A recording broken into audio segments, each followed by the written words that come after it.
I finished the solo leveling episode that I hadn't finished in a while.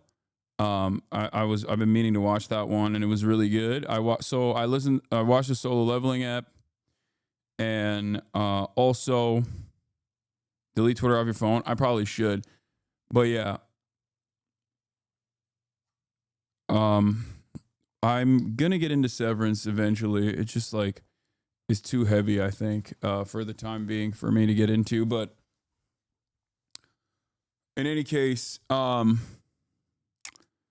yeah, I played a little bit of Kingdom Come Deliverance, and the problem is, while I was playing Kingdom Come Deliverance, there was a massive patch, and the patch itself like re-downloaded the entire game on my Steam Deck for some reason, and that was the reason why I was not even able to, I wasn't even able to play it for a couple hours. It was annoying because it was downloading stuff.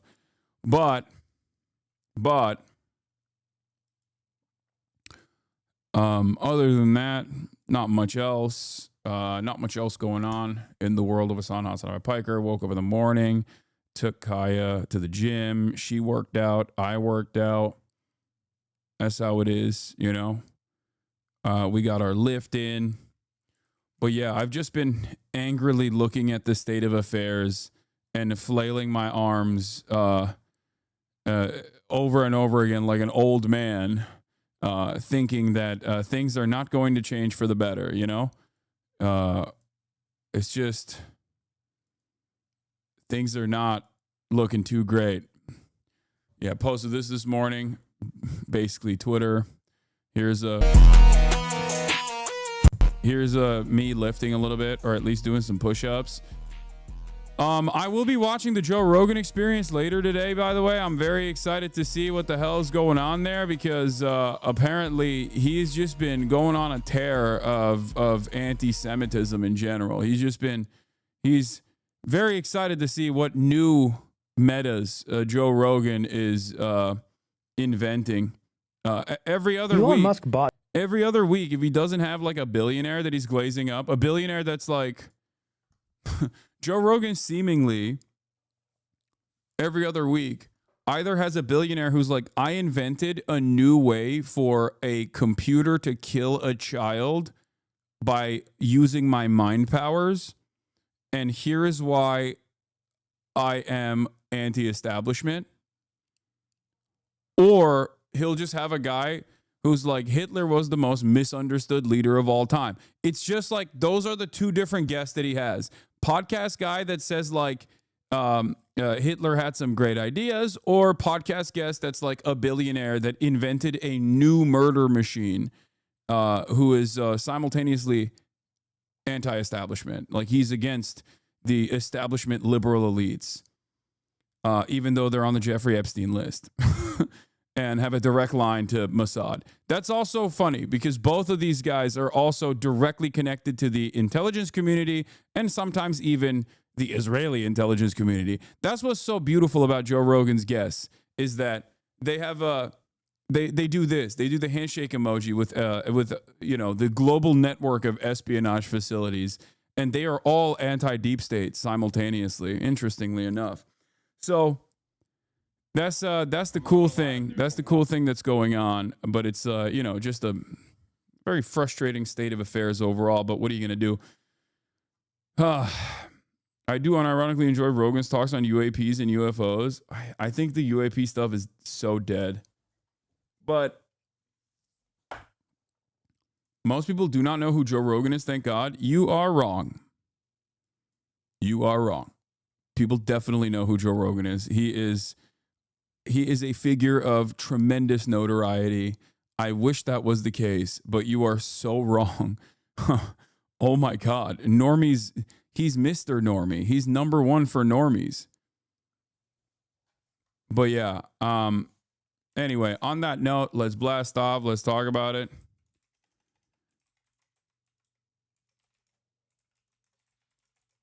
Insane Jerry guests.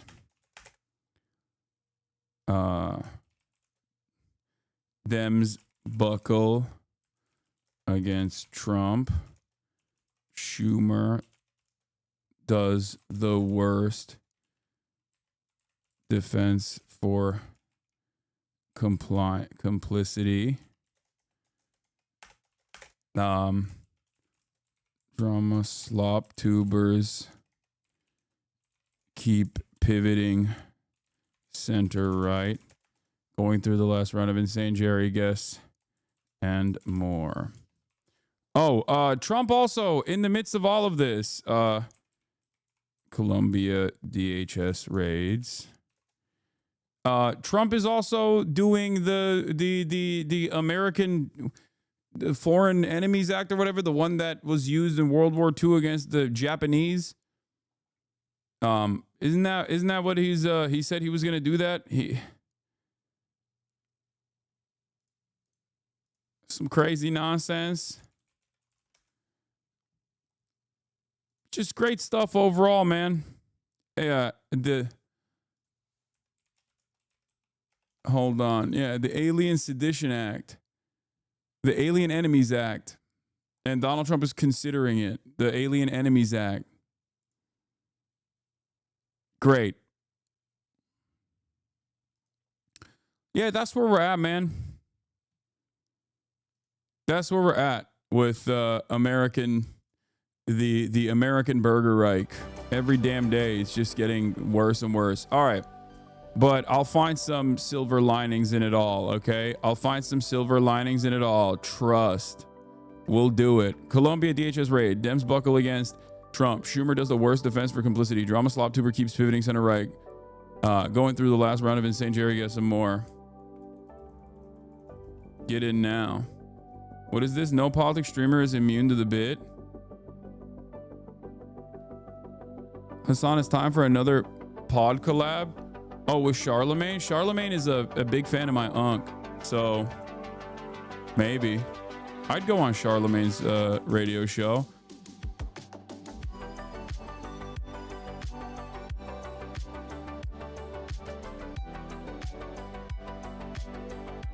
But yeah. I know Columbia is going to revoke degrees. We got drama internally in the Democratic Party. I'm going to be talking about all of that and more. Get in now. Let's blast off. Here is the blast off meme. Here is the blast off dream. Ladies and gentlemen, we are getting started right now. We're getting in. Locked and loaded, baby. 18 minutes in and I'm already popping off. Already blasting off. Early as hell.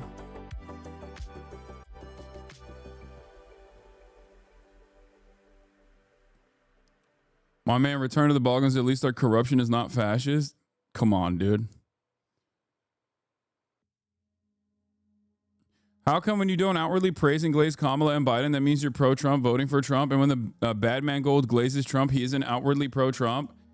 Yeah, because I'm going to be very for real with you guys, okay? Politics is unimaginably inaccessible, especially if you're like a rich YouTuber. You don't really care about politics. It doesn't impact you at all. So you can very comfortably assume positions that are entirely irrelevant to like real material changes, real politics, and basically present yourself as a liberal if you want to, but ultimately position yourself as someone who very clearly is aligning with dudes who are super far right, but it doesn't matter because they're belittling your enemies. And of course, I suspect the reason why you're saying that is because of this tweet that I tweeted out this morning. I said, drama slop tubers have no politics beyond, I don't like this person and you shouldn't either. Political reasoning is purely added on as a way to moralize your own personal distaste. People get mad at me for being too charitable to people I disagree with, but I care about their political takes. Because that's precisely what it is. That's what I care about. I care about people's politics.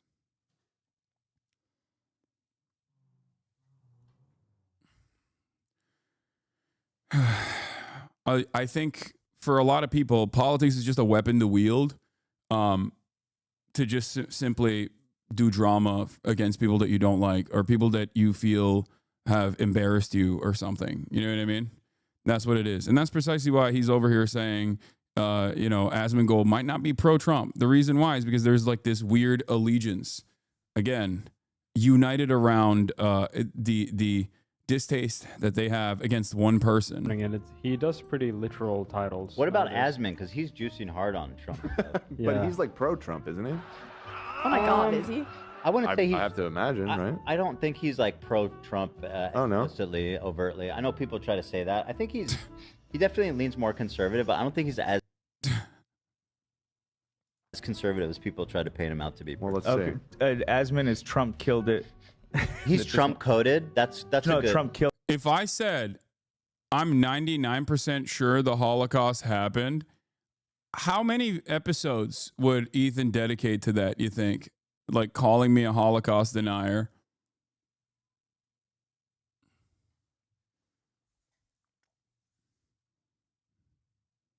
Killed it. What? Trump killed. That sounds pretty pro-Trump. He said Trump what? Killed it. Oh, killed it. In other words, killed we'll the execute dog. the I baby. think I would say he's Trump coded. Trump's good at this. ... Bruh. I've watched his content. It's not. That was said it's not- sarcastically. It's not super pro Trump. He's Trump coded though. Did he vote for Trump? Probably yes. I like that I'm responsible for Donald Trump winning because I wasn't sufficiently pro Kamala Harris, even though my criticisms about Kamala Harris unironically revolved around trying to get her to do shit that would actually cause her to defeat Donald Trump. And yet nobody listened, of course. Why the fuck would they? I'm a dumbass Twitch streamer. But also, literally people who voted for Trump and are currently actively defending Trump, those people are, not responsible for Trump's victory. Even if Trump directly said their names on their said their name at his in not even in his inauguration, but his his party after winning, his victory party.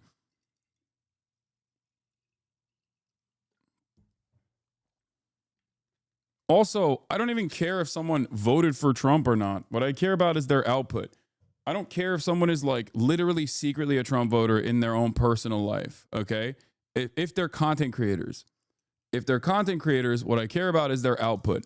I would rather have a reactionary right-wing guy never talk about their politics and hide their politics than have someone who voted for Kamala Harris and loves Kamala Harris, or voted for the Democrats and loves Democrats, but then simultaneously is watching Donald Trump every day and being like, yeah, he's based, and defending every position of this administration. It is completely unacceptable. I hope people understand where I'm coming from with this. If you're a content creator, you have a platform, you have a position of prominence, you have a position of influence, you have a tremendous amount of influence over your own audience. With great power comes great responsibility. There's a finite amount of things that you can cover and things that you can pay attention to. So I care about what these people choose to pay attention to. I care about what these people choose to cover. I care about what these people spend their time on. And if all that you spend your time on is basically shitting on other progressive content creators while you simultaneously say you're a liberal, then you're probably not a liberal. Probably. Yeah, probably yes. But it's not a total glaze fest or anything like that. It's just wild because this person keeps saying I'm anti-Semitic. This is the person who keeps saying I'm anti-Semitic. Anyway, it's just very obviously just about pure spite, pure resentment, pure crash out, nothing else. Speaking of pure spite, pure resentment, and pure crash out, the oldest trick in the book that centrist nihilists apply is to say, oh, you got emotional, so you lost. And I suspect that there is a new Asmongold video out there in terms of drama slop tubers that are also hitting the center right pivot or the far right pivot. Asmongold did a video where I'm 100% correct, and he even conceded on my points on the Mahmoud Khalil shit. And the video itself is just basically saying, Hasan got really emotional, so I won.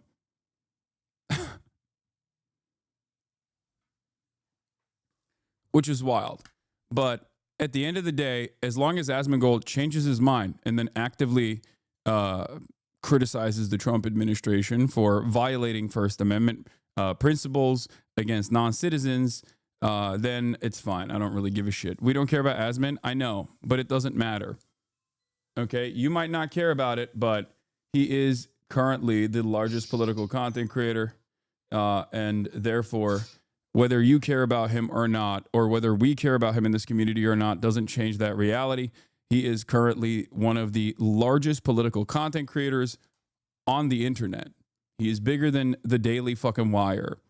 So, you know, the way I see it at this point is like it's no different than me covering Ben Shapiro. If Ben Shapiro was constantly popping off and chirping, then obviously I would talk about Ben Shapiro.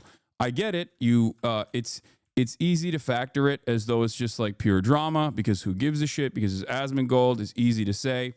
But the reality of the matter is, I mean, look at this. He can't stop talking about me. 970,000 views. This is going to continue.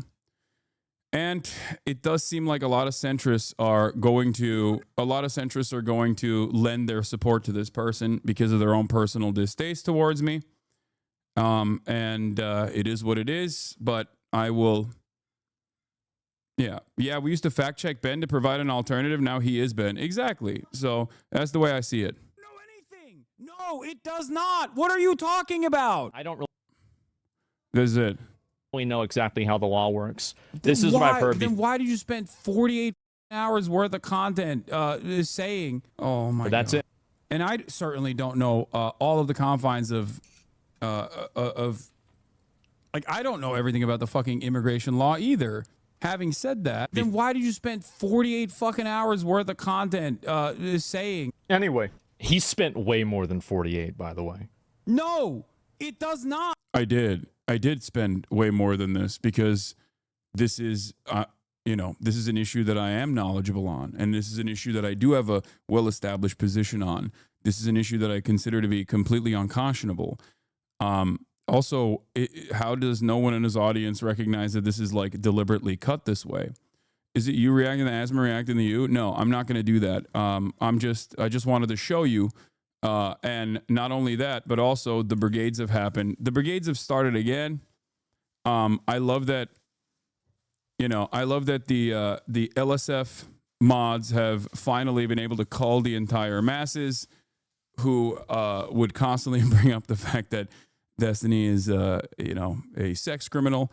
Now we're back. It's just all fronts. XQC. This is a Hasan stream now. Yeah, I got a tiny head. That was pretty funny. I'm not gonna lie. But drama content creators doing Hasan does drama slop and not political content. All this shit. OMG, stop going on the subreddit. Hasan only covers CCs now. Okay. The reason why I'm briefly giving you an introduction into this before I move on to the Democratic Party's incompetence is because all of this plays a role in the minds of a lot of normies who don't actually pay attention to anything, who simply get their notes from the most palatable, drama-infused, drama-focused content creators possible. If you don't understand how this kind of stuff, factors into people's political considerations, I don't know what to tell you. I get it. It's shitty. It sucks. And I don't want to talk about it, but I'm constantly getting egged on in this space. And a lot of you literally will look at an environment where you have apolitical podcasts and go, how the fuck do we develop such a robust network of right-wing commentary everywhere? This is the beginning of the funnel. That's it. That's it. This is the beginning of the funnel, and you're experiencing the beginning of the funnel move dramatically in the right wing, direction.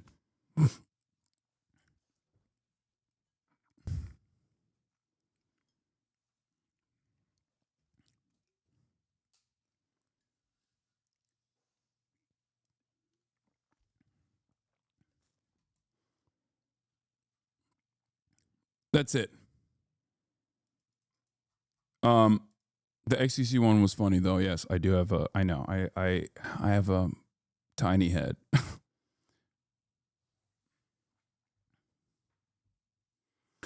I think interacting with apolitical content creators and Asmongold is better than talking about the other slop tubers. The slop has no value. All right. Anyway, just wanted to give her a brief note. What I don't get is why focus on they should just do their own thing and leave you alone. They will never do that.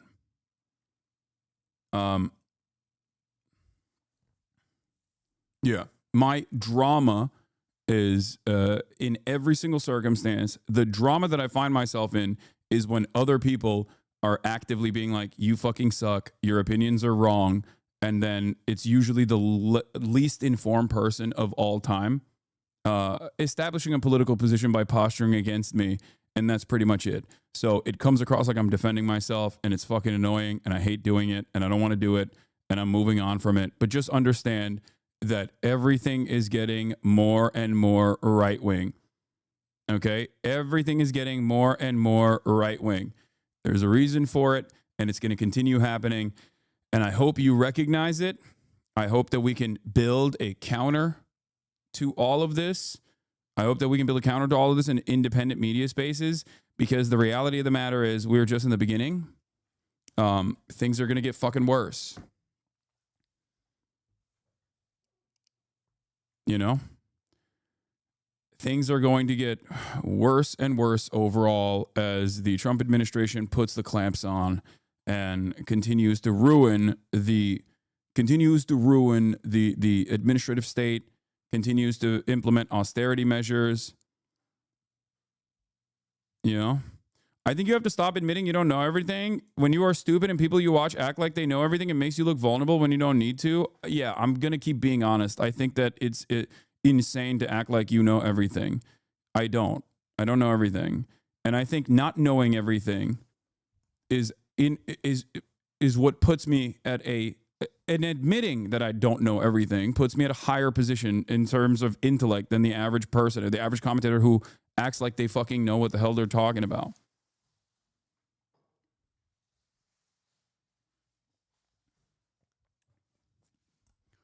I don't know. I'm very stubborn. I'm very stubborn. So I will continue doing what I've been doing, but let's move on from the drama slop tuber shit to the real drama that is taking place currently inside of the halls of Congress within the caucus of the Democratic Party. Because as you guys know, there is a continuing resolution bill that is supposed to fund the federal government. Okay?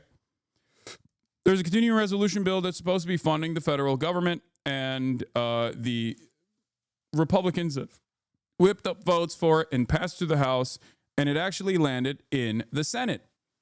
Now, in the Senate, the Republican Party needs 60 votes to have a filibuster-proof majority. But because the Democrats initially had claimed that they were not going to vote for this, and they were not going to vote for cloture, that this bill was not going to be able to avoid a filibuster, it was not going to pass, and then if the bill didn't pass, then there could be a potential shutdown of the federal government.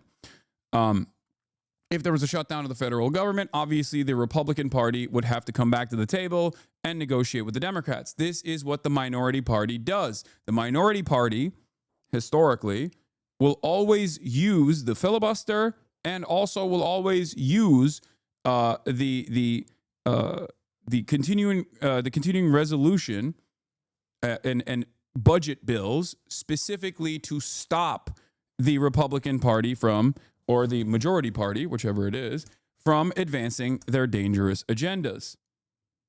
Okay? They're calling you not washed. Congrats, little bro. Hey, look at that. Yeah, I'm a real gamer, baby. Anyway, let's continue.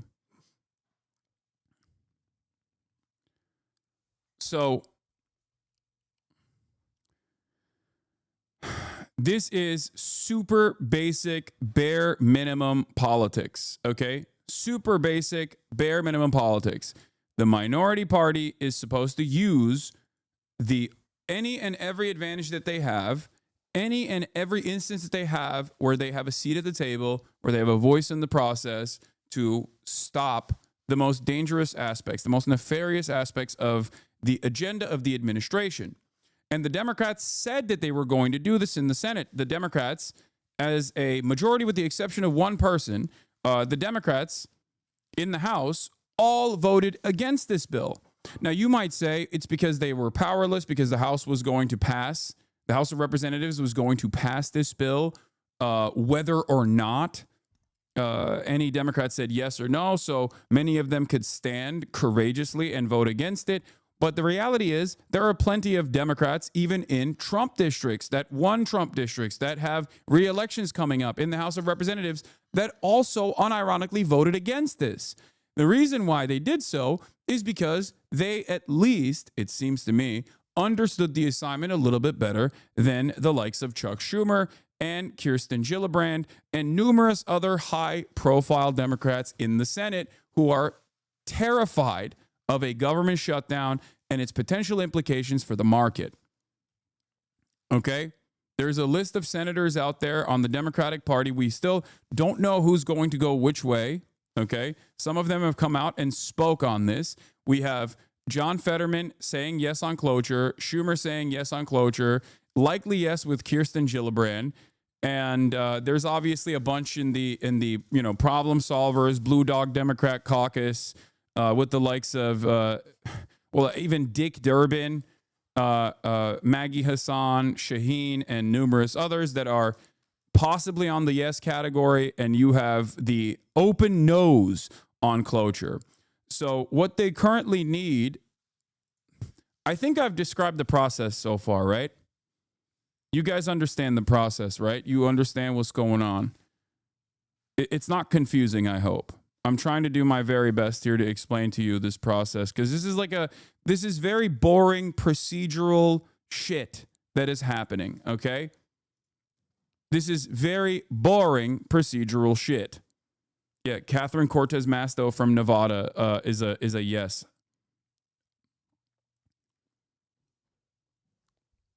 I'm going to repeat this one more time, okay?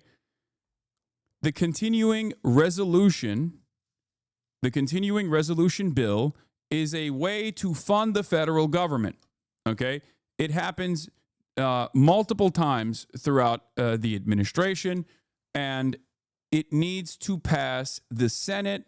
It needs to pass the Senate with a 60 vote filibuster-proof majority. Republicans currently do not have 60 votes. So the Democrats could just say, we are going to filibuster. Filibuster is a process in the Senate where you can stop a bill from passing through. And in the past, technically, the way that you were supposed to do it is by actively standing and talking and holding space, basically, in an effort to not allow this bill to continue. But because of our gerontocracy and the fact that everyone is 855 years old, nowadays you just say you're going to filibuster and you say you're not going to vote for a cloture, and therefore it's effectively considered dead in the water. Okay? Back in the day, people used to do it. There's a famous clip of Bernie Sanders trying to do a filibuster where he talks for hours and hours and hours. I think it was Ted Cruz once that read a children's book. Okay? That's how it works. That's what a filibuster is. For those of you who don't know, that's what a filibuster is in the Senate. People have wanted to abolish the filibuster. I was an advocate to abolish the filibuster. Ironically enough, a lot of Democrats said, don't abolish the filibuster because we will use it, except they don't use it. Now Chuck Schumer is saying he doesn't want to use it. The Senate tradition of unlimited debate has allowed for the use of the filibuster, a loosely defined term for action designed to prolong debate and delay or prevent a vote on a bill, resolution, amendment, or other debatable question. That's what a filibuster is. And the only way to stop a filibuster is by voting for a cloture, which is a supermajority vote. Does that make sense? Do you guys understand what's going on now? Is that informative? I hope. Chuck Schumer is the minority leader in the Senate. He's the leader of the Democratic Party in the Senate. And he has, after saying that he was going to not push this bill through, he turned around and basically said, actually, we are going to pass this. If you want to vote yes on this, if you want to vote for yes on the cloture, then you can. So there's two different ways here. You can either say you are going to filibuster. You can say that you're just not going to let this pass, and then the bill is dead in the water, and therefore there's no cloture vote, and therefore the bill can't pass, and therefore the government can't actually fund itself, and therefore the government goes into a shutdown, and that is entirely in the hands now of the Republican administration. That's what is supposed to happen. That's what Chuck Schumer said he was going to happen. Okay? Now, the problem here is twofold. If the Democrats pass this supposedly clean continued resolution, a clean continued resolution, for those of you who don't know, is a continuing resolution that basically has the same standard of spending from the previous, the previously ordained, previously assigned expenditure bills, right? This is not a clean one, though, because it actually has a bunch of funding taken out of it, a bunch of funding for federal agencies taken out of this bill. The Republicans are using this as an opportunity to advance their agenda of dismantling the federal government. So ironically enough, the situation here is win-win for the Republicans if they want to destroy the federal government. If the bill goes through, they get to continue undermining the federal government through the to the funding apparatus, and now Congress has basically given them the opportunity to do so. If they actually don't do this and they can't pass the continuing resolution, then if they can't pass it, then the government goes into shutdown, and effectively during that shutdown, they can take advantage of that and only keep certain government offices open. This is the argument that Chuck Schumer tried to falsely present as a damned if you do, damned if you don't, which is why we're voting for it. A lot of people, including unions that are responsible for federal agents and federal government employees, have been demanding that the Democrats actually force a shutdown, because a shutdown would still be in the hands of the Trump administration. It would undermine the Trump administration's agenda, and they would inevitably have to go back to the negotiations process and negotiate with the Democrats, and Democrats can get some assurances in this process. So basically turning around and saying, no, we're going to go forward with this continued resolution, even though we hate it, even though we hate this continued resolution, we're going to go forward with this, is only making you look weak and not even allowing you to fight against the awful ways in which the Trump administration is going to make cuts permanent to the federal government. Yesterday, Trump was asked if he was willing to negotiate with the Democrats, and he said yes, and they caved without asking for anything. Yes, today Trump came out and congratulated Chuck Schumer.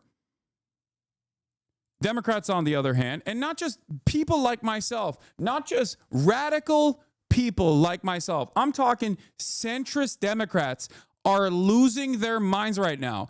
Centrist Democratic politicians are losing their minds.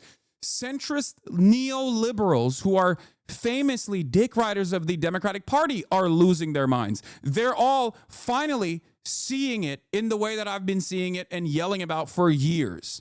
Do you understand? Because they recognize the writing on the wall, and they know that this is an unacceptable way to allow the Trump administration to continue along with their agenda. The House is almost entirely united on this. The House Democratic Party and the House of Representatives almost entirely united on this.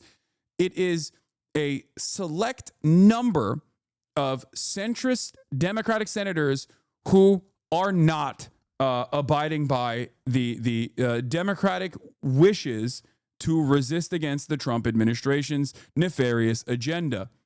Okay?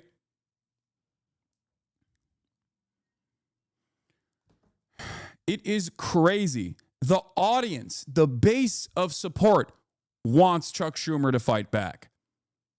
Most Democrats, politicians want Chuck Schumer to fight back, and they have fought back. And yet, it is currently in the hands of a couple people. Because that's all it takes. All it takes is like, what, 7 votes? For them to get at least a vote on cloture and then, therefore, get a majority vote from the Republican Party and basically continue with funding the government and averting a government shutdown.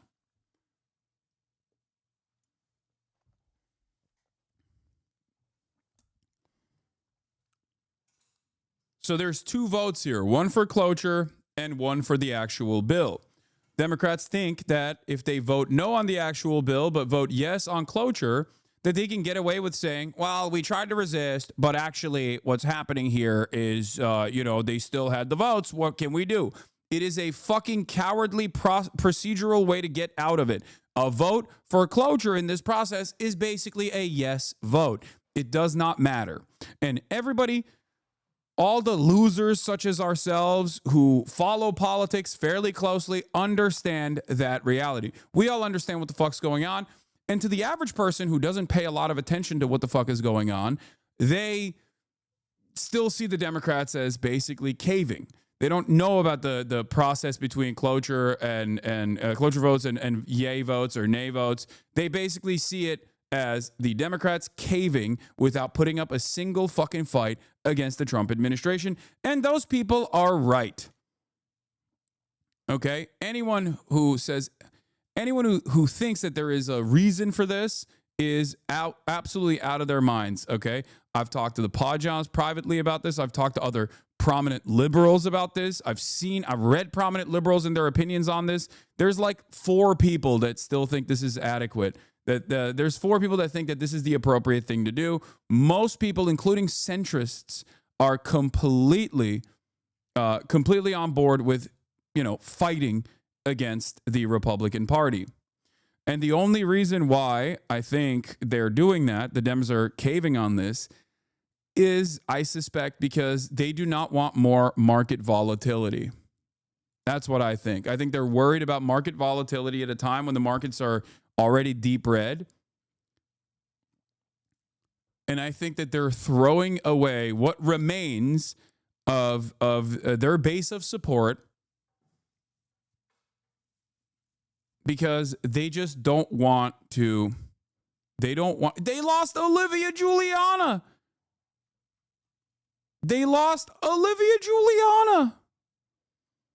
It's over. It's Jover. When Olivia Giuliana is shitting on Chuck Schumer for not fighting, it's over. When you lose Nate Silver, Olivia Giuliana, Neera Tanden, okay, these are people who literally get paid to defend the Democratic Party, or they will defend the Democratic Party because they demonstrate ideological zealotry towards third-way neoliberalism. The people that, no matter what, will defend. Will Stansel. I saw a funny tweet about this from Adam Kinzinger, who is literally a fucking Republican, okay? A proud rhino, if you will. Felix had a very funny take on this. He was replying to Edinger Mentum here, which I thought was pretty funny. Let me find it real quick. Hold on. Yeah, here it is. So Adam Kinzinger, who is a Republican, okay? Adam Kinzinger, who's a Republican, who's constantly urging the Democrats to be more war hawks, more hawkish, a invented television personality that does not represent a real base, a real constituency for the Democrats at all. He is just an invented television personality. That's the only thing he is. And his entire purpose is to basically say the Democrats need to be more conciliatory to the Republicans, and that's how they win the supposed moderates, right? Like, that's his entire fucking goal. And even he's saying, so let me get this straight.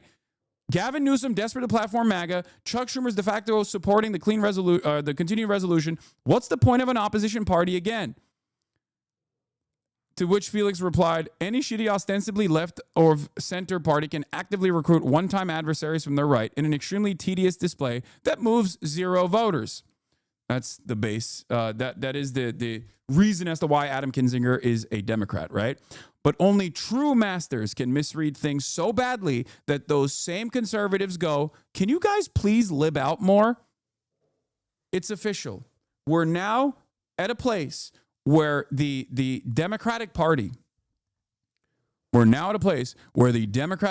is so uninterested in fighting back against the Republicans that their own rhinos, their own people that are supposed to be the goal that they are supposed to occupy within the Democratic media infrastructure is to tell them that they can't be radical, to tell them that they have to be, more conservative to win over this like fake majority of supposed moderates out there, even though these guys have no constituency whatsoever. Even those guys are like, dude, what the fuck are you doing? Be a little bit more radical, please. That is crazy to me. That is crazy. Oh my God. And yeah, there's more. You have the member said that Democrats in Leesburg were so mad that even centrist Democrats were ready to write checks for AOC for Senate, adding that they have never seen people so mad. I think at this stage, the anger and resentment,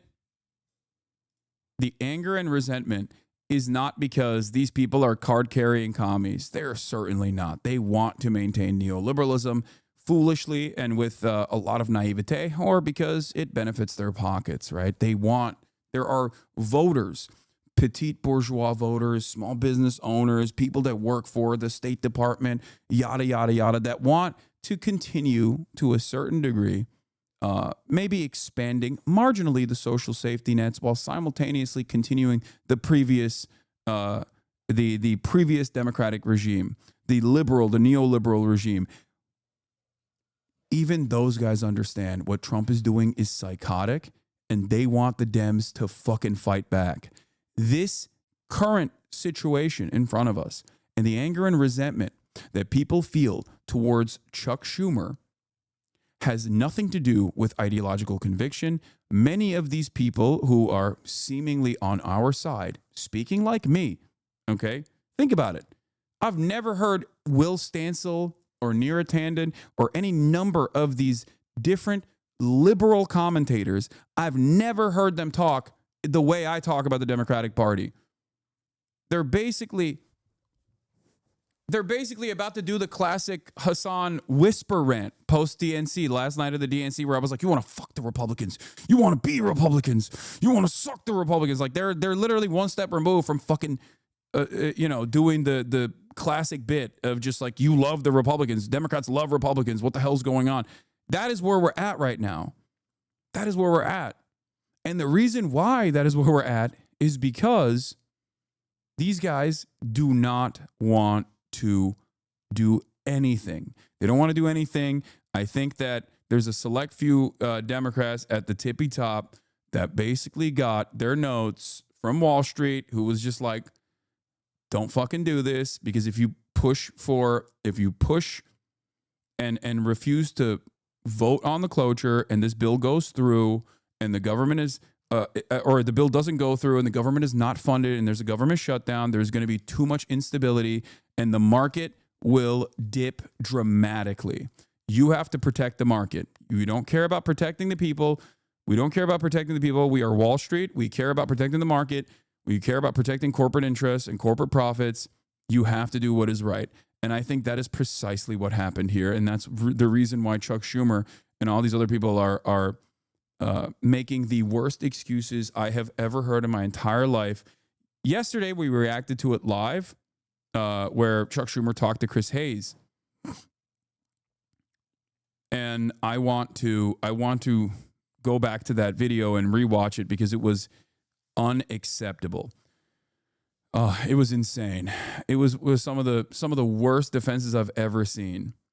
Okay. Jeff Stein from WAPO says, putting aside for a second whether the shutdown is correct or incorrect call for Dems, just worth noting that Trump will get more legal power over the federal budget under the CR at least per numerous appropriators / appropriations experts I've interviewed.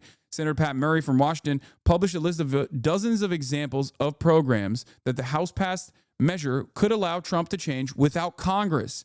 For instance, Trump would have near absolute authority over specific Army Corps of Engineers projects, more authority to pick which healthcare or mental health programs to implement, broad discretion over Centers for Disease Control and Prevention programs per Murray's office. Congress is supposed to maintain the power of the purse, and this is a handoff from Congress to the Trump administration, the administration that has already been doing a de facto government shutdown for the past 2 months that it's been in power. Understand something. Chuck Schumer claims that the Trump administration would love a government shutdown. They've been doing it already. This is your opportunity to try and claw back some of their fucking power, some of their encroachment, and you are not using it. It is completely unacceptable. This man is basically consolidating all of the power directly in the hands of the executive, and you are allowing it to happen. It is over, okay? It is so fucking over. What good are these institutions if you can't use them to create institutional hurdles, okay?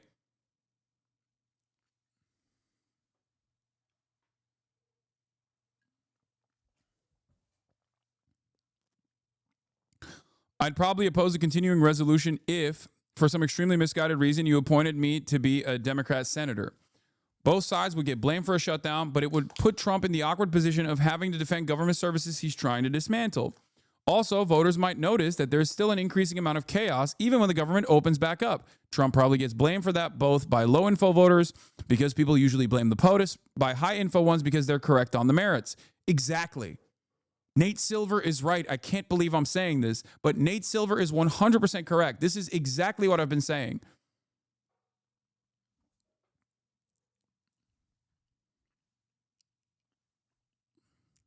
An unimaginably rare Nate Silver W here. You're making a big mess and doing many things that are completely unacceptable. It just seems like Occam's razor here too. We're the party of responsible government doesn't really work if it requires you to endorse irresponsible things.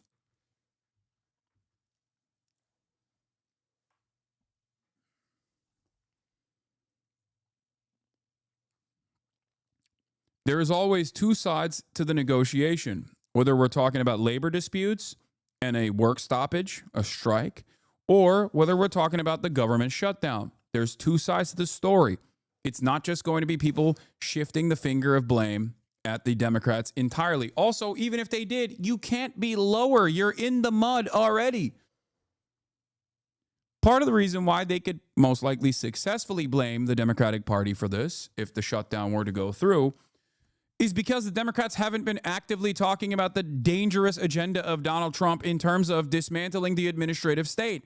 They have had 2 months of refusing to directly address some of the most consequential aspects of Trump's defunding. Not just USAID, mind you, okay?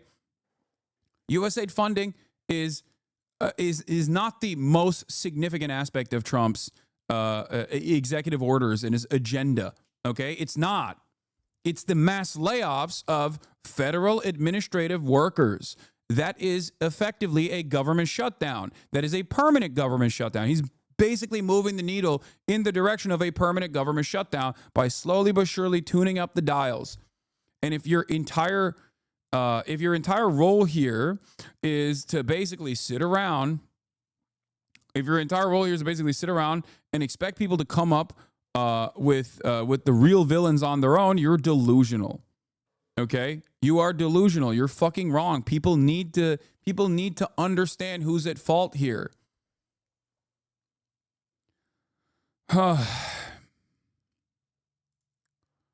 Asked about Schumer's decision to vote for the Republican bill, Democratic Congressman Jarrett Moskowitz told Axios, Amy Schumer was great in the movie Trainwreck, lol. I hate these people, man. I hate them so much.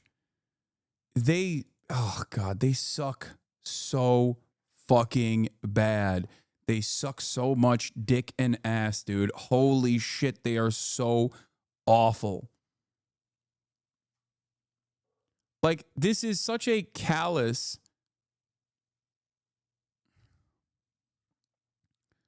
Anyway, he's probably, you know what? Maybe I'm being too fucking hard on him.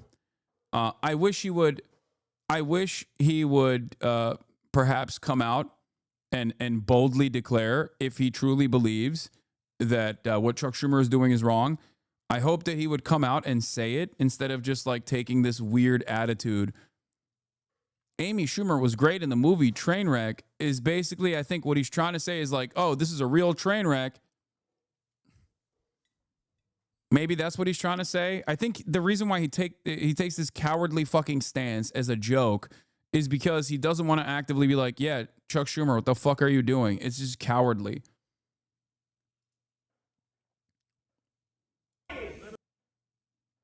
Yeah. I'm a veteran. You don't give a fuck about me. Anger at Doge and the GOP is boiling over. Representative Chuck Edwards just got scorched at his own town hall for his support over massive cuts. Yes. People are angry. People are angry. Okay? Democratic politicians are not responsive to the anger that people are exhibiting, the anger that people are experiencing, the righteous anger. The righteous anger coming from everyone who's like, don't let the fucking government get cut by these assholes. I don't want to lose my fucking government job permanently. I'm scared that planes are going to keep falling out of the fucking sky. We can't, in this moment of crisis, we can't let a autistic billionaire dipshit with no fucking knowledge of how the government is supposed to run go in there and put his dick through every regulatory agency at a time when fucking planes are falling out of the goddamn sky. What the fuck are we doing? What are we doing? There's a fucking avian flu that's ripping through the poultry stock that exists, that's made egg prices impossible to fucking purchase. It's hard to find eggs to begin with. Planes are falling out of the goddamn sky. And these guys are basically doing everything in their power to just make things worse. They're firing people at NOAA and the NWS. Are you fucking joking? They're talking about no longer funding education. They wanted to abolish the Department of Education. They're pulling grants away from institutes of higher learning. Publicly funded NIH grants are the only effective way that America can maintain a competitive placement in the global marketplace in terms of finding new cures, and these guys are cutting it. Why? Because it's woke and gay. What are we doing? What the fuck are we doing? They are like picking apart the government like a bunch of vultures, okay? The carcass of the government like a bunch of vultures. They're just like taking away the scraps. What remains of these institutions that are supposed to offer you some semblance of stability as things worsen day in and day out. Oh.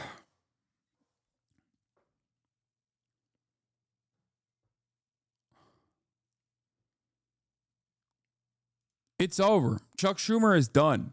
He should never recover from this. His political career should be done going forward. Schumer broke two prime rules of politics for leaders. First, don't defy our own troops. More importantly, when you have the votes, as Schumer did, don't capitulate without getting something in return. It is crazy. It is crazy. Yeah, Weimar Andy is right.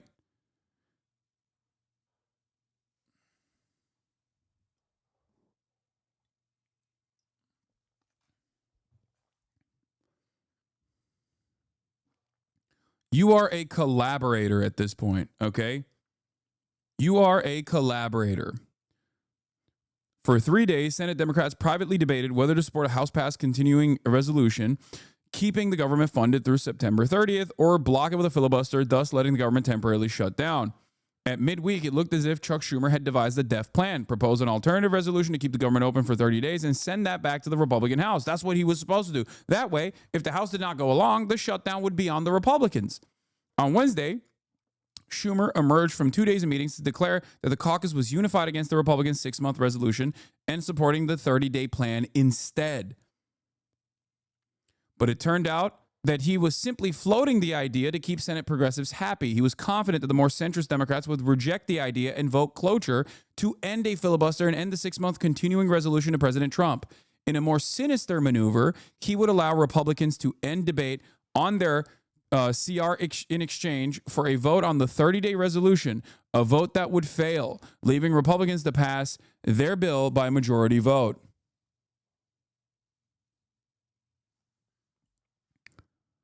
Hold on.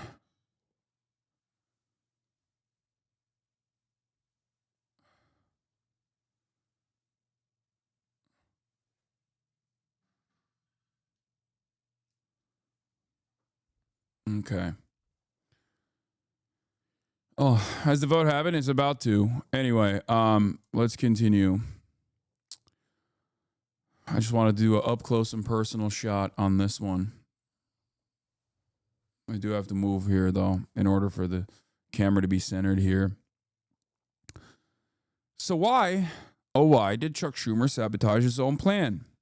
This is on the American Prospect. Taking him at his word, always risky, he was worried that one way or another, the Democrats would take most of the blame for the shutdown. He was also worried that any shutdown would give Trump even more power to decide which government departments to keep in permanent shutdown once the government reopened, as if that's not already happening. It is already happening. I also want to show you the Chris Hayes interview that Chuck Schumer gave last night. We watched it live. We watched it in real time. I could not comprehend how Chuck Schumer would behave in such a ridiculous manner. He launched one of the worst defenses that I have ever seen from a professional politician. Democrats are split over how they will vote on the Republican plan to keep the government funded, though on Elon Musk and Donald Trump's terms. Trump's budget director, and this is key, is already reportedly preparing to ignore the spending appropriated in the bill. Some Democrats have said they will not support the plan, even if it means a government shutdown. But Senate Democratic leader Chuck Schumer of New York says he will support the vote basically to get the bill in a position to pass and to keep the government open. That's what the vote for cloture is. It's a cowardly way to vote yes without actively voting yes.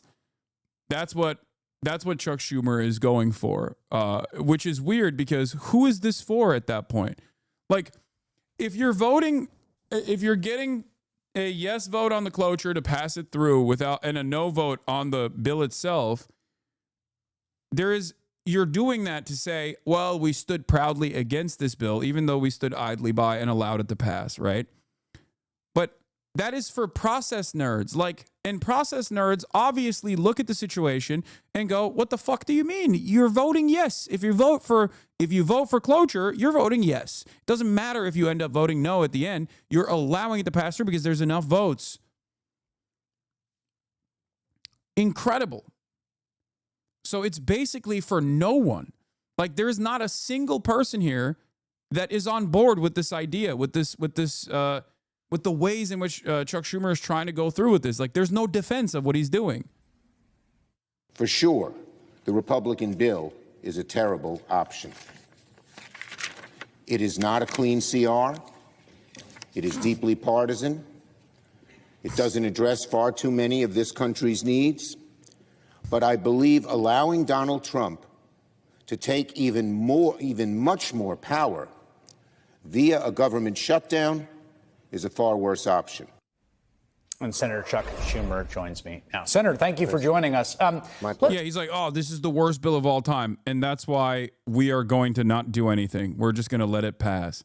Now, Chuck Schumer's responses that you're going to hear here to Chris Hayes are so laughable, so ridiculous that even Chris Hayes is like directly laughing in his face. Okay. Let's just start on this. I think there are a lot of people watching this right now who are confused about this decision. Okay. Or upset by it. So just spell out, just give me your logic, particularly on this sort of on the one hand, on the other. What is the cost you see to the constitutional order of a shutdown that isn't already being done now? It's a dramatic cost. Here's why, Chris. Under a shutdown, it is the executive branch, in this case Trump, Musk, Doge, and Vogt, who's head of the OMB, who we all know are authoritarians, vicious, nasty, who would have sole control over what is funded and what isn't.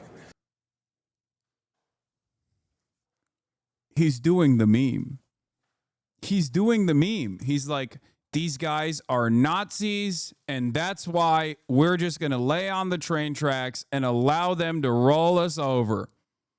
These guys are real authoritarian fascists, and that's why we're going to give them everything that they want, and there's nothing that anyone can do about it. It's like, why are you...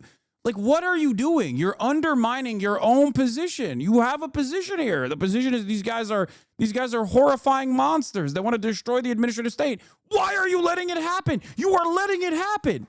They get to determine what is a, quote, essential service.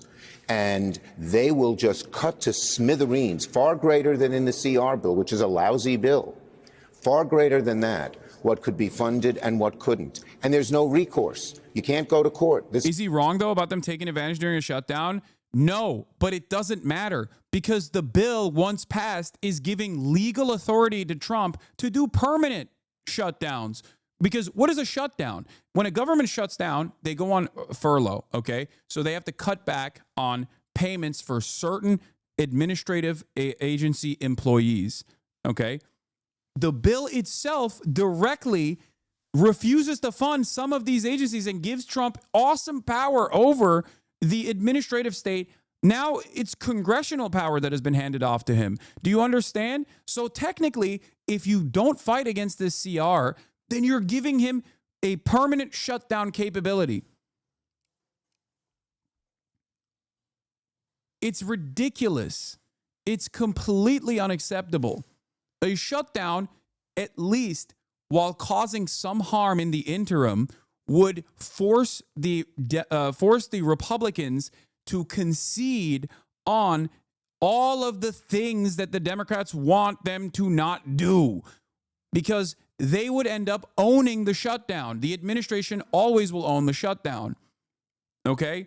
This is a perfect opportunity for the Democrats to say, hey, you don't like the shutdown? This is what we were trying to avert. This is the crisis that we wanted to stop. This is, if left to their own devices, this is the future that the Republican Party is envisioning. Okay? It's not a lose-lose situation. It's a lose everything while you hand it off to them versus lose some in the interim and eventually use this as an opportunity to showcase how damaging furloughing federal government agencies look like to every single person in America.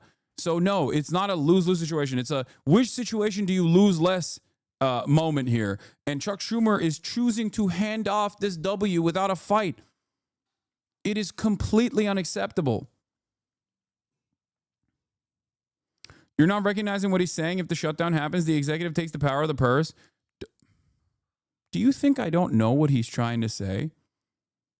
One codifies the power of the purse by way of the CR. The other is a short-term power of the purse for the executive agency, where Americans immediately blame the Republican Party for these failures, and you can draw out those failures and remind people that this is precisely what their agenda looks like. What are you saying?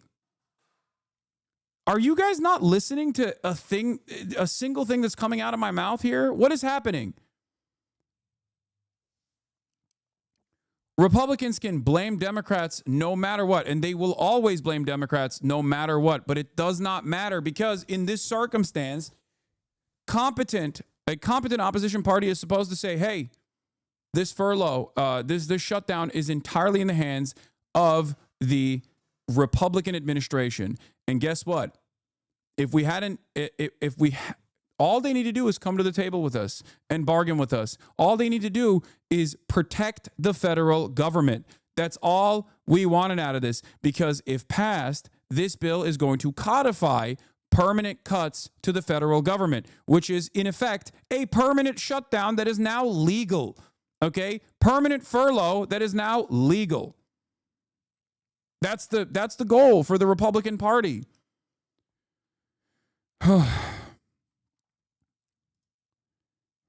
This is a decision totally in the executive branch. And so it would be devastating. Why is it that Elon Musk and Donald Trump want a government shutdown? So they can take control of the government and do their vicious, horrible things. They could cut half the government. Yeah, that's so crazy. Oh, the Republicans really want the shutdown. That is a terrible argument. You want to know why that's a terrible argument? Because Donald Trump has actively said that he is going to primary Thomas Massie for voting against it. Donald Trump has also said he's open to talking to the Democrats in order to avert a shutdown. Donald Trump has also openly said that anyone that doesn't vote for this CR bill that they wrote is is directly at odds with the American public. He wants this bill to go through. Why would he not want the bill to go through? What are you talking about? The notion that the Trump administration actually actively is in support of a continuing resolution to not go through is idiotic. Okay, it is idiotic. You're just, it doesn't make any sense. It's not correct.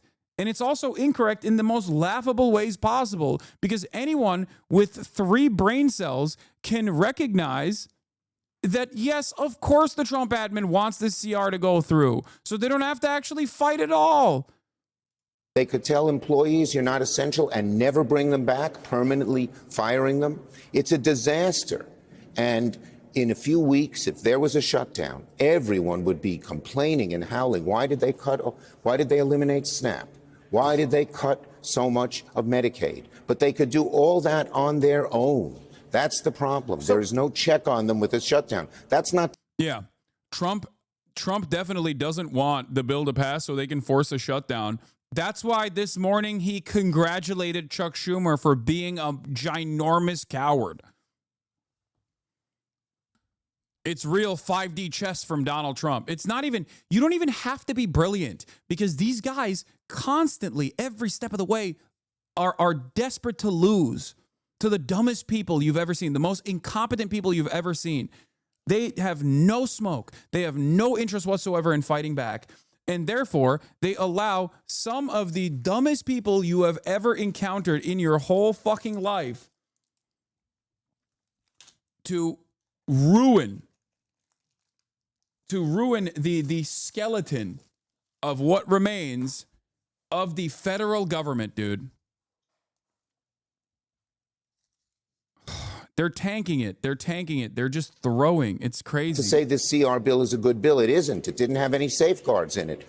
But it would be much, much worse to have a shutdown. And my job, Chris, as leader, is to see things a little bit ahead down the road and see how horrible this would be and alert people to it. So I want to sort of present 2 arguments on the other side. One of them is that it was quite, and I hear you on this. This is not an easy call. I want to be clear. I mean, I don't think it is, but the AFG union, which is the large. Back to remind you that Hasan is a loser and benefits from political conflict. Yes, dude. You're right. Not your favorite content creators who don't know anything and will never, not your favorite content creators who don't know what a fucking cloture vote is or how process works. Yes, I'm benefiting tremendously from, instead of doing the same fucking drama slop over and over again, talking about annoying procedural hurdles that the Democrats have placed upon themselves, or their lack of interest in utilizing the fucking annoying procedural hurdles against the administration that is desperately trying to claw all semblance of political power away from the federal regulatory agencies and directly consolidate them in the hands of the executive and undermine the administrative state piece by fucking piece. This is some real political conflict that's real fun for the average fucking person.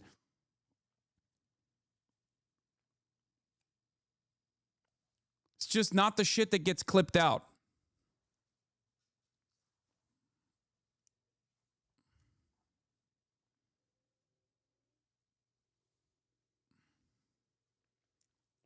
Stupid.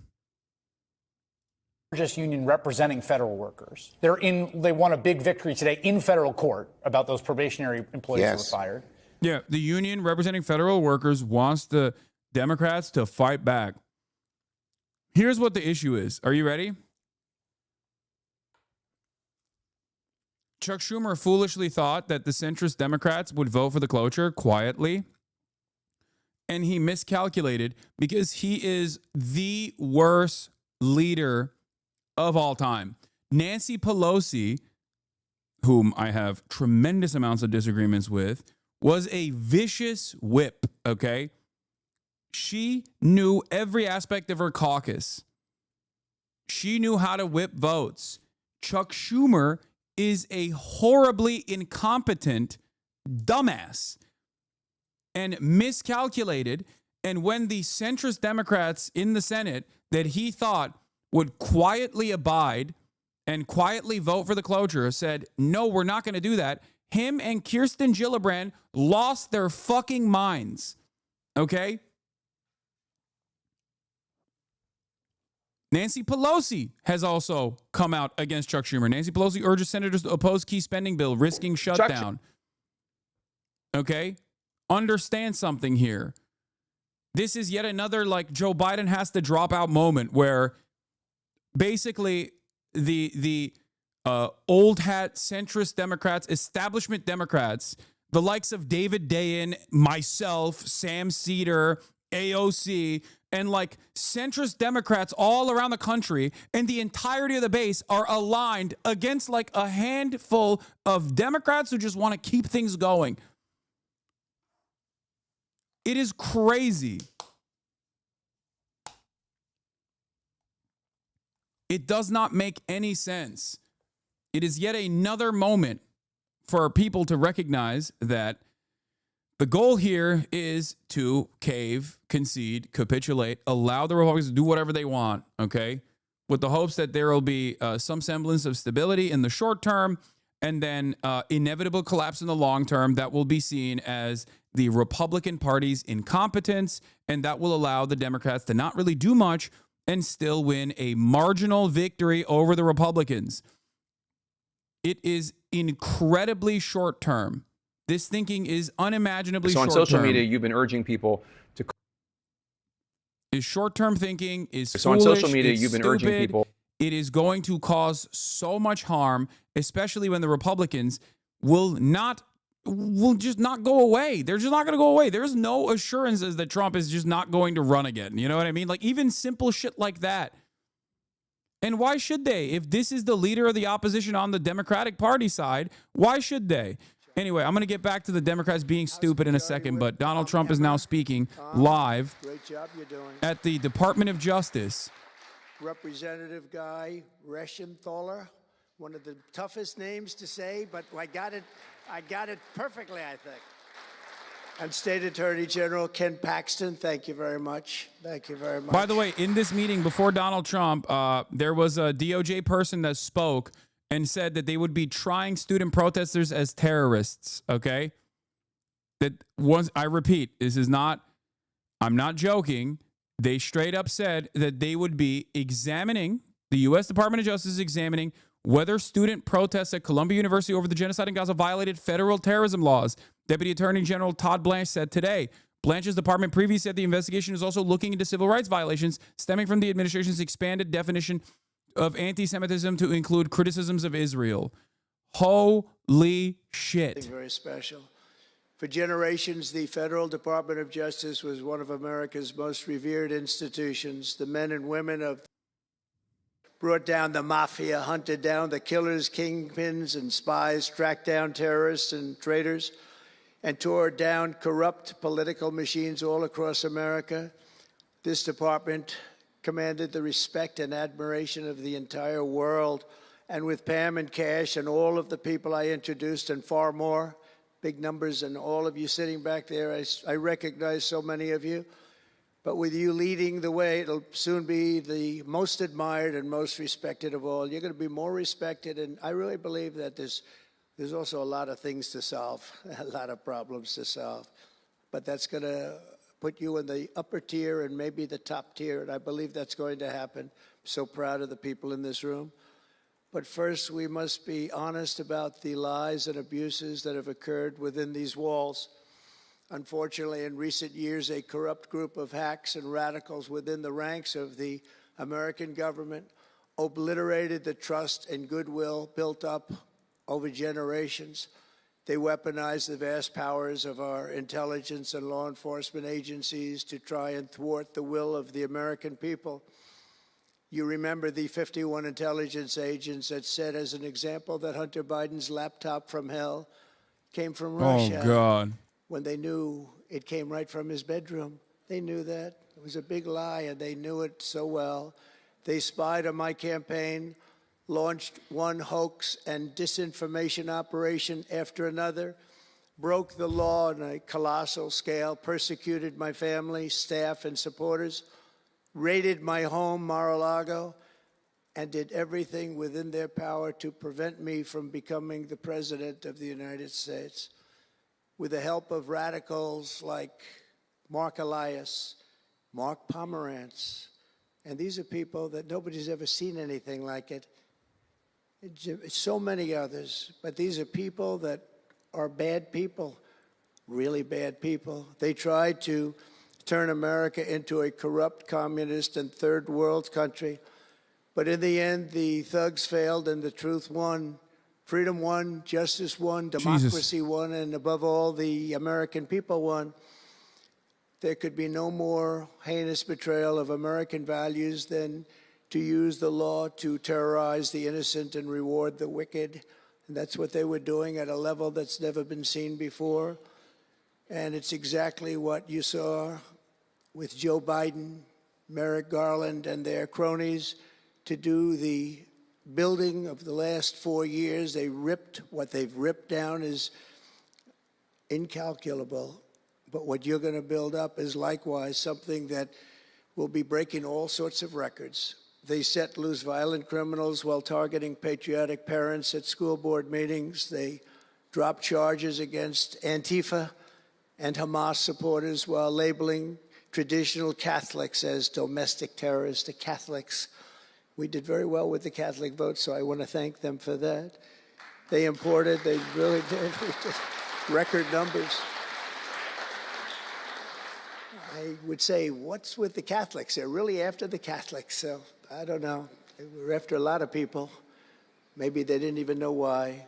They imported illegal alien murderers, drug dealers, and child predators from all over the world to come into our country while putting elderly Christians and pro-life activists on trial for singing hymns and for saying prayers. They went to jail for that.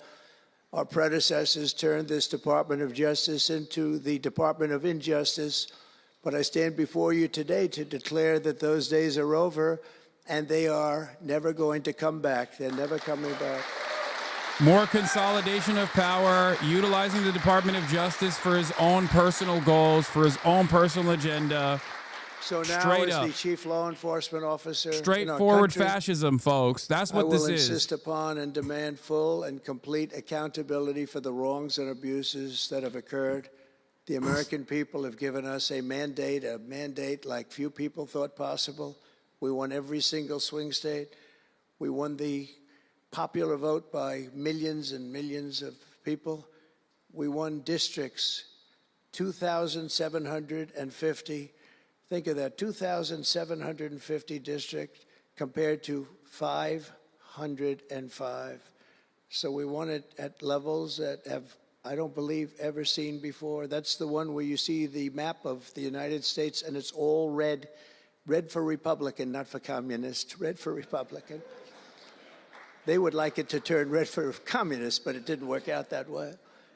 The American people have given us a mandate and really just a far-reaching investigation is what they are demanding into the corruption of our system. And that's exactly, I'm sure, what Pam and Cash and everyone else mentioned here and not mentioned is going to be doing. We will expel the rogue actors and corrupt forces from our government. We will expose and very much expose their egregious crimes and severe misconduct, of which was levels you've never seen anything like it. It's going to be legendary. It's going to also be legendary for the people that are able to seek it out and bring justice. We will restore the scales of justice in America, and we will ensure that such abuses never happen again in our country. And that's why on day one I signed an executive order banning all government censorship and directing the removal of every bureaucrat who conspired to attack free speech and many other things and values in America. My administration stripped the security clearances of the disgraced intelligence agents who lied about Hunter Biden's laptop from hell. We revoked the clearances of deranged Jack Smith, Alvin Bragg, Letitia James, and the crooked law firms that aided their partisan persecutions. And I went through it. These are state and city courts, and the corruption is unbelievable. We also terminated the clearances of the Biden crime family and Joe Biden himself. He didn't deserve it. In fact, he was essentially found guilty, but they said he was incompetent, and therefore let's not find him guilty, I guess. Nobody knows what that ruling was, but I didn't want any part of it. I think I would have rather been found guilty than what they found with him. They said he didn't know what the hell he was doing, and therefore he's let him go. I said, you know, I'd rather be convicted, Pam, I think, than that. That was not good. I said, please convict me, don't say that. I pardoned hundreds of political prisoners who had been grossly mistreated. We removed the senior FBI officials who misdirected resources to send SWAT teams after grandmothers and J6 hostages. And it was a great honor for me to fire, I will tell you this, a great honor to fire James Comey. A great, great honor. That was nothing. There was no better day. A lot of people said, oh, that's too bad you did that. And they said that's going to be, and you know what? Dude, we're running back. We're running back the hits from the first one. Because the level first of admin things that we learned after that turned out to be that they were doing, in fact, really bad things. He was a terrible person, did terrible things, and persecuted people, and all in the guise of being an angel, but he wasn't an angel. We created a brand new DOJ task force and anti-Christian bias. And under Director Patel, we're getting the FBI agents out of the headquarters in Washington, D.C., and back on the streets in pursuit of dangerous criminals where they belong and where they want to be. And, you know, you have that big FBI building, and it's a very big building, and they were going to build an FBI headquarters 3 hours away in Maryland, a liberal state, but that has no bearing on what I'm about to say, but we're going to stop it. Not going to let that happen. We're going to build another big FBI building right where it is, which would have been the right place because the FBI and the DOJ have to be near each other. You can't that's one thing I did learn from this persecution. The FBI and the DOJ work together. Now, in my case, they work together for bad purposes, but they do. They were always together. So how can you have one that's 3 hours away? But one thing I said to Cash, well, we're going to get a great building built. It's going to be a magnificent building. He said, sir, we don't need that kind of room. I said, what do you mean? He said, I'm just going to take a old Department of Commerce building that's about 25% the size, and that's what I need. We're going to have the best staff that you've ever seen, and that's what I need. It's in a nice location, but I don't need that big building. Why don't you just sell the site to somebody, and we're going to be very happy. And they want to have far fewer people, but we also want to have them in D.C., and if for no other reason, we like having law enforcement walking the streets of our capital, because when the bad guys are out there and they see there's an FBI agent, that's the ultimate in law enforcement, and they're not going to be acting so bad. We're cleaning up our city. We're cleaning up this great capital, and we're not going to have crime, and we're not going to stand for crime, and we're going to take the graffiti down, and we're already taking the tents down, and we're working with the administration, and if the administration can't do the job, we're going to have to take it back and run it through the federal government. But we hope the administration is going to be able. So far, they've been doing very well. The mayor's been doing a good job. We said there are tents galore right opposite. Chat, shut the fuck up. This is not just Trump yapping, okay? This is important to understand where he's going to take it. I know Bernie's on the Senate floor right now. Shut up. Go watch it on your own if you want to. We have to listen to the current president, literally at the Department of Justice, talk about how he is going to weaponize the Department of Justice. I know you don't want to hear it. I know it sounds shitty. He's rambling on about the same old things over and over again. But in there is nuggets of things that he's going to do next. And we have to fucking address it. I didn't want to have him see graffiti. I didn't want to have him see broken barriers and potholes in the roads. And we had it looking beautiful. And we're going to do that for the city. And we're going to have a crime-free capital. When people come here, they're not going to be mugged or shot or raped. They're going to have a crime-free capital again. It's going to be cleaner and better and safer than it ever was. And it's not going to take us too long. There's a new phenomena that is taking place. with these violent, vicious lawyers that we have all over. They play the ref. You know what playing the ref is? Like the great Bobby Knight basketball coach. He'd scream and scream at the ref. He'd scream. I watched it. By the way, I love Bobby Knight because he endorsed me. And having Bobby Knight's endorsement in Indiana was an extremely good thing. A friend of mine said I was running in Indiana at the time. This was early on, 2016. And I was doing great. But a friend came up and said, "You know Bobby Knight?" I said, "No, I don't, but I hear he was a tough cookie." He said, not only tough, he was beyond tough, but he's the most popular guy you can imagine. It turned out he wanted to endorse me. He called me about 2 years before. He said, "Sir, I'd like to endorse you." I said, "Is this really Bobby Knight?" He said, "It's me." I could tell it was Bobby Knight. He had been known for throwing the chair across the court and slapping a player. Can't do things like that, right? And the man that came in fired him. He was a new administrator for the college. That guy didn't last very long. They were like 14-0, and they fired Coach Knight.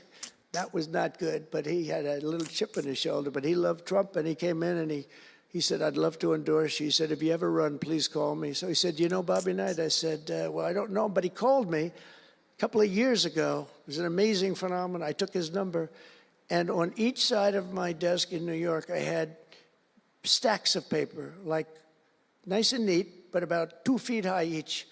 And I said, I wrote his number down and I put it here 2 years ago. And I said, let me see if I can find it. It was almost like a miracle. I had other miracles that happened too. My ear is still throbbing. That was a miracle. That was a miracle also, wasn't it? That was a miracle also.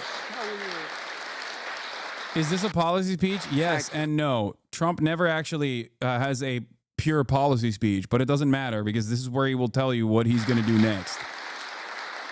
That was a miracle. Anyway, okay, that's it. That's very nice, thank you. But so he said, Bobby Knight. So I said, I put his name down and I wrote it down. It's in one of these stacks. I lifted up. There would have to be 2,000-3,000 pages in each stack. I lifted it up, the first one, had no idea. And there was his name on a little card, Bobby Knight with his number. It was like incredible. I tell that story all the time. And I called him and dialed a number. He said, "I've been waiting for you to call." And he went out and he made a speech for me in a packed arena in Indiana, and it was over. It was over. He was a tough guy. He actually went a little far, if you remember. He made a great speech because he was actually a motivational type guy, to put it mildly. Andrew just landed a $642 million Pentagon contract. Awesome. He walks back onto the stage. I said, uh-oh, this is trouble. Why is he coming back? He was a big guy, too. Why is he coming back? He said, "May I say a few more words?" Great. I said, "Yeah, go ahead, Bobby, say a few more words." A little different. And he said, "And let me tell you something about this guy, Trump. This guy, if he has to, will use the nuclear weapons that we have. He will use he has no fear. He's going to use, and that's the kind of guy." And he walked off the stage. I said, I think I'm in big trouble, Pam." That was not good, but it worked out okay. In the meantime, we won the state in a landslide, and it was great, and it was just an amazing period of time. But this is the most amazing period of time. I think this is more amazing. What's taken place is more amazing. I think it's more consequential, and if we do the job, one of the big media outlets said what we did was the most consequential election in the last 129 years. Well, if we do the job that we're all capable of doing, I think it's going to prove to be that and then some, and that's what we want to do. We have a real big shot at making this country so great, so great. What happened to our country was so sad. What they've done in 4 years to our country with the borders, with Afghanistan, the most embarrassing period of time, allowing the Russian situation, was never going to happen, with Ukraine. Allowing October 7th to happen would have never happened, because under me, Iran was totally broke. They had no money. They weren't giving any money to Hamas or Hezbollah. It was totally broke. But allowing inflation, look at what inflation's done to people, been so devastating. And now you see that, by the way, price of eggs is down 35% in the last week and a half. We're doing a good job. Brooke is doing a good job. Brooke Rollins and everybody. And Inflation's down, interest rates are down, gasoline has come down to a level that we haven't seen in a long time. All things that we wanted to do, because then everything else is going to be coming down. We want it to come down. We want bacon to come down, and groceries, a term I used to use. It's sort of an old-fashioned term, but I used to use it on the campaign trail, those last 90 perfect, beautiful days. We just hit it. And I want to thank Susie. You have done a great job. Susie Wiles. Great job, Susie. A big magazine just named her the most powerful woman in the world, and that's okay with me. She is the most powerful woman. You think about it, John, right? The most powerful woman in the world, but she's great. And we had a great 90 days. It was a perfect 90 days, and it was a great result, but we want to put that result to good use by doing a phenomenal job. And the saddest part about him just being like, prices are going to come down, they're coming down already, is that there is enough people in his audience that unironically believe it, where they're like, they go to the grocery store, they don't experience it, but they still believe it, where they're like, hell yeah, well, my president said so, so it must be the case. It's insane. But I did appoint her, federal judge, and these fake lawyers, these horrible human beings, were hitting her so hard, public relations-wise. They were playing the ref. I don't think it's legal. I don't think it's legal. They might as well go out and just shout it in a courthouse. They were saying she was slow, she wasn't smart, she was totally biased, she loved Trump. I didn't know her, other than I saw her the couple of days that I was in court, and I thought her decorum was amazing. Anything bad they could say, though, they were saying about her, it was whatever they could say bad about a human being, all made up, because actually she was brilliant. She moved quickly. She was the absolute model of what a judge should be, and she was strong and tough. And how do you get them to stop if you're a judge? How do you get them to stop with the playing the ref? Bobby Knight would play the ref. That's why I brought up the Bobby Knight story. He would play the ref. He'd scream at the ref. He'd scream so hard. Oh, boy, it was terrible, actually. And the eggs are down, but that's because we're importing 10 million eggs from Turkey and now begging Denmark and Sweden for eggs too. We're literally importing hundreds of millions of eggs from Europe. It's not a legitimate price decrease. It's manufactured. It's going to shoot back up when people stop subsidizing us. I don't care. Turkey will always subsidize the U.S. Are you kidding me? He starts going crazy. And he said, no, he's not going to change this time, but he's going to change for the next play. And sure as hell he did. You know, Bobby, by the way, had the last undefeated team in basketball. And relatively speaking, you know, he had a team. He always had a team. He never had that. Well, he had a couple of great players, obviously, some top NBA players, but very few relatively. He had a team, but he won the national championship 3 times. But he had the last undefeated team in basketball. And he would play the ref, and he would scream at him. He knew exactly what he was doing. They're doing the same thing. Ironic how you can talk about eggs so much, yet refuse to go vegan. Cognitive dissonance is crazy. Take a day off, vegan. They vegan. wanted to scare the hell out of the judges, and they do it. And how do you stop it if you're a judge? Because you want to go home, you have a family, you have children, and the New York Times will write whatever these people say, and the Washington Post, and the Wall Street Journal, and MSDNC, and the fake news CNN, and ABC, CBS, and NBC, and they'll write whatever they say. And what do you do to get rid of it? You convict Trump. All you have to do is be really tough on him and ultimately convict him, and they leave you alone. It's totally illegal what they do. I just hope you can all watch for it, but it's totally illegal. And it was so unfair what they were doing to her. But they do it all the time with judges. But in her case, she was very courageous, and it only made her angry. Wouldn't you say? It just made her angry. She didn't like it. A lot of them say, oh, please don't say that about me. My family, what's my husband going to say? What's my wife going to say, or my kids? Please don't say that. And it had absolutely no impact on her in the case against me, which was a case, I will not use a bad word. I promised my wife I would never use a bad word, so just a little bad. The case against me was bullshit. And she correctly dismissed it. She correctly Look at Emil, he's looking. That's interesting. But these two guys were warriors. You got a warrior here. You got two warriors, I can tell you that. You got a whole bunch of them. But, and they wouldn't quit. They wouldn't take no for an answer. They just wouldn't quit. These two people right up here, and some others that are involved with it indirectly. And what the lawyers do is they're doing it to the Supreme Court justices, hoping that they'll be overcome by the horrible things they say about them. They say things about Supreme Court justices and judges that are just horrible. They're playing the ref. Remember the way they treated Justice Thomas and Justice Alito and Justice Kavanaugh, Justice Gorsuch. Chief Justice Roberts get treated unbelievably badly, and they're hoping that they can sway them to go along because, again, what do? They're humans. You know, like it would be wonderful if everybody was just a perfect computer machine, but they're not. They're humans, and they don't want to be accused of many, many things, including gross incompetence. They don't like it, and they don't want it. There's not much they can do about it. You know, they're in a position they can't really fight back really very well.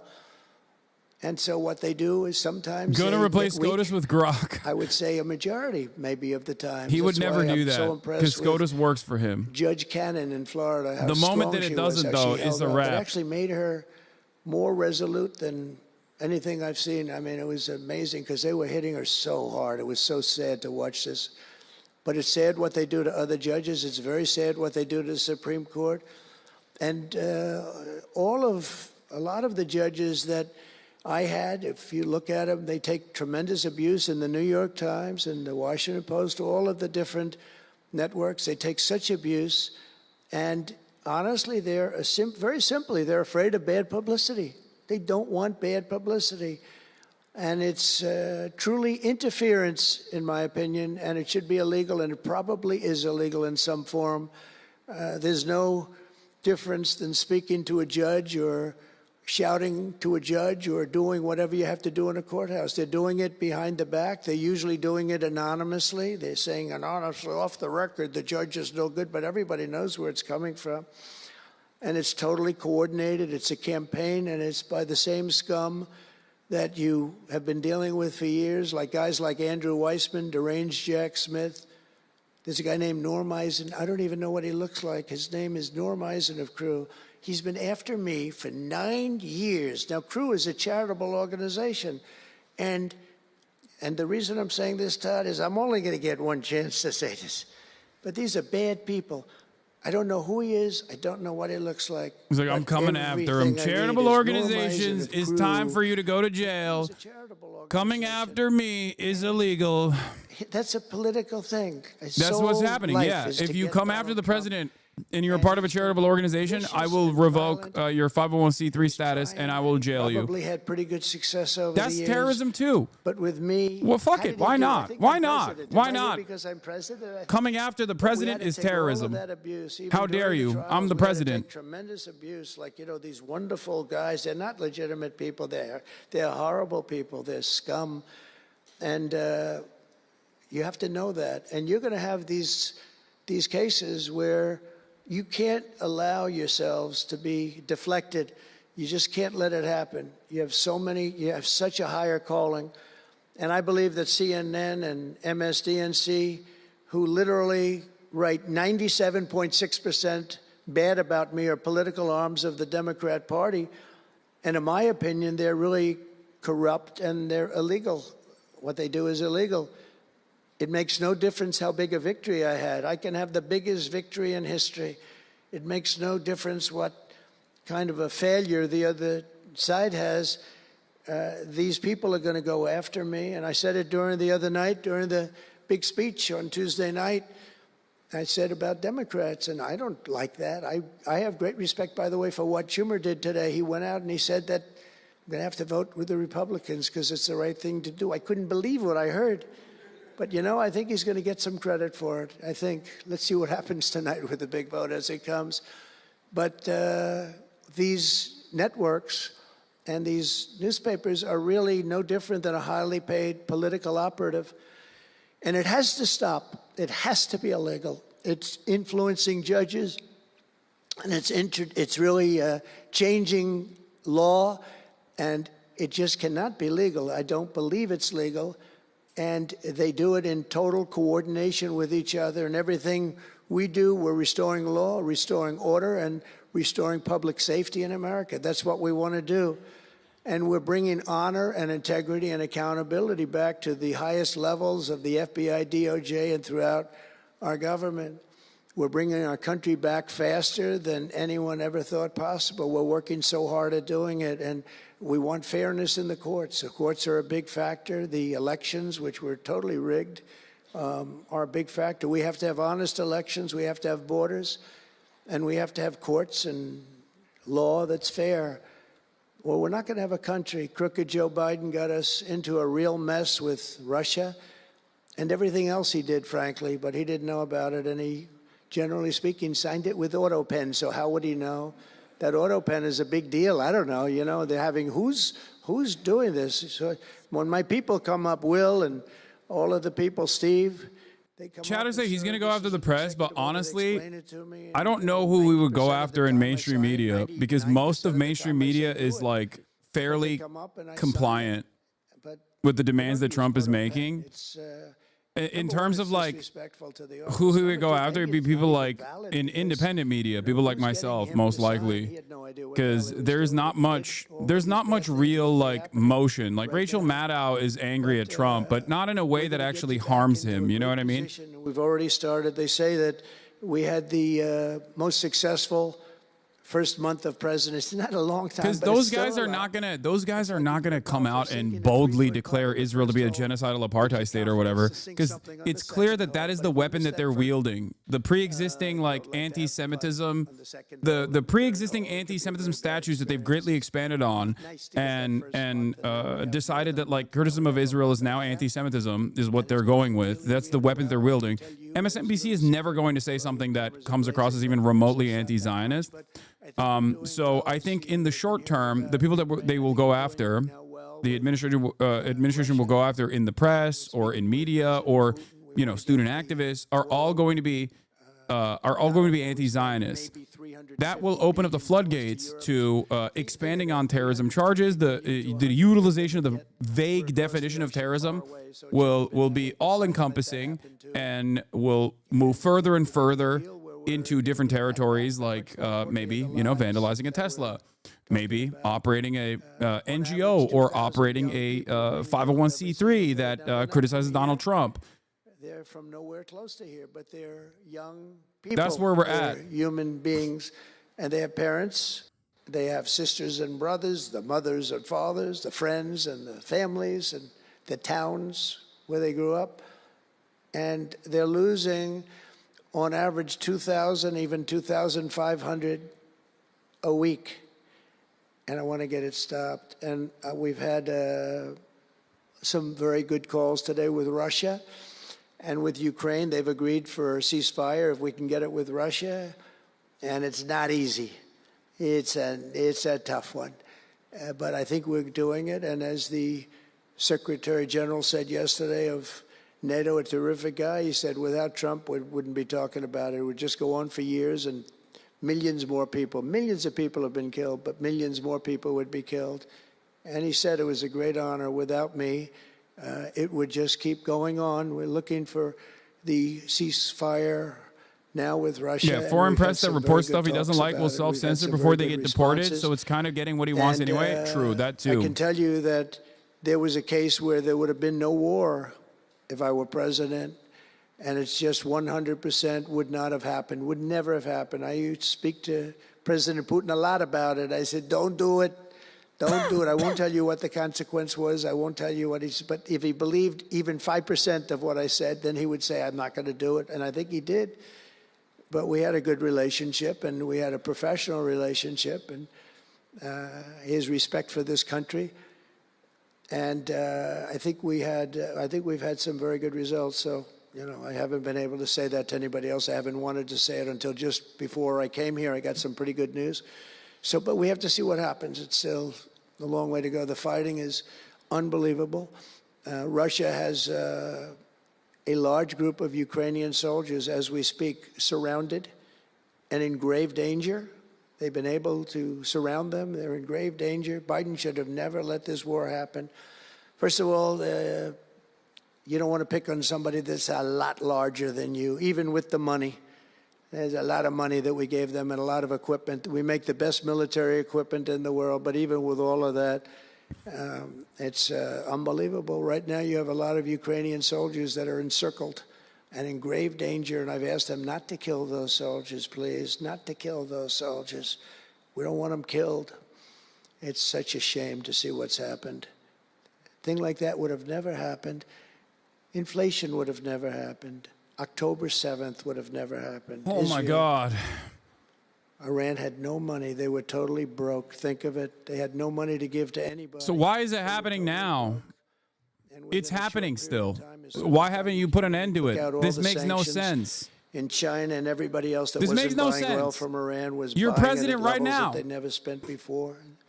And Ukraine very much is still happening. It was a sad thing. And if you look at Afghanistan, that was probably what got Putin started, because when he looked at how horribly we looked, I think the most embarrassing day, not that we got out because we were getting out. I would have been out faster than them. I was the one that got it down to the right level. But we would have kept Bagram, the big Air Force base. We would have kept it. Right now, China occupies Bagram. And the reason we would have kept it is because they were 1 hour away from where China has and builds its nuclear missiles and weapons. And they gave that up. At the dark of night, they left the lights on, and they left the dogs behind, by the way. A lot of people say, what about all the dogs? They had a lot of dogs, and they left the dogs behind. And what a shame, what a shame. The way we got out, I think it was the most humiliating time in the history of our country. The way it happened, not that we were getting out, because we wanted to get out, but we would have gotten out with dignity and strength. And what a difference a rigged and crooked election had on our country when you think about it. And the people who did this to us should go to jail. They should go to jail. So I just want to say God bless America, because we have to say God bless. We're lucky we're still here, frankly. And this whole thing could lead, I think we have it. I think we have it. But this could lead to World War III very easily. Could very easily lead to World War III, but I think we're in pretty good shape. A lot better than we were before we got involved, that I can tell you. That was heading into World War III territory, and that would have been a war like no other because of nuclear weapons and other types of weapons that people you don't even want to know about. But as many of you do know, well, we're focused on persecuting, and these people were really focused on persecuting Republicans. The last administration presided over the worst increase in violent crime in our country in many, many decades. We had levels of violence and crime, and a lot of it had to do with the illegal immigrants that came in. Remember when I used to complain about it? Because I knew how tough they were, how mean they were. And they said, no, people that come into our country are all wonderful people. No, they're not wonderful. These are stone-cold killers. These are killers they make our killers look nice by comparison. They make our killers look nice. These are rough, tough people with the tattoos all over their face. Historically speaking, I don't want to discriminate against anybody, but historically speaking, they're not going to be the head of any major bank that we know of. These are rough people. These are rough killer people, and they allow them in by the millions. In major cities like New York, Chicago, and Washington, mothers can't walk their children to the park without fear of being shot or killed or raped or anything. Women can't ride the subway without worrying that a hoodlum will shove them onto the train tracks. In New York, it's happened twice in the last couple of weeks. They're standing there, perfect Wall Street gentleman in one case, and another person who was a worker, good worker, electrician, gets pushed into a train going 45 miles an hour just prior to the train, not stopping, going to go through that. So I know the stations very well. I used to take the subway. I used to feel safe. When I was young, I'd go to my parents would drop me off at the subway. I'd take the subway to my school. Can you believe it? Today, they wouldn't be doing that. And we want to get a country back maybe where you can do that again, Pam. But it's so sad to see what's taking place under the Biden regime. Average monthly homicides increased by 14%.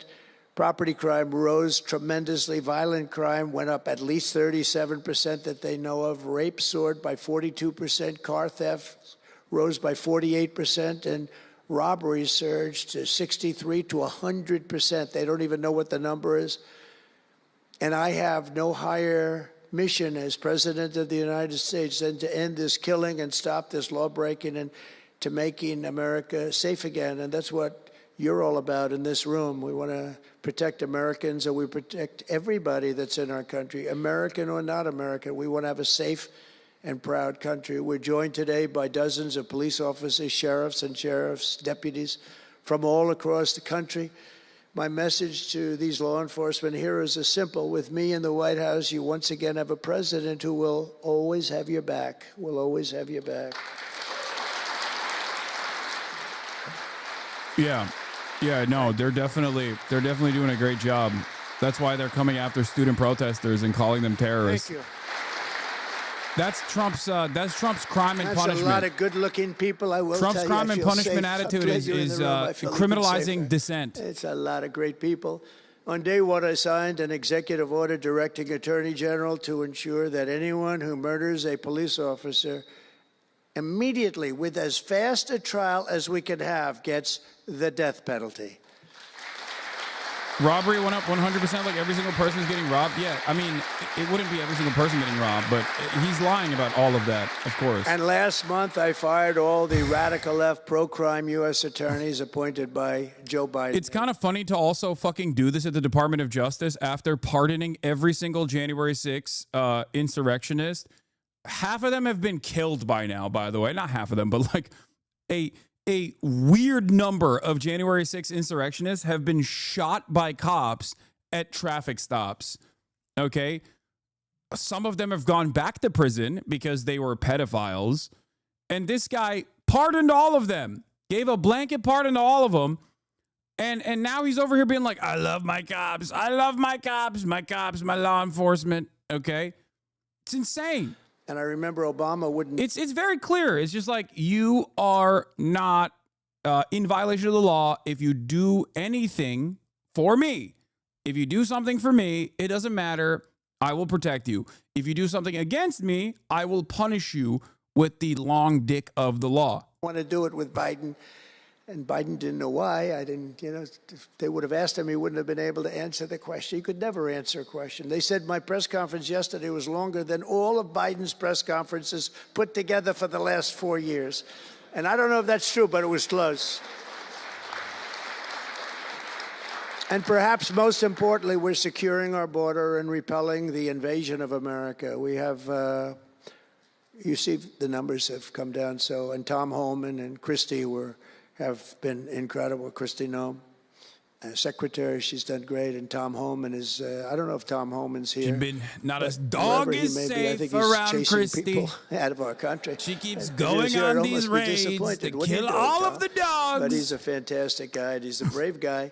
Over the past 4 years, other countries emptied out their prisons and jails, mental institutions, and insane asylums, and sent the killers, drug smugglers, and bloodthirsty inmates from the filthiest dungeons of the world straight into the USA. And open border. We had an open border policy. Anybody could come in, no matter what you were, no matter where you came from, no matter what you looked like, no matter what you were doing, no matter what you did, no matter how many people you murdered, you could come right into our country. We have murderers right now walking the streets.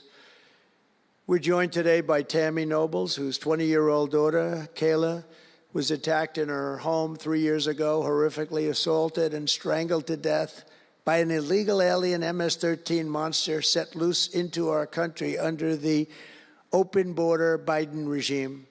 Kayla was one of countless American victims ripped away from their families by the open border policies of that administration. And we're also joined by Kayla's stepfather, Jeremiah, and several other courageous angel families here today. And I'd love you to all just stand up and take a bow because you are incredible people. Please. Thank you.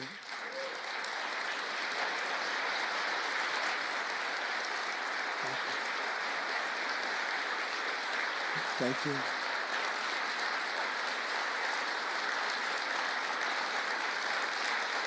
Thank you very much. Thank you. But I want you to know that we are working every day to Take a expel bow. these savages from our country and ensure that what happened to Take your a loved bow, ones because will I'm never talking happen again. about how their legacy is going to be a great your one. Thank your you all relatives very were much. ruthlessly Appreciate it. murdered. On Come day on, take one a of my bow. administration, I declared a national emergency on our southern border. In our first full month in office, we achieved the lowest level of illegal border crossings ever recorded. Okay, even lower than We're going to talk 4 about the years definitions ago. that of anti-Semitism under the Trump DOJ that they will For use to years, prosecute Democrats Americans. and the media kept saying that we needed new legislation. We had to have new legislation. We needed it immediately. And I never had legislation. I had the best border in the history of our country for almost 4 years. And by the time I got out, we had the lowest numbers ever. My favorite chart of all time was brought down that day. And on that chart said we had the lowest numbers ever. But it turned out that we really didn't need new legislation. All you needed was a new president.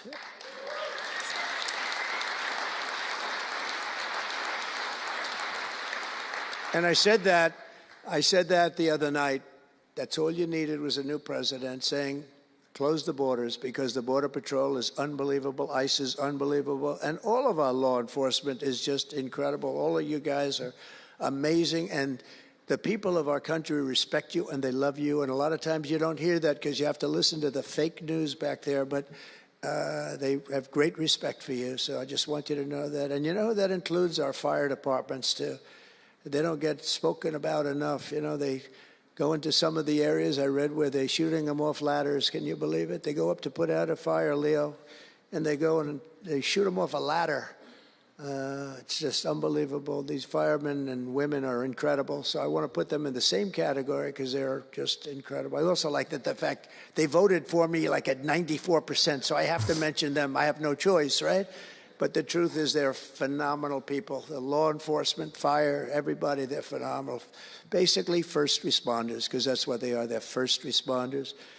And we're ending the migrant occupation of America. And what we're doing now is we're liberating our cities and our suburbs and our towns. And you see a big difference. I'm getting calls all the time from even leaders of other countries saying, sir, the whole world feels liberated now. It feels like there's a light over America, but there's a light over the whole world. I hear that so much. It's so nice to hear, too. And I feel it. I mean, I feel it. I look at it. I see the polls. I don't know if the polls are right, but they're certainly very good. I'll take them right now.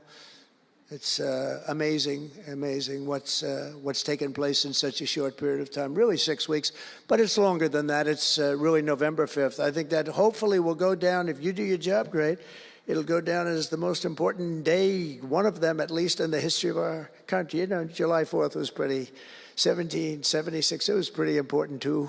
But let's see if we can top it. Can we top it? I don't know. That's a tough one, but we're going to try. But it will be one of the most important days in the history of our country. So I think, and I think everybody in this room wants that to happen. Last month, we officially designated MS-13 and Tren de Aragua. That's the Venezuelan gang, the toughest gang, they say, in the world, and the Mexican drug cartels as foreign terrorist organizations. That's a big deal. Nobody wanted to do that in the past.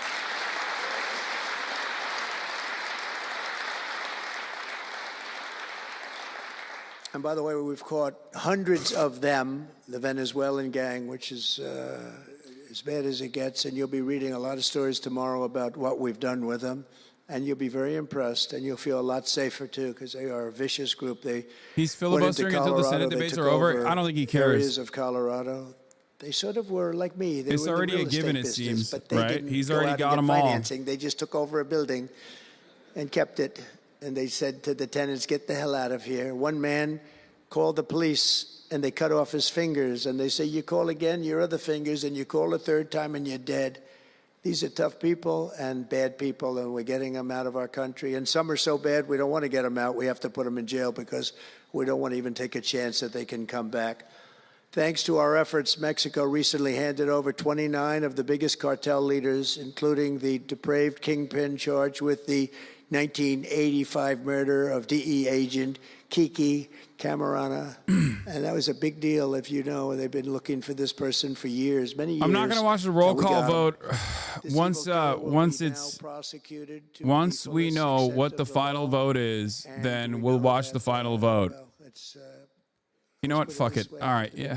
All right. We'll watch it. Why not? Let's see. Let's see where they go. In terms of playing the long game, thinking about how Democrats need to position themselves to meaningfully combat the Trump administration moving forward, this would not be the winning fight. And I certainly understand the progressive anger. I certainly understand House Democrats who feel like they walked out on a plank and took a tough vote. Former That White you House could certainly spokesperson back and forth. But I do defending think for the long-term, like 8 people in the Democratic Party right now against the entire base and against the rest of the establishment Democrats. And think about in the Senate, all of the centrists are against this. States, and that's going to be a tough. I think. Who is this for? Take it from me. As a House Republican, those that instigate the shutdown eat it on the back end. So don't do it.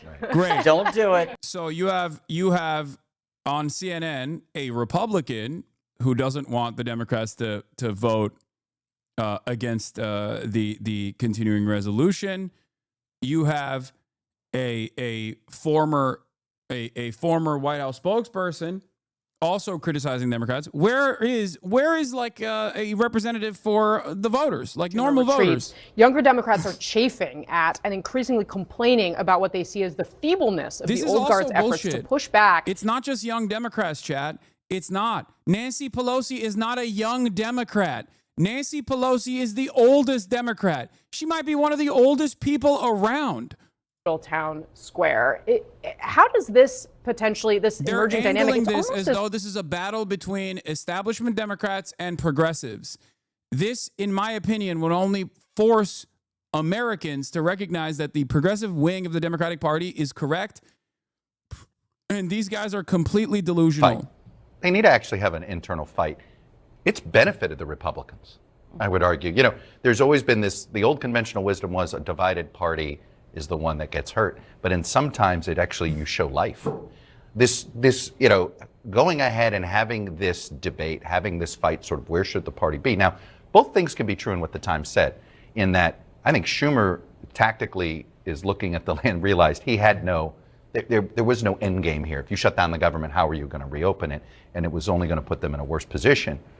But I did wonder why Schumer is still there. Like, I was surprised after that, meaning, and I say this, this is nothing to do, it's sort of like, after you have a loss like the Democrats had, it's sort of like, it's time to sort of, hey, bring in a new set of leaders all over the map. You know, I am surprised that the Senate Democrats aren't led by a Michael Bennet or an Amy Klobuchar right now, in that it is probably time for that generational handover. It happened on the Republican side, right, from McConnell to Thune. So, like, both things could be true here, although I do believe Schumer took one for his team in a way that was probably really necessary for the party in this one. Well, maybe it lets him, as someone who perhaps understands that I'd be shocked if he's running again forever. And I do think, I broadly agree with this, and I think you know, Schumer obviously remains in place, but you do see Democrats, you see Jeanne Shaheen stepping down, you see Tina Smith stepping down. I do think you see a recognition across the leadership of the Democratic Party that it's time for some fresh blood.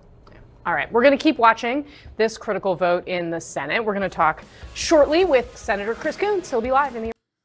Oh.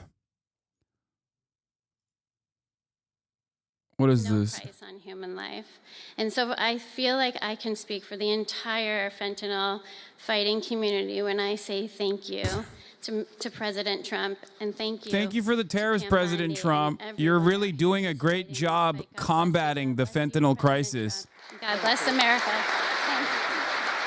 He brought out another prop to be like, this is a person who was victimized by fentanyl. I assume one of her family members OD'd. Okay, to say like, this is why we're doing the tariffs. 0 people think this is why they're doing the tariffs. No one believes this. Thank you, Ann, very much. Weston is, I just said to Ann, Weston is up in heaven watching his mom, and he's so proud of you. He's so proud of you. Thank you.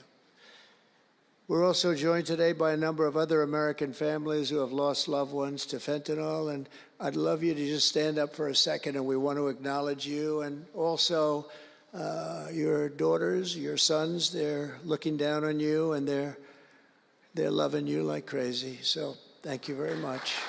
Thank you. Thank you.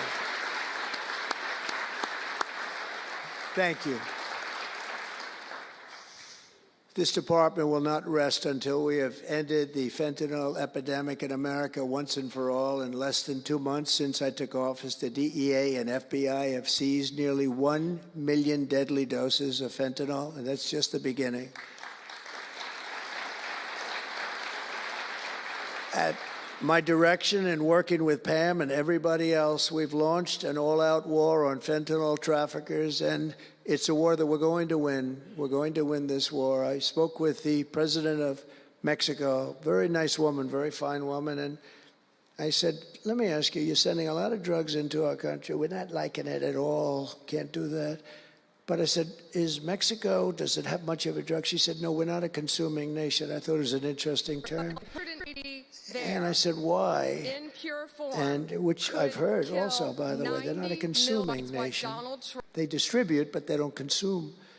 But I said, why are you not a consumer? Well, we're very close with family. I said, so we're very close with family, too. I mean, our families are being devastated. And I listened to the New York Times podcast with the journalist that claimed that fentanyl labs in Mexico were shutting down because Donald Trump was terrifying Mexico.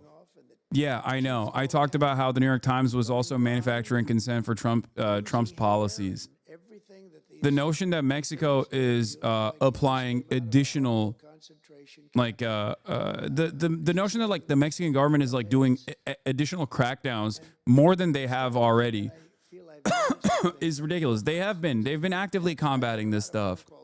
And Claudia Sheinbaum basically said as much. They were like, we've been actively combating it. Look, line goes down. And Trump was like, okay, there it is. They're listening to us. He's just looking for a victory. That's all he's looking for here. So he'll take whatever he can. Campaign that's, I think, really incredible. More than anything else, it's terrible. Fentanyl is trafficked into the United States by American citizens. Fentanyl is trafficked and purchased by American citizens, is sold by American citizens. Every step of this process is led by Americans, okay? Yes, the production of the chemical compounds necessary to make fentanyl is done by the cartels, but every single aspect of fentanyl is for Americans and by Americans, okay?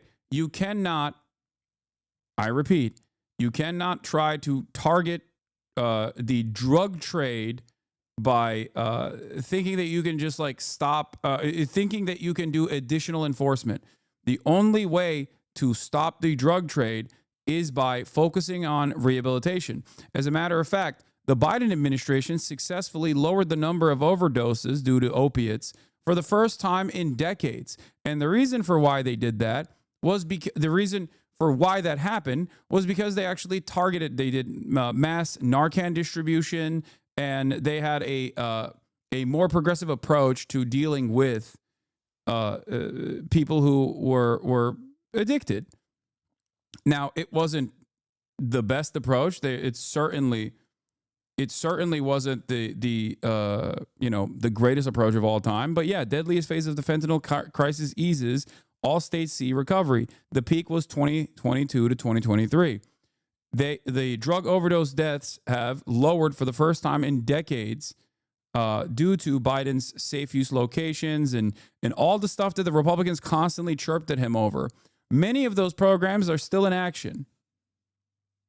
That is the only way that you can actually curb back on the overdoses by treating addiction not as a crime, but instead as an illness, because that's what addiction is. It is an illness. If you criminalize addiction, you will just have more addiction. You will never be able to deal with this problem. But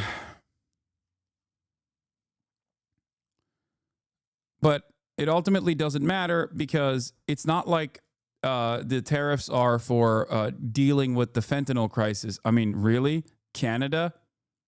Really? A tremendous amount of fentanyl is crossing the border from Canada? People say, oh, well, 1 gram can kill 7 gorillion people. You don't understand. It's like, okay, dude.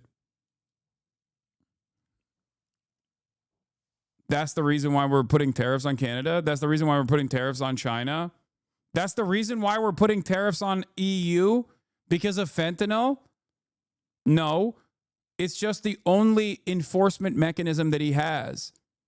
Because it's like, declare it a national security, and then use that as a justification for why you want to do tariffs. I don't know why he wants to do tariffs. I still don't fully comprehend the reasoning behind it and why he keeps scaling it back and then saying we're going to do it again and then pulling it back again. Having said that, I do think it is completely ridiculous to like believe Trump when he says, "Oh, I'm tariffing every country that is in the sphere of American influence. I'm tariffing every country in the sphere of American influence because of fentanyl." Like Mexico is the only country where that would somewhat work if that was a successful method. It's not. It doesn't make sense for all the other countries that are getting tariffs. Mandate that we receive, but you can't go after your political opponent. Nobody's ever seen anything like it, actually, and hopefully they won't see anything like it. Check logs. But Trump now said with they the captured return- 1 million lethal doses. Yes, that means they captured a bag, okay? Please. Fentanyl is an incredibly potent and incredibly deadly drug. That's it. They get one bag, they get a couple grams, and they're like, this kills 7 gorillion people.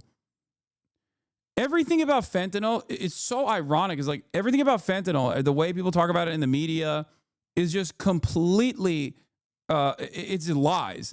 You can get a contact high. Cops are dying or overdosing on fentanyl by just like being in the presence of fentanyl. Like it's all lies, okay?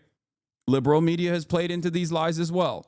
Just straight up. There's no other way to describe it. It's just a lie, okay? If that was the case, EMTs and if that was the case, if fentanyl could kill you with a contact high or whatever, EMTs and doctors and nurses would be falling apart, okay? Fentanyl is still used in a medical setting all the time. You have fent patches for pain reduction.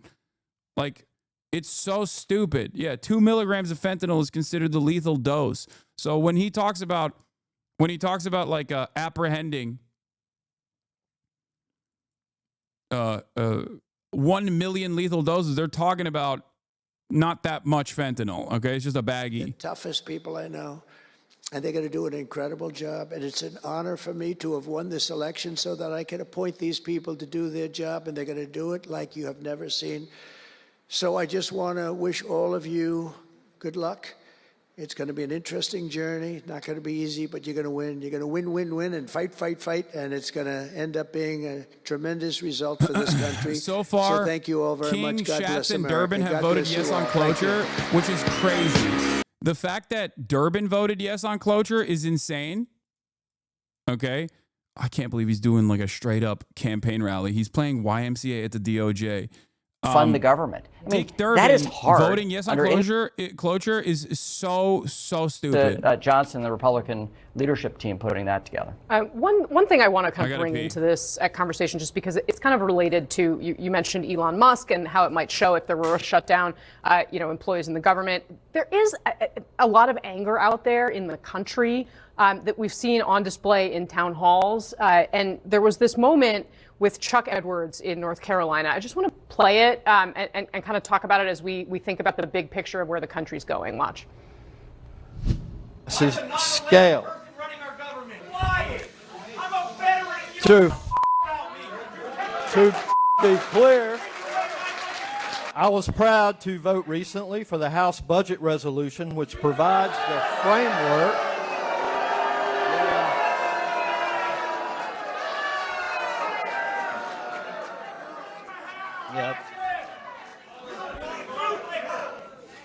And you wonder why folks don't want to do these town halls. Chuck, I would like you to weigh in, but Congressman, you just told me as we were listening to this that you used to represent. Yeah, it's Buncombe County. Buncombe County, and I had the honor. The blue dot of Western Carolina, right? I had the honor of getting in the city of Asheville about 15 to 17% of the vote every election cycle. And so Chuck may do that here. But the idea of actually going into the belly of the beast and having a town hall is a statement of purpose in and of itself. But House Republicans are saying, well, maybe we shouldn't do in-person town hall meetings. Yes, you've got to go take these licks, go make your arguments, make sure you have a good message. Don't be afraid of it. Do not be afraid of it. Go carry out the message on why these cuts matter and how they're going to affect the economy to the constituents' benefit. Yeah, you're right, dude. You're right. The guy wearing the bow tie is so totally right. Republicans should go and defend the budget cuts to their constituents so the constituents will rise up with literal pitchforks. But I give him credit for doing it. He invited this onto himself, but the people's house should be talking to the people. So in theory, this is exactly what you would hope you would see. But I wanted to step back and just throw one thing that I think sort of explains sort of senatorial behavior a little bit here, and I think sort of is a problem for the Democratic Party right now, is its biggest donors and its strategists are to the left of their own voters. Kramer, on the Republican side, its donors and its strategists are to the left of their base voters. Well, on the Republican so the only solution is a moderate center. Pick up the Republican donors somehow, which they're I think not. the Democratic Party has a problem. Every part of this is false. Its supporters are to the left of the Democratic Party. This is true. Their donors are not. The donors are the ones that are forcing Chuck Schumer to, in my opinion, push for a vote on the cloture so they can get this done, so they can pack this up. It's a weird dynamic, and it is fascinating to me. Literally, the Republican strategist community is to the left of their voters, and the Democratic strategist community is to the left of their voters. That overall ends up benefiting the person that's closer to the swing voter. Yeah, really interesting. All right, we're going to continue to keep our eye here on the Senate floor, where the votes are still coming in on this key. Ay, ay, ay. Yeah, guys, you don't understand. True centrism hasn't been tried yet. Eventually, we're going to get true centrism. We just simply haven't tried it yet. We've tried fake centrism. The real centrism is coming any day now, okay? The real moderate voters are going to wake up to the reality and vote for the Democrats, even though they keep doing more and more centrism, and it just simply doesn't work. Anyway, it looks like it's going to come down to Peters, Shaheen, and Hasan. Maggie Hasan, 100p will vote for the cloture. I would be shocked if that doesn't happen. Ajiv, thank you for the 5 gifted subs, or 10 community gifted subs. Okay. We're going to get back to me ripping on the Democratic minority leader, Chuck Schumer, in a second. But before I do that, I do want to briefly mention we were just talking about the DOJ and what Trump is seeking to criminalize. According to the DOJ, they're going to go after people by using the expanded anti-Semitism statute. Yeah, Cuck Schumer. Before we get back to Cuck Schumer and the Senate battle, I do want to briefly mention this.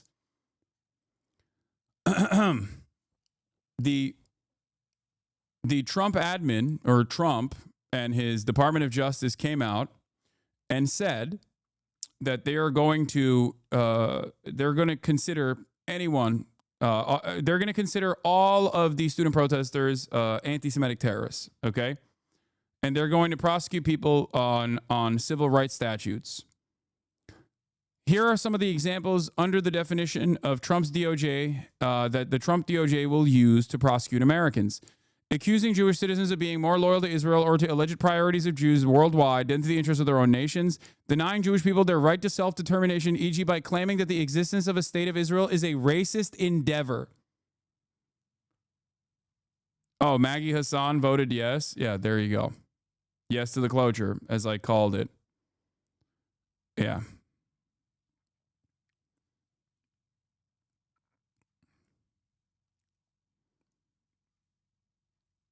Yeah, it's gonna pass. It's gonna pass.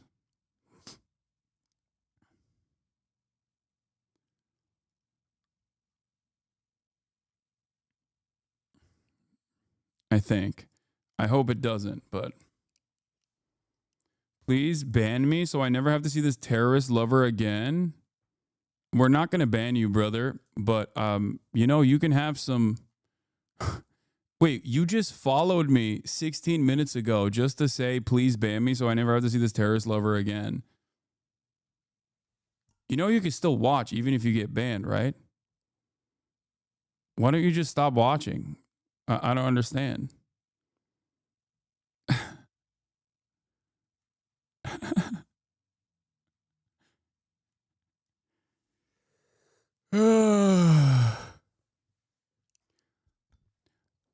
I do have a question for people like Stone Gorilla and many others that come in here to say you're a terrorist lover. Does it not strike you as odd that like you and the Trump administration are entirely aligned on the terrorism statute that the Trump admin is looking to prosecute people over? Like, does that not strike you as odd? Maybe you're a Trump supporter. I don't know. Please ban me. I don't want you on my page. Oh my God, dude.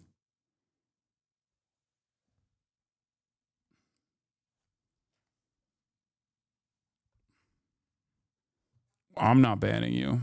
And I don't want the mods to ban you either. I think it's pretty funny that you're like really desperate. You'll never reach me, bro. Just ban me. I won't stop trying, chatter. One day there will come a day where there's something that you care about that all the people that you think cared about you will not defend. I will be there by your side defending your rights. And that's when you will understand that perhaps, you know, you were a little misguided. Even if you come in here with the false notion, that you think I'm pro-terror, okay, I think even on accident, you might learn a thing or two.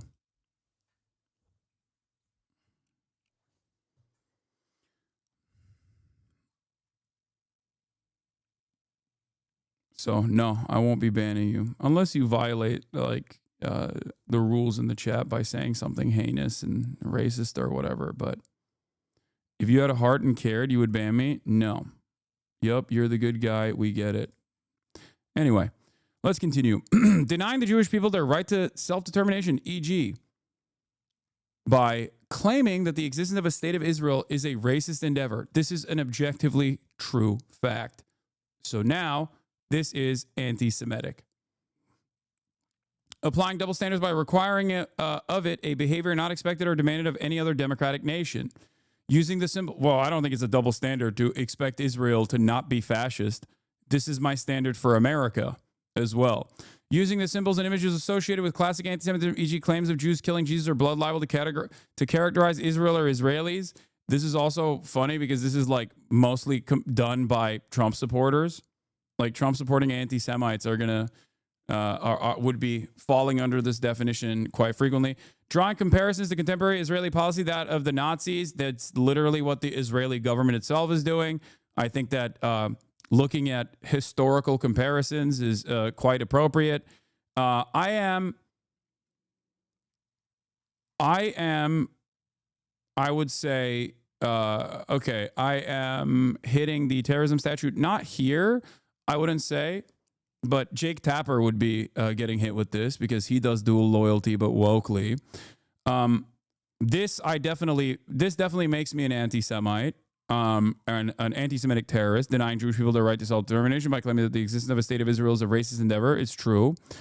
Applying double standards by requiring, this would make me also an anti-Semitic terrorist supporter as well, because I'm not applying double standards, but I certainly am expecting Israel to behave as a normal democratic state, even though it's an apartheid. And of course, I suspect that that's what their real purpose is here for putting this in here. Using the symbols and images associated with classic anti-Semitism, this obviously I do not do. Drawing comparisons of contemporary Israeli policy to that of Nazis is correct.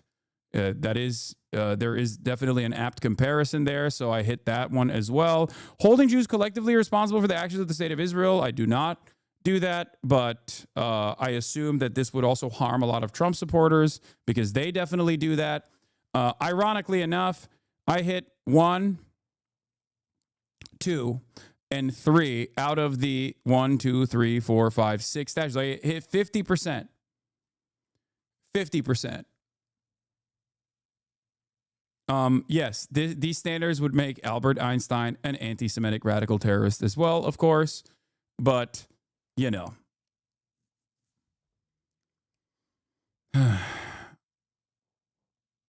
So what are you going to do when they come after you? I don't know. It'll be fine.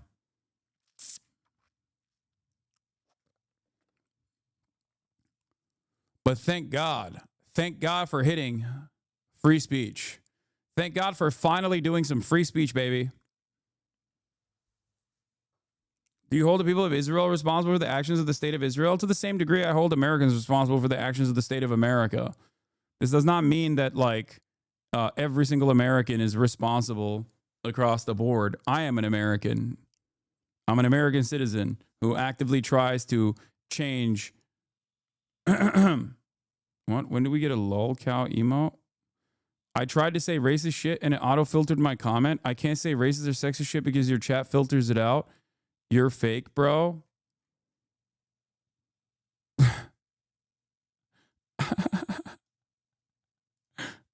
That's so funny. Yeah, no, we're keeping you, man. It's pretty good. It's pretty funny.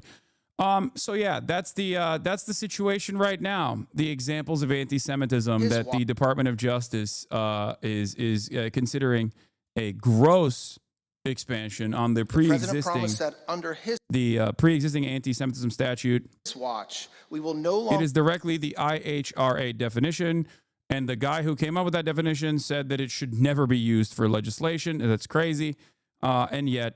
We are still going along with it, just like Germany is going along with it. Wonderful stuff overall. Let's take a look at what the DOJ had to say. Stand by while universities tolerate and facilitate anti-Semitism and support of terrorism on their campuses.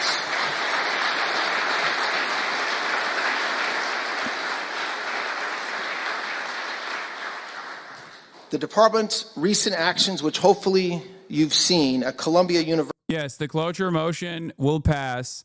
The Democrats have completely caved. Okay? The cloture has passed. It's over. It's done.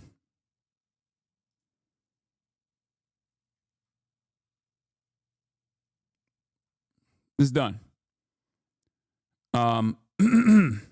Let me finish this DOJ speech and then, or this DOJ erosion of civil liberties, seemingly at the defense of civil liberties, is what they're presenting this as. Diversity, in coordination with our law enforcement agency partners, are part of the administration's mission to end anti-Semitism in this country. Just last night, we worked with the Department of Homeland Security to execute search warrants from an investigation into Columbia University for harboring and concealing illegal aliens on its campus.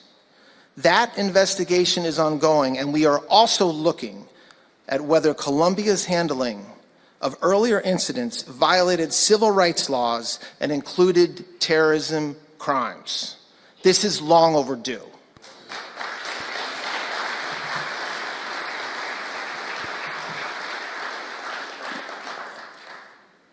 Let me be clear. Hamas is a terrorist organization. It has the blood of American citizens on its hands. I mean, you just said that the Nazis basically weren't wrong. I mean, support the people that have been oppressed for more than 100 years, okay, but nuanced, interesting, still smart, and looking to be smart is a non-ending quest. Wait, what? When the fuck did I ever say that? Are you hallucinating? You must be. I've never said that. What? Get the fuck out of here.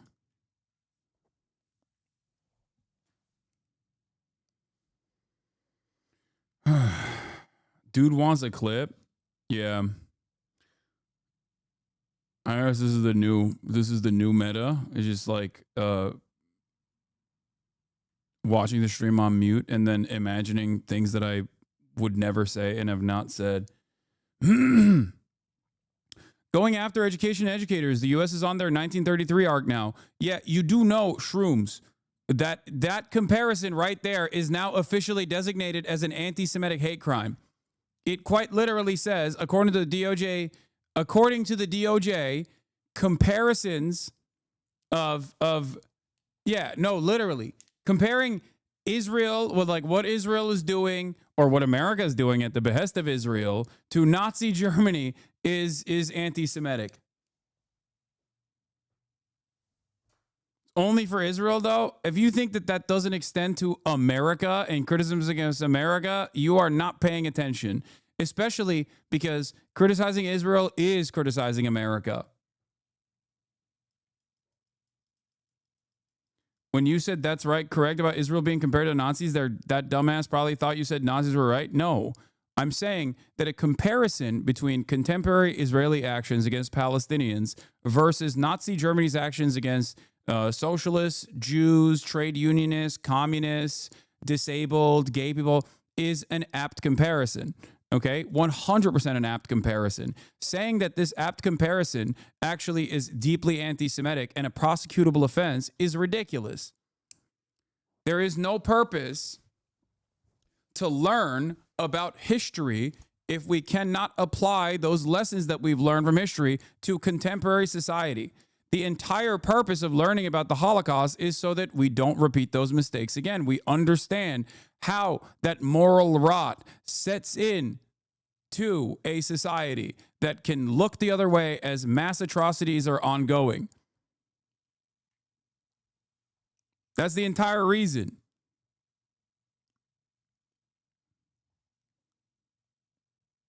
These guys obviously don't care about historical perspectives, historical analysis. It's just, it is what it is. Yes, the Senate officially passed 60. They're going. The continued resolution is going to pass through Congress. Innocent victims, many of whom are citizens of this country, have died because of Hamas's actions. Any person engaging in material support of terror.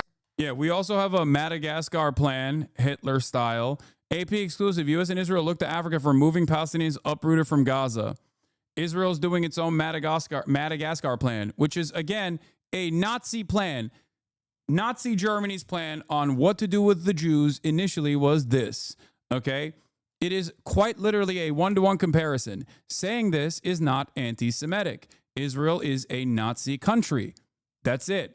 Zionism is a fascist ideology and very similar to Nazi ideology. It's just that the victims and the perpetrators are different. That's the only major difference here.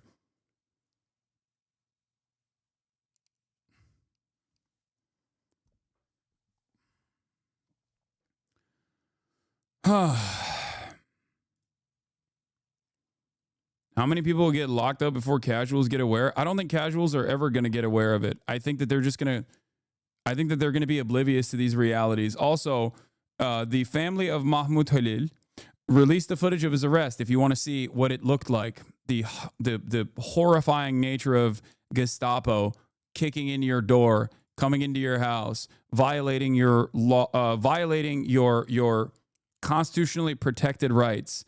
Let's take a look. But you're going to be under arrest. So turn around. Okay, Stop let's resisting. not. Stop resisting. Okay, he's not resisting. He's giving me his phone, okay? He's not, I understand, he's not resisting. Put your arm Like, there's no need for this. Don't worry about it. You're going to have to come with us. Don't worry. I'm coming with you. Don't worry. No one's resisting. No one's getting worked up. you guys really don't need to be doing all of that. It's fine. It's fine. حبيبي كيف بدي اتصل فيك؟ Take Amy. Call Amy. She will be Okay. Hi, Amy. Yeah, they just like handcuffed him and took him. I don't know what to do.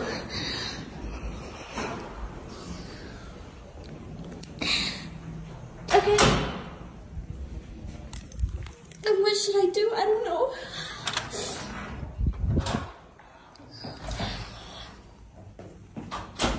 Nor.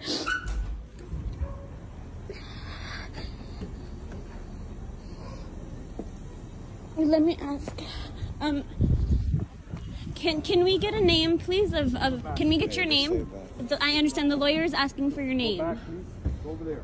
No, we don't give our name. The lawyer's asking for your name. He's saying they don't give their names. Oh yeah, that's right. They'll be taken to immigration custody at 26 Federal Plaza. I'm sorry. Can you repeat that? They'll be taken to immigration custody at 26 Federal Plaza. She said they're taking. Unmarked car, plainclothes officers. This is straightforwardly a Gestapo-style kidnapping. Straight up. When was this clip from, brother? A couple days ago. This is The Khalil family has released the kidnapping of Mahmoud to 26 today. Federal Plaza.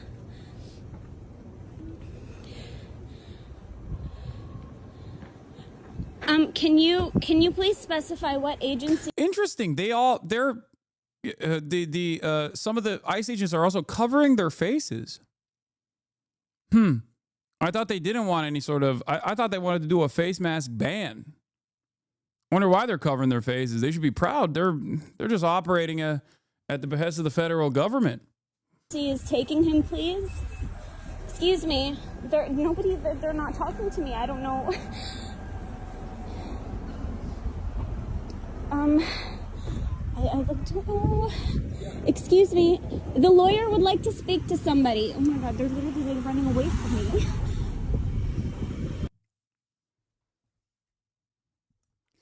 There was any justice in the world, those who have perpetrated crimes like this, both in Israel and the United States of America, would be arrested and prosecuted in a Nuremberg-style trial. Members of the media that have also actively defended these sorts of actions would be persecuted and successfully prosecuted in a Nuremberg-style trial. The only thing holding back this from happening is, or the only thing that causes people to be confident that they will never actually see repercussions for these kinds of violations of human rights, is the fact that they think America will always be at the top forever. That's it. Yeah, the guy who arrested him, I think, was Elvin Hernandez, who was at this guy. Documents show the ICE agent who arrested Mahmoud Khalil was a special guest of the President Trump at the State of the Union address.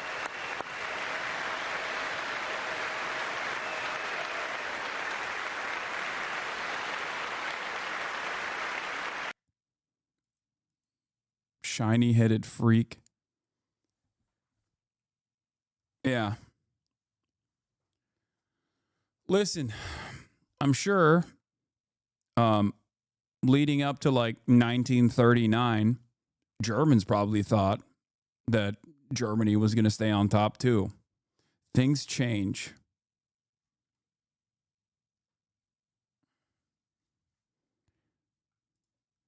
What?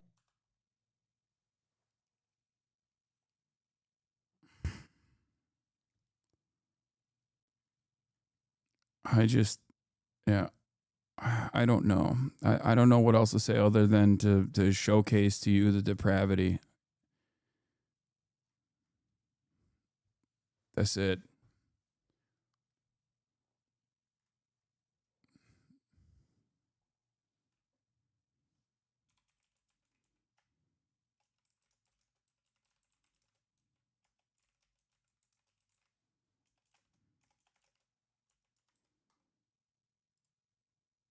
You're going to be under arrest. Yeah, the final Democratic Party turncoat. 10 Senate Democrats are voting to advance the House GOP 6-month funding bill. It has the votes to go through. Cortez Masto, Dick Durbin, John Fetterman, Kirsten Gillibrand, Maggie Hasan, King, Peters, Schatz, Schumer, Shaheen.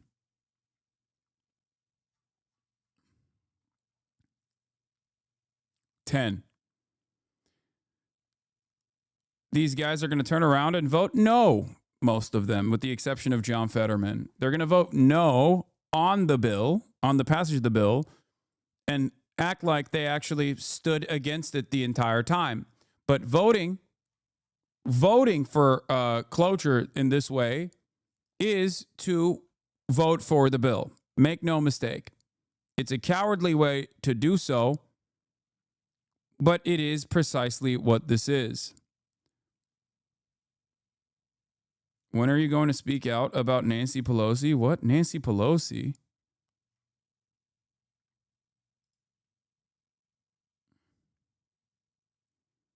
I knew it. HasanAbi is a hidden Republican? What?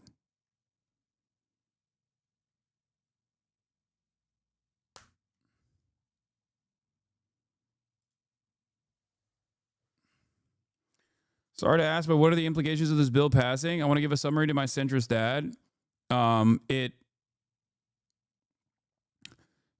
It removes funding from key federal agencies. It gives Trump extra power to command existing federal agencies, and it gives Trump the power to command federal agencies further and direct their funding for future initiatives, whether it be to cut funding or to change like what kind of programs that they're focusing on, things of that nature.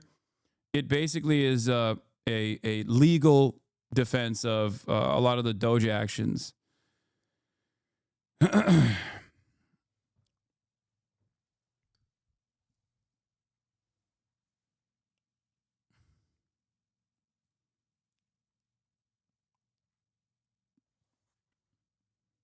Yeah, takes $1 billion away from DC's budget because DC is not a state; it's a district. So there's that too. It's just like a petty, vindictive agenda, but also here, what we know about the House GOP government funding bill.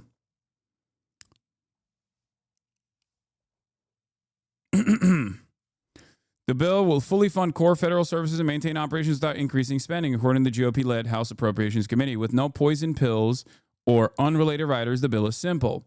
Extend funding and certainty for the nation, Committee Chairman Tom Cole of Oklahoma said in a statement, which is a lie. However, the measure contains some Trump administration requests, including an additional $485 million for immigration and customs enforcement to help boost deportations. The $13 billion decrease in non-defense spending, which Republicans are touting as a $13 billion in savings, would stem from the removal of projects or one-time initiatives funded by lawmakers known as earmarks in fiscal year 2024. According to a House Appropriations Committee spokesperson, the measure would not affect the money directed to those projects in the last fiscal year, but it would not repeat the funding for those same projects. No earmarks are included in the continuing resolution, the spokesperson said. The legislation would also fully fund veterans' health care and services and benefits while enhancing investments in defense, the committee touted in a press release. It noted that the bill includes the largest pay raise for junior enlisted troops in more than 40 years. This is all the Republican push, the Republican sell for what is in the bill. Okay?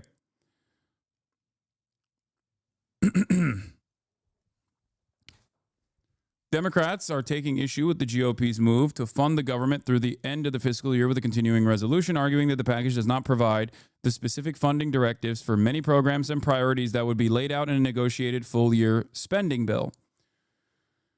This creates slush funds for the Trump administration to reshape spending priorities, eliminate longstanding programs, pick winners and losers, and more. That's what the fact sheet that Senator Patty Murray put forward. She is the ranking Democrat on the Senate Appropriations Committee. I'm going to actually, does anyone have the link to her fact sheet? I'm going to pull that up right now. Hold on.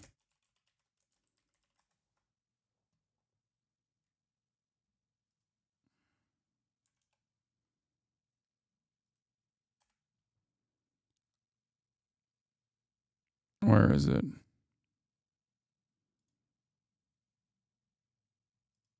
Here.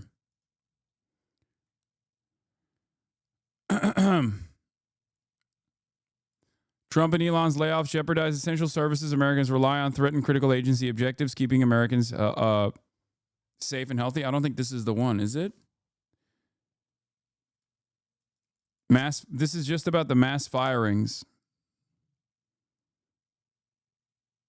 This is about mass layoffs and how it will impact the federal government. That's not what I'm looking for. I'm looking for the fact sheet on the current, the spending bill and where Republicans are cutting from. The lack of these directives would make it harder to challenge the Trump administration's actions in court, Murray and Representative Rosa DeLauro, ranking member of the House Appropriations Committee, said in separate fact sheets. The lawmakers highlighted a variety of spending cuts contained in the continuing resolution, including slicing $185 million for defense, nuclear, and non-proliferation programs, and slashing 1.4. Oh yeah, this is the other side of it. Hold on. Where the frick? Okay. $1.4 billion from the Army Corps of Engineers construction funding used for projects to mitigate the impacts of hurricanes and floods. Plus, the legislation would reduce support for the Rural Broadband Community Connect program by $30 million, cut nearly $800 million from Veterans Affairs facility construction, eliminate up to $40 million in election security grant funding, and trim assistance to farmers to improve their lands and participate in conservation activities by $30 million, according to the Democratic appropriations leaders. Also, the package would not provide additional funds for the Federal Emergency Management Agency's Disaster Relief Fund, which would need more money before the end of the fiscal year. But considering that they want to undermine FEMA anyway, this works in their favor, the Republicans' favor.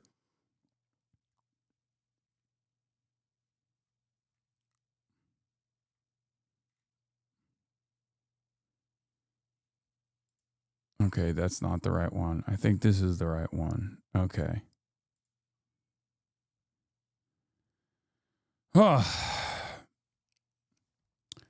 Full year continuing resolution would hand vast discretion over spending decisions to President Trump and his administration to zero out programs and redirect funding as they see fit.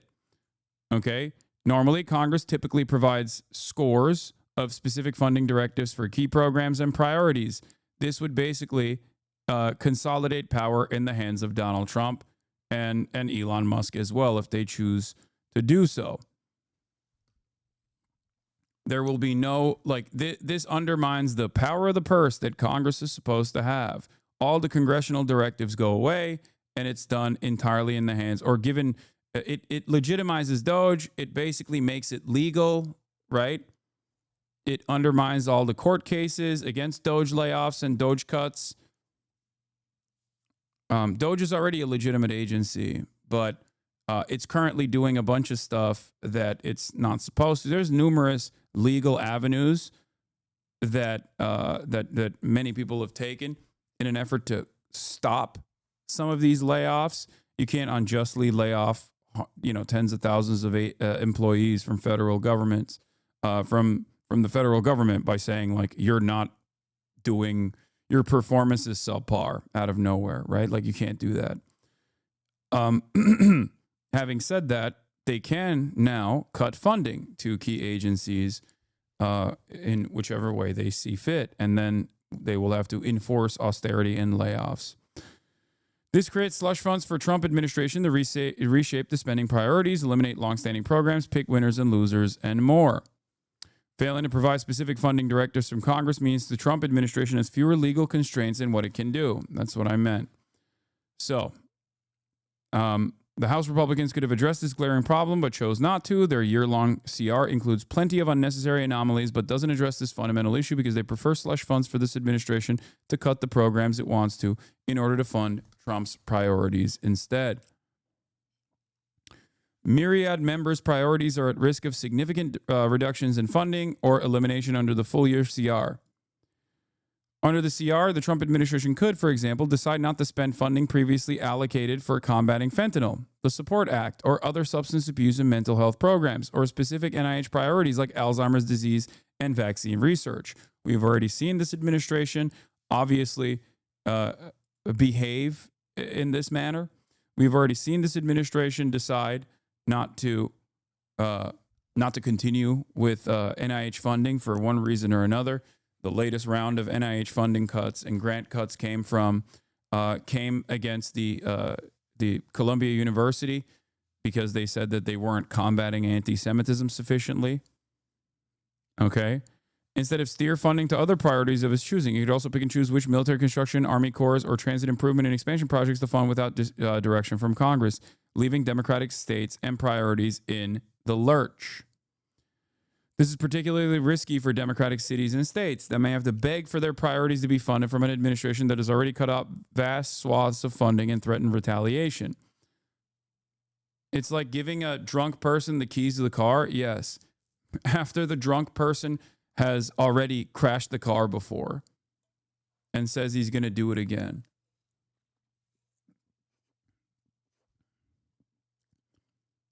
The slush fund, CR, also reneges on funding levels agreed to as part of the Fiscal Responsibility Act agreement, shortchanging defense and non-defense priorities alike.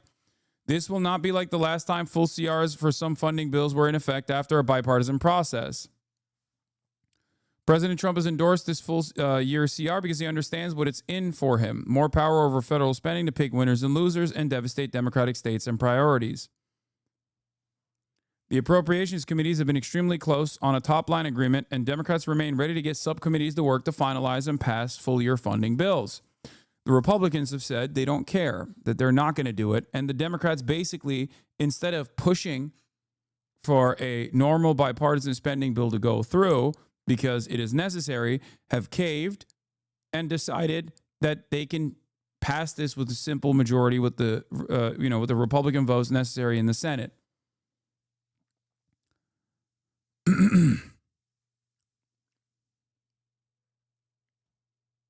That's the beautiful thing that Chuck Schumer delivered to the Republican Party today.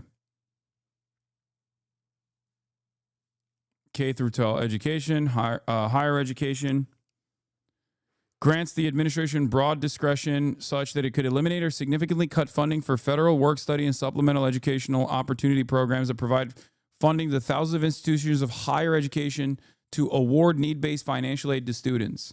They could significantly cut or eliminate funding for programs supporting HBCUs, other minority-serving institutions, and tribal colleges. Is this 6 months or a full year? No, this pushes it back to September. As of today, the government can fund itself until September.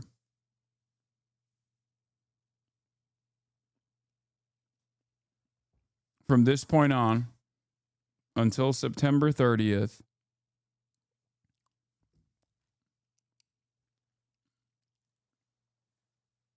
the Republicans have been able to successfully get this without a single battle, without any pushback whatsoever.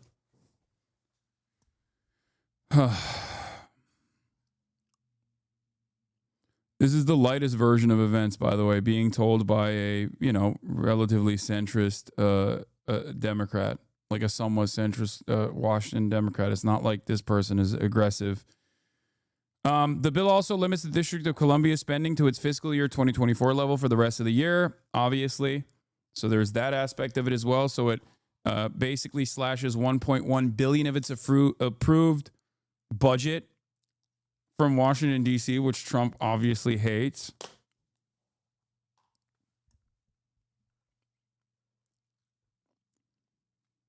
Separately, the package would extend community health centers funding the pandemic-era authorization, expanding in the use of telehealth and Medicare through September 30th. The legislation also would reduce some funding for the Department of Health and Human Services divisions that run community health centers and other programs that help people with mental health and substance abuse issues, said Bobby Kogan, Senior Director of the Federal Budget Policy at the left-leaning Center for American Progress. Also, money could be cut from children and family service programs as well as for aging and disability services programs. And here we are. Pass the funding measure that the House passed earlier this week, despite growing pressure from the rest of the Democratic Party and the Democratic Party's base to block that bill. I'm back with my panel. Let's go back. We'll talk more about the government funding bill later in the show, but I have a legal panel here, so let's stick with this. Sochi, I want you to take a listen to this from President Trump. We must be honest about the lies and abuses that have occurred within these walls. Unfortunately, in recent years, a corrupt group of hacks and radicals within the ranks of the American government obliterated the trust and goodwill built up over generations. They weaponized the vast powers of our intelligence and law enforcement agencies to try and thwart the will of the American people. Now, you don't have to be, I know you disagree, you're shaking your head, you're going to get the mic in the sack. You don't have to be a member of MAGA to say, you know what? Those Peter Strzok, Lisa Page texts were awful. There was FISA abuse. There was that weird thing with Carter Page. I don't know about that Alvin Bragg case where he basically invented a felony. You don't have to be a member of MAGA to look and say, you know what? He does have some legitimate grievances. Oh. Here is what I... Oh. Ugh. Dude, throated. My throat goat, Jake Tapper. More like Jake Yapper. Holy fuck, am I watching Fox News right now? What the hell? Decisions. What I'll say even further, there is a jury in both Florida and D.C. that believe that there is enough evidence for Donald Trump to be indicted. I mean a grand jury. A grand jury on 44 counts. And this isn't just some conspiracy theory. There was no weaponization. Donald Trump, the federal government believes that Donald Trump committed crimes. And Jack Smith said in his report that if he... Dude, I don't know what else to say, man. I don't... Bro, we're so cooked. We're so cooked. It's just like... We're full-blown uniparty, man. What the hell? This is why I said I don't think they're going to come after... I don't think they're going to come after mainstream media. Like, why would they? Look at this. I was talking about the Russiagate investigation and the Alvin Bragg case, and you deftly switched it to the Jack Smith investigations. I was not involved in the You were Alvin not Bragg involved in the other or ones, the Russia but I'm just saying, just for people at home, I was taking issue with some other ones, but go ahead. Look, I was at DOJ for 17 years. I was a chief of the organized crime and gang section. I got to see a lot of the major decisions being made under like 5 different attorney generals. To sit there and pretend that this was apolitical, that everything was by the book, is absurd. 4 days after the Mar-a-Lago raid, her friend, the Attorney General, stood up and did an unprecedented press conference to talk about the subject of the raid. That's not something... After it was unsealed. That's not something... After it was unsealed. Let me finish. It is unethical for any prosecutor to have a press conference to talk about the fruits of a raid when the person hasn't even been charged, which was the case then. Now, Merrick Garland. That guy made that decision to go on air thinking, I just need to explain what we're doing. No, unless it's and then, in public. and then We're coming right back to then it. he Let's hid discuss it. behind Jack Smith, but Jack Smith answered to the Attorney General every step of the way. Now, let me just say, grand jury, let's talk about the grand jury where the grand jurors they asked questions of Tim Parlatore 43 times. You're talking about in Florida? In D.C. In D.C. 43 times designed to get him to invoke attorney-client privilege, which he did. He was even telling the prosecutor, this is unethical. You can't keep asking questions knowing I'm going to invoke, and she kept doing that. Okay, Sachi, and then... I mean, Merrick Garland is the most apolitical person, Attorney General there, and he has been criticized. I'm worried for it. about lightning Actually, striking. by both parties, and he follows the facts and the law. He's a career Justice Department official. I can tell you there was no politicization in that investigation whatsoever. The White House was never updated about it. It was Jack Smith made the decisions, would update the Attorney General, and when it came to every decision, it was Jack Smith's decision. Tom, let me just come to you quickly. On the point I made, if I may, invoke anchor privilege, the point I made about somebody in middle America saying, well, I don't know about this Jack Smith stuff, but there's other stuff that's fishy with the Russiagate investigation. I don't know about that Alvin Bragg case. What do you say to them? Look, I would say to them, I think when Trump says that there was fishy things going on at the Justice Department, I think he has a point. There was. What's your proof? People of that? can. I'm sorry. People, what is your well, what is your for evidence example, of that? you have people In the admitting Jack to Smith. false statements on the FISA warrant. Jack Smith, when you said the case would still be going, it wasn't. It was dismissed. The document It was dismissed, but it was under dismissed. appeal but it was And the dismissed. fact- It was dismissed on a technicality, which was that Jack Smith the- was appointed incorrectly, not on the facts. Let's just let Tom finish here. That's more than a technicality. But I would say that, look, I think Merrick Garland is going to go down in history as someone who, like Jim Comey, unites Republicans and Democrats in strongly disapproving of his performance. Republicans think he was too political. Democrats wonder why he waited so darn long to bring the charges against Trump. And he canceled out that noise and did his job. All right. Thanks, one and all. I don't think we're going to resolve any of this in this show. But thanks, one and all, for being here and for your passionate views. Appreciate it. Fighting inside the Democratic Party in full public view as the party's lawmakers fight over their strategy, if there is one, for taking on Republicans. I'm going to talk to a House Democrat if they have any solutions next. Stay with us. By the way, Twitch CEO briefly talked about your ban on Vox Media Pod. Yeah, we'll look at it later.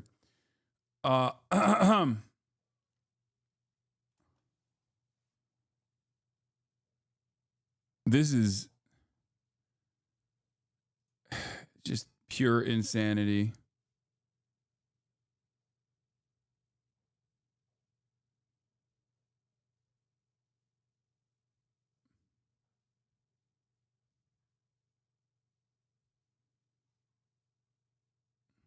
Hold on. Did you see this? Right wingers are going crazy in the replies. I'm begging someone to do it. Either one, I don't care. I'm not picky. What are you talking about? I don't understand why you're showing me this. And yes, I already watched the video of Mahmoud's arrest. I did.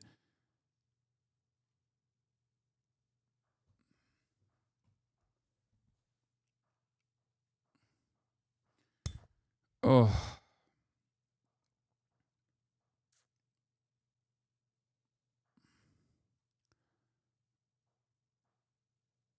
They're tagging FBI. They think he means people in power. Yeah, I got it. I understand. I mean, I'm not going to cover every time someone hyperventilates about a person who, you know, is a leftist or progressive or whatever, tweets something out, and then Republicans are losing their minds over it. It's just, it is what it is. Bernie Sanders complained about, you know, Elon Musk and went on all in with Chris Hayes. I don't really care about that much. Let's watch the backlash that the Republicans are receiving at their town halls. Begin this hour with Americans speaking up very loudly and very clearly at town hall events across the nation. Republicans in Congress are taking the brunt of it over President Trump and Elon Musk, deep cuts to federal jobs and programs, and the uncertainty over the economy. A lot of people worried. A lot of GOP lawmakers have now canceled events amid all kinds of very tough questions from their constituents. Nicole Killian reports on. Actually, I want to get right to, I want to cut to the meat of it, okay? The meat. No bones, just meat. Because there is definitely something here that I want you to see. We got a veteran who is at a town hall angry over Doge. Let's watch that. And then I'm going to show you another voice memo that Tom Tillis received. I'm a veteran and you don't give a fuck about me. Hey, shut the fuck up.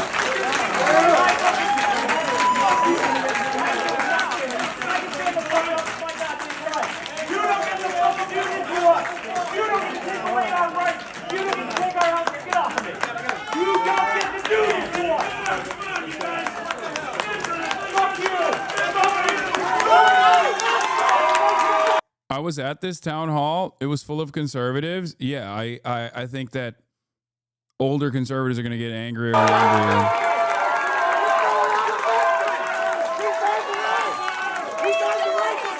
That's going to also piss off a lot of Americans as well, conservatives as well. This is what I mean when I say, like,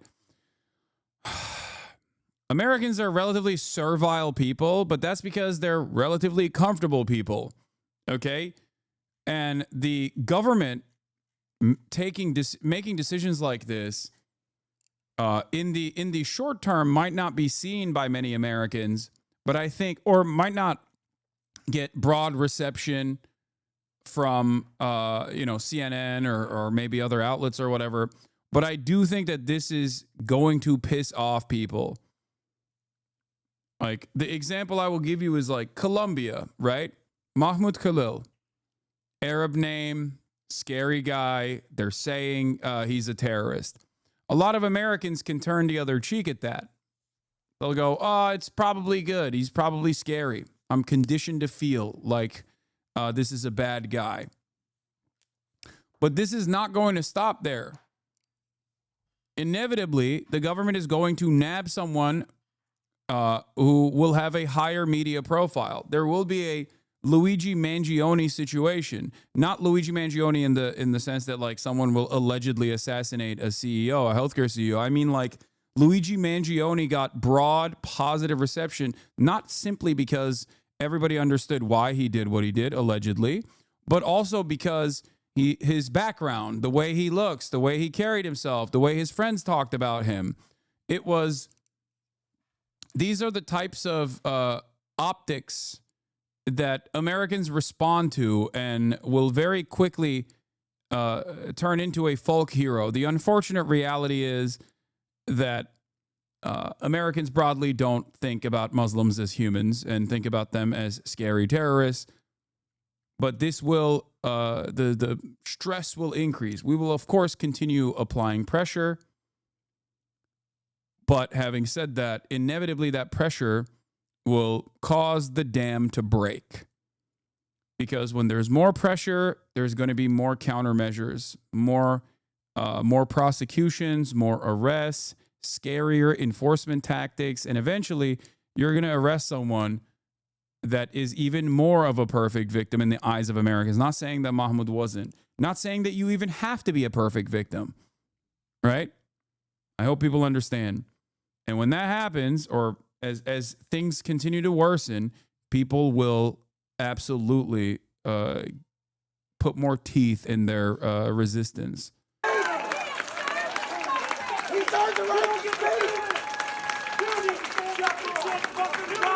Especially if material conditions continue to worsen for the average American.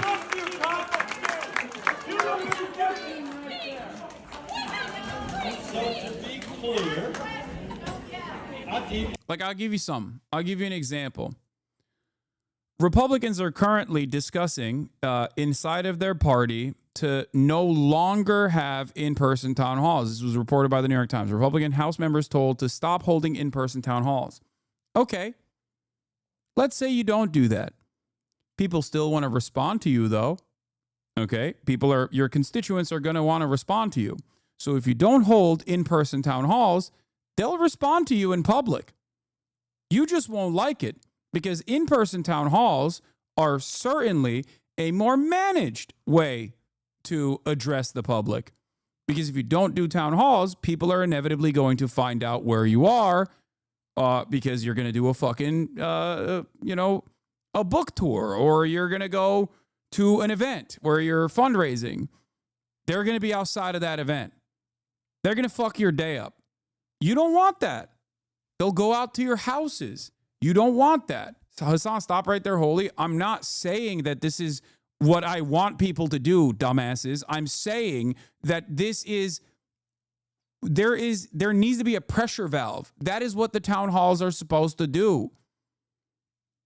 The pressure valve is the town halls. If you don't do it at a town hall, people are going to address their concerns to you directly wherever you go. This is just a descriptive statement. It's not a prescriptive one. I'm not saying this is what people should do. I'm just telling you that this is most likely what is going to happen. Okay? This is what has happened throughout American history and throughout history in general.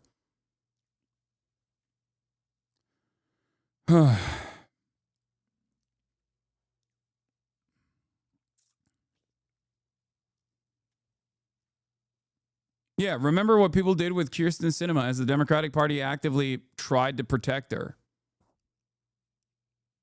after she played the role of a spoiler. This is the appropriate way to vent and to at least maintain the optics of a democratic process, as though you care about what your constituents have to say, right?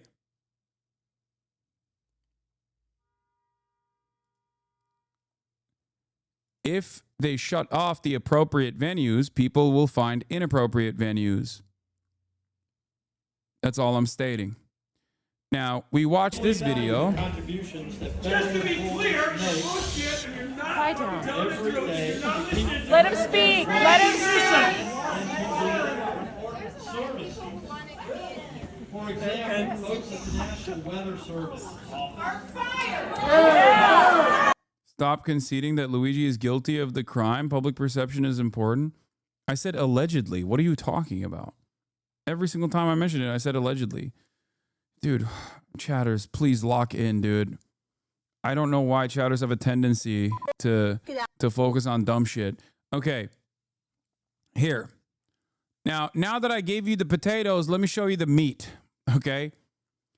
Here is Senator Tom Tillis, who released an audio of death threats directed at him, his staff, and his family. I disavow this. I disavow. I'm going to say this over and over again. But when you listen to who is making these threats, you will probably quickly recognize that this is not like a HasanAbi head by any measure. Let's take a look. Good afternoon, Senator Tillis. That's how Northern Warbeck think about you Southern white trash. That's what the ones who won the Civil War think about you. Do you understand that inferior Jeans, inbred, stupid. You and all your people. Yeah, Tom Tillis. Afraid of death threats. Then get the out of office. I would like to talk to Tom Tillis and ask him why he thinks it's okay for him to take money from this nation and it over. Why does he think that he can tell his employers to go themselves every goddamn day, all day long, and sell his goddamn nation out and his employers over? Don't he know that his employers can take a axe handle and cave his head in? God damn! Let me tell you something, okay? I don't think that guy is in the DSA. I don't think there's a HasanAbi head.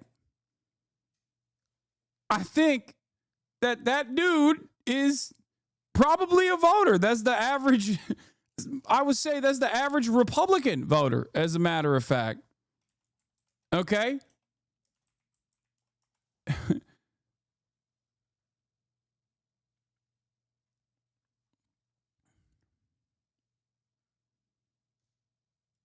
And I suggest, well, you're going to have to be very careful about going out in public or talking to anybody that's real, that's an actual American, because we hate you. If I didn't have a broken back in Southern California, I would spend the rest of my life in federal prison for a chance to cut your throat. That's insane. Oh! That is North Carolina's very own Republican Tom Tillis. Those are his constituents. People are fucking mad, dude. I disavow. I disavow. I disavow. Of course, I disavow. Make no mistake, I disavow. All right? Now, having said that, I can disavow till the cows come home. You can't stop 75-year-old boomers from making these death threats. You're fucking cooked. Do you understand? Like, you just...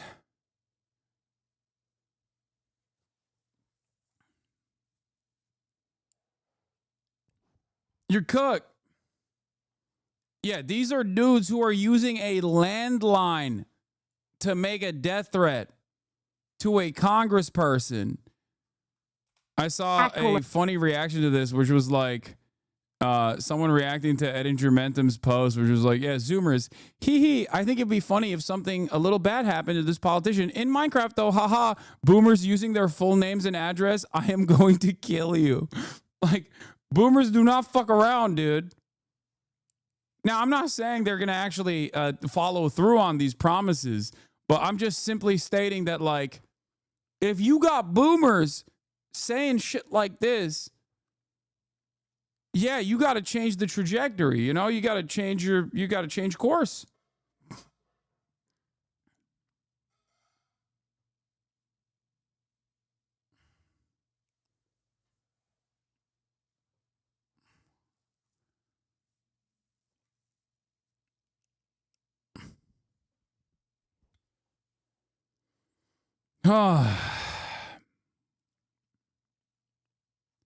Dark woke sweeping the nation. I don't think these guys are woke, man. I think they're aware of where the funding cuts are happening and what kind of repercussions that might have on them. So in an opportunity moment like this, in quite the opportune moment like this, how are the Democrats not actively trying to drive a wedge between the constituencies and the party, when the party's actions are deliberately implementing austerity measures that are harmful to their base of support, to the Republican Party's base of support? How in the ever-loving fuck are you not screaming from the rooftops every single day about how this is going to cause a boomer side. You've voluntarily gave up that position by voting for the cloture. You're volunteering to say, we can't even use this as a political messaging tool against the party that is going to set these deep cuts.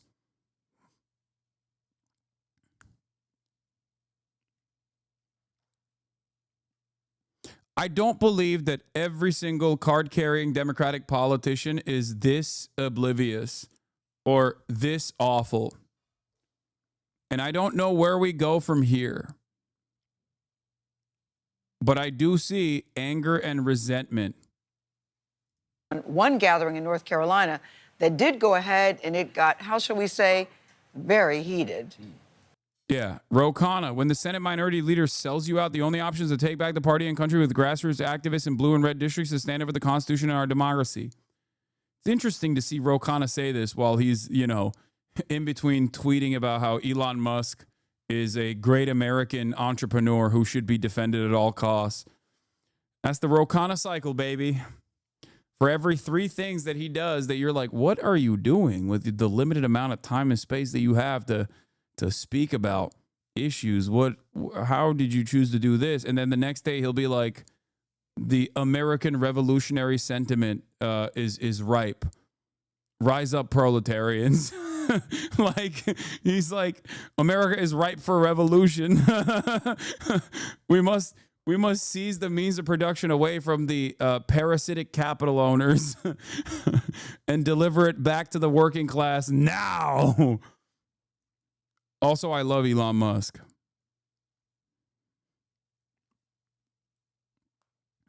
Yeah, Dick Durbin also, who is the whip for Chucky Schumer, also voted for the cloture.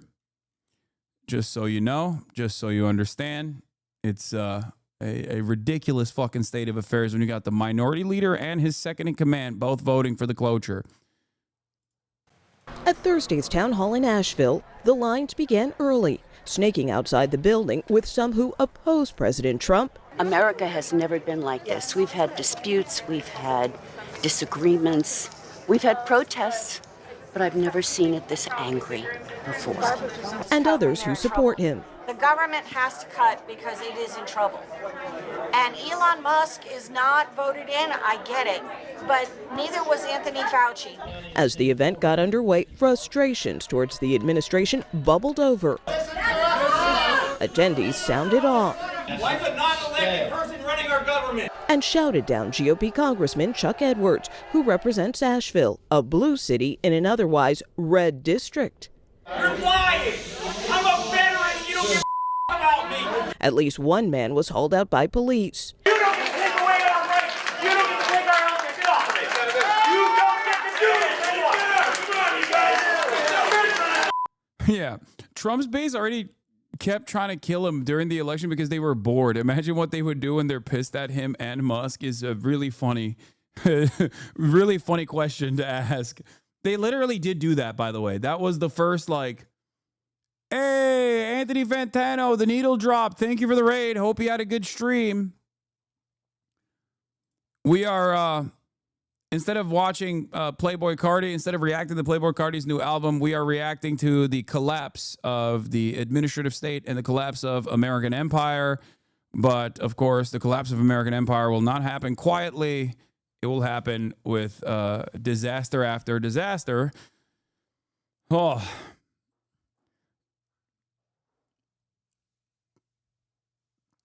Could you clarify if the anti-Semitic terrorism policies are a component of the spending bill? No. The anti-Semitic terrorism policies, the new policies that the DOJ said it intends to use are completely, it's just a totally separate thing. It's completely removed from the spending bill. There's not a part of that at all.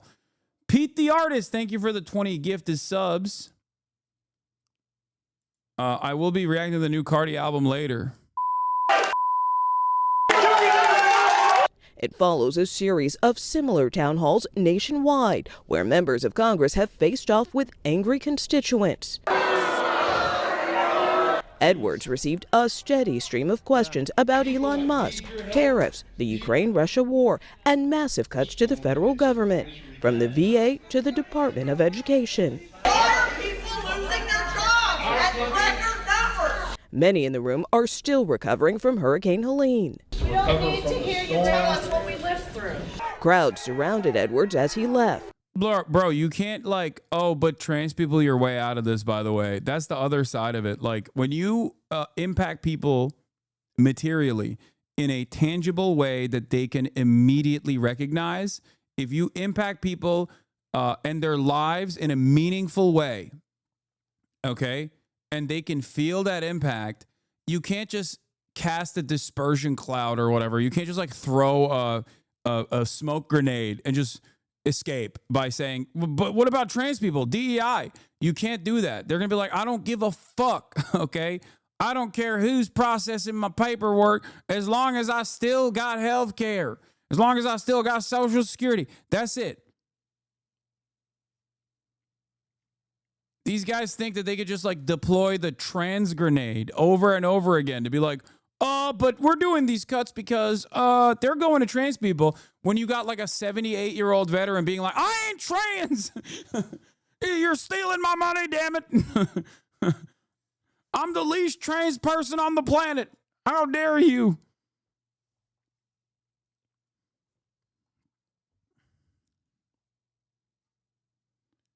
When their fragile lives are legitimately threatened, I don't think they will. I don't think they'll awaken to the contradictions and instantly develop class consciousness, especially because a lot of the boomers themselves have some kind of nest egg, so they do have a capacity for capital accumulation, right? So they are not aligned with younger workers that are just entering the marketplace at all. They have homes and shit, right? Their material conditions are very different. The average age of the home buyer a new home buyer in this country is 50 years old, okay? 50. A lot of people who have homes are very old. That's important. That means they have assets. That means they have capital. They have a means of capital accumulation. So for their material conditions to worsen, you have to really, really, you have to really do some messed up shit. Even then, I don't believe that they will rise up with revolutionary fervor. Don't misunderstand me, but this anger can be channeled into more appropriate vectors, because this anger is justifiable. This anger is understandable. Why wouldn't you be angry? Those people are more honest and more aware of who's hurting them than the damn near entirety of the Democratic Party's leadership that refuses to basically say, this is austerity, this is happening, Trump is doing this to you.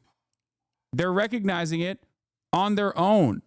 They're recognizing it on their own without the Democratic Party steering them in this direction. What exactly are they angry about? They're angry about layoffs. They're angry about the federal government layoffs. Some of them are federal government agency workers, or some of them are related to federal government workers. Some of them are angry at the fact that Social Security and Medicaid spending is slated to be cut. That's understandable that they would be upset at that. Some of them are veterans, and VA's getting cut. Veterans are getting fired.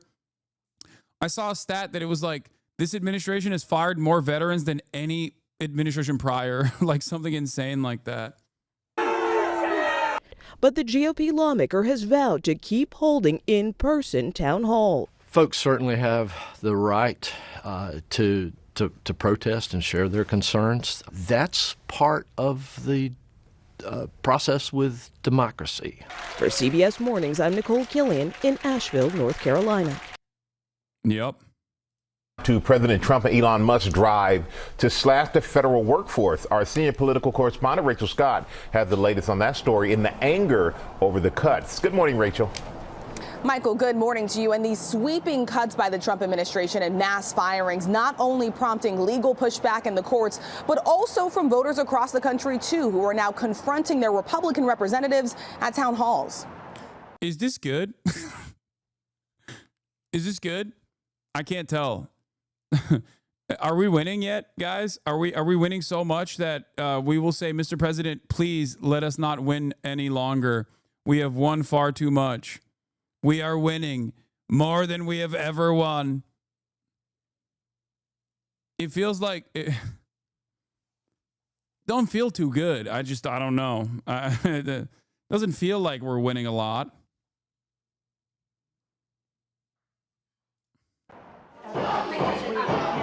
Overnight, a heated town hall in Asheville, North Carolina. I feel like this is not productive with everybody yelling at me. I mean, if you want to hear, yeah. Republican Congressman Chuck Edwards confronted by constituents about the sweeping cuts across the government by President Trump and Elon Musk. How do you justify cuts? It's not as bad as you're making it. Were these 2 months hard? Sure, but only 46 more to go. Amazing. I can't wait. The past 2 months were awful. Every day there was a new controversy. Every day there was a new chaotic circumstance that caused the market to plunge. And fantastic that we have, like, think about it. Think about the stuff that's happened in the past 2 months, okay? And we have 46 more to go. Amazing. That's definitely going to be great. I can't wait, especially because, like, in like around 12 months, you're going to start seeing the impact. This is happening in the interim. This is like the immediate impact. That is the lightest version, okay? This is the lowest amount of impact that you will ever experience. Every single day, it will get worse. It will snowball, which is why I think people are going to get much angrier. Cuts to staff of the VA, helping veterans, especially those with long-term care needs.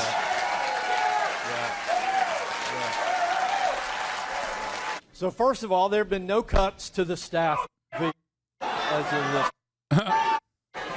Edwards repeatedly booed. Yeah, wait, also, we're not even factoring in, like, commonplace issues that are that didn't used to be so common, like anthropogenic climate change related unimaginable climate disaster, like catastrophic events that used to happen like once every decade or once every 100 years are now happening multiple times a year. Pair that up with underfunding FEMA, gutting FEMA, underfunding the National Weather Service and NOAA, measles outbreaks and things of that nature. Are you kidding me, dude? It is going to be insanity.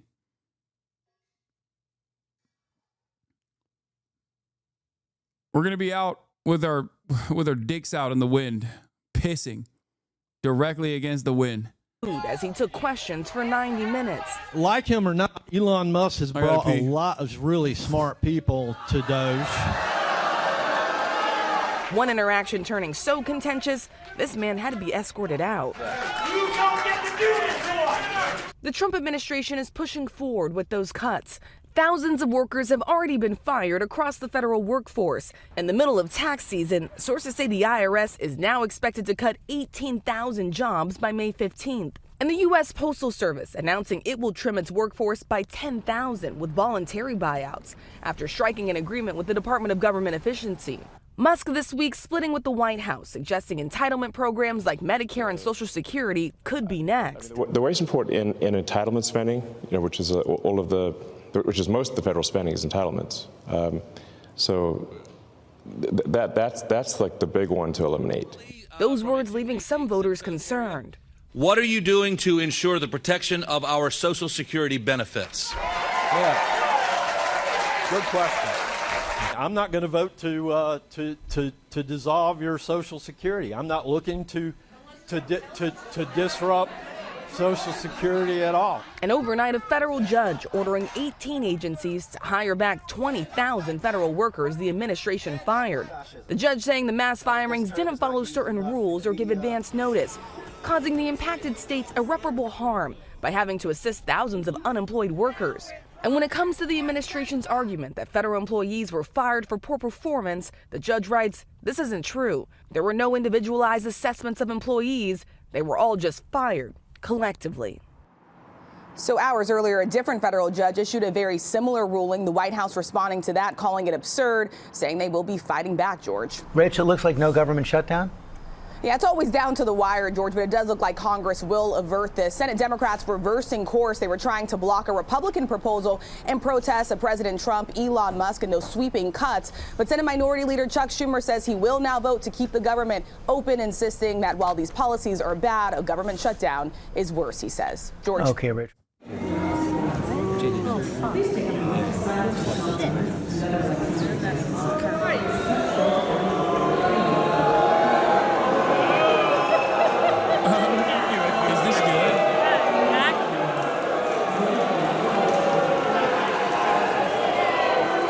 I can't tell. It seems like they're celebrating him, right? Is that what is going on?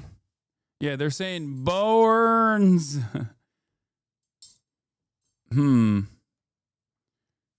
You're gonna be winning so much that you're gonna say, Mr. President, please, sir, we're winning too much.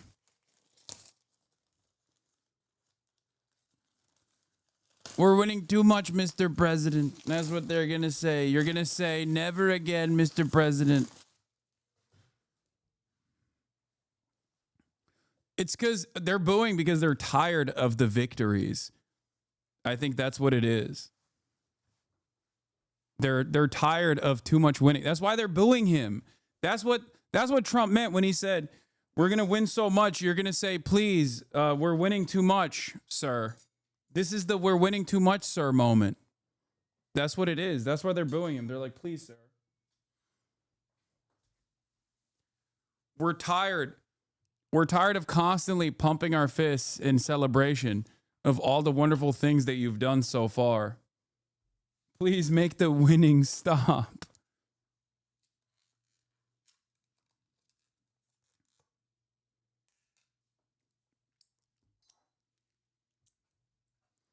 And it's funny because, like, while all of this anger and animosity is being directed at some of the, like, public-facing figures of this administration, Republicans can't contend with that hatred and resentment that they're experiencing. So they keep talking about how, you know, the left is getting radical. The left is getting violent. The left is lighting Teslas on fire. When will it stop? When will it stop? That's what they keep saying. Great. I'm glad that Trump is, you know, instead of addressing the anger and resentment that he's receiving, the backlash that he's receiving in the form of feedback from a very angry public, he has chosen the other path, which is to try and prosecute it. The Israel method. That's cool. The Israel method, which is the Israel method in America, which is, oh, is there too much backlash? Well, get the federal government to engage in censorious actions.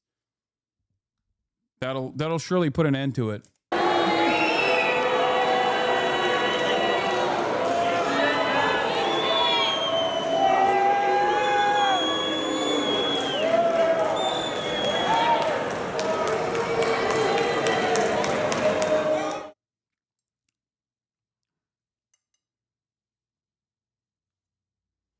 What? You're going to be under arrest. So turn around, turn around, turn around, turn around, turn around. Okay, stop let's resisting. not. Stop resisting. Okay, he's not We resisting. watched the video.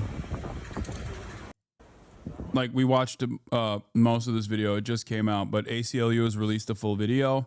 Got some breaking news. We're going to start off here with in the arrest of looks like for Khalil Mohammed, Columbia activist Mahmoud Khalil, and we've just gotten video into the newsroom of him being taken into custody by ICE agents. Yes, the video was actually taken by his wife, and her name is Noor Abdallah.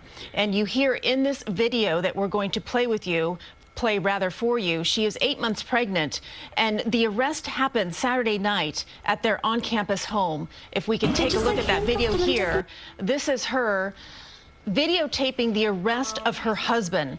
Now, Abdullah says that this was the most terrifying moment of her She's life. 8 months pregnant, and by of the course, way. as we get some more information and background on this video, we'll continue to update the story. But once again, video of Mahmoud Khalil being arrested by ICE agents. That video taken by his wife, who is now 8 months pregnant.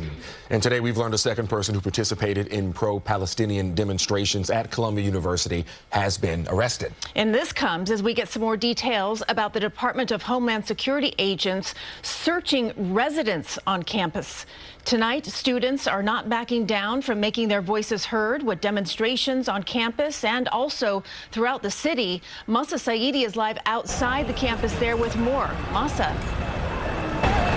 Hi there, KJ and Alan. That's right. Overnight, federal agents executed search warrants here on campus, searching the residence of 2 students. The university's president says that no one was detained in that search overnight, but we have learned arrests are happening. Tonight, new video shows an international Columbia University student at LaGuardia Airport Tuesday. The video released on X by Homeland Security Secretary Kristi Noem.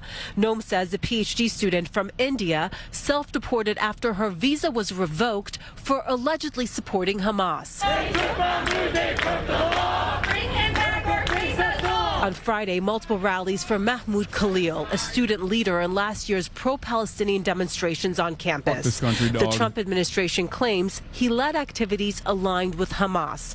Tonight, he remains in ICE custody in Louisiana as his attorneys provide an update. Even though he's the first one who has been picked up by ICE, you know, he's genuinely fearful that what's happened to him will happen to others. Students called the attempted deportation unprecedented. What are you scared of? Scared of retaliation. Not just the threat of suspension, the threat of expulsion, the threat of doxing by our fellow students, also the threat of being falsely accused by other students of either being supportive of, for example, Netanyahu's government or being supportive of Hamas. I'm here today because Grant isn't just my president. He was also my teacher. Meantime, the Student Workers of Columbia Union outraged after they say the university expelled and fired the president of UAW Local 2710 on the eve of contract negotiations. Students feel this too was a crackdown on free speech. The administration can claim all it likes that it did not cooperate with the authorities, but every day they allow members of our community to dox, stalk, and report Palestinian, Arab, and Muslim students to shadowy government agencies. Tonight, the Trump administration demanding big changes at Columbia before potentially restoring federal funding. In a letter to the school's interim president yesterday, the administration outlined immediate next steps, including, quote, enforce existing disciplinary policies, institute a mask ban, and formalize a definition of anti-Semitism. The school has 1 week to comply. And KJ Allen, we did attempt to reach out to the woman whose video we showed at the top, the woman who allegedly self-deported. We have not been successful in reaching her. Meantime, Columbia says that it does not comment on individual students. We're going to have more at 6 on that video that just came into our newsroom, the arrest of Mahmoud Khalil. For now, that's the very latest in Morningside Heights. I'm Masa Saidi, CBS News, New York. All right, Masa, thank you for that update. Meanwhile, lawyers of Mahmoud Khalil are calling for their client's immediate release, saying he faces severe harm by possibly missing the birth of his child. The pro-Palestinian activist and Columbia student was arrested by ICE agents in connection to protests on the university campus last year. Now, Khalil is a legal U.S. resident with a green card. He's of Palestinian descent, and in New York, nearly 100 protesters were arrested after a sit-in at Trump Tower. A group called Jewish Voice for Peace led the demonstration. The Trump administration calls Khalil a Hamas sympathizer, even accusing him of handing out Hamas propaganda.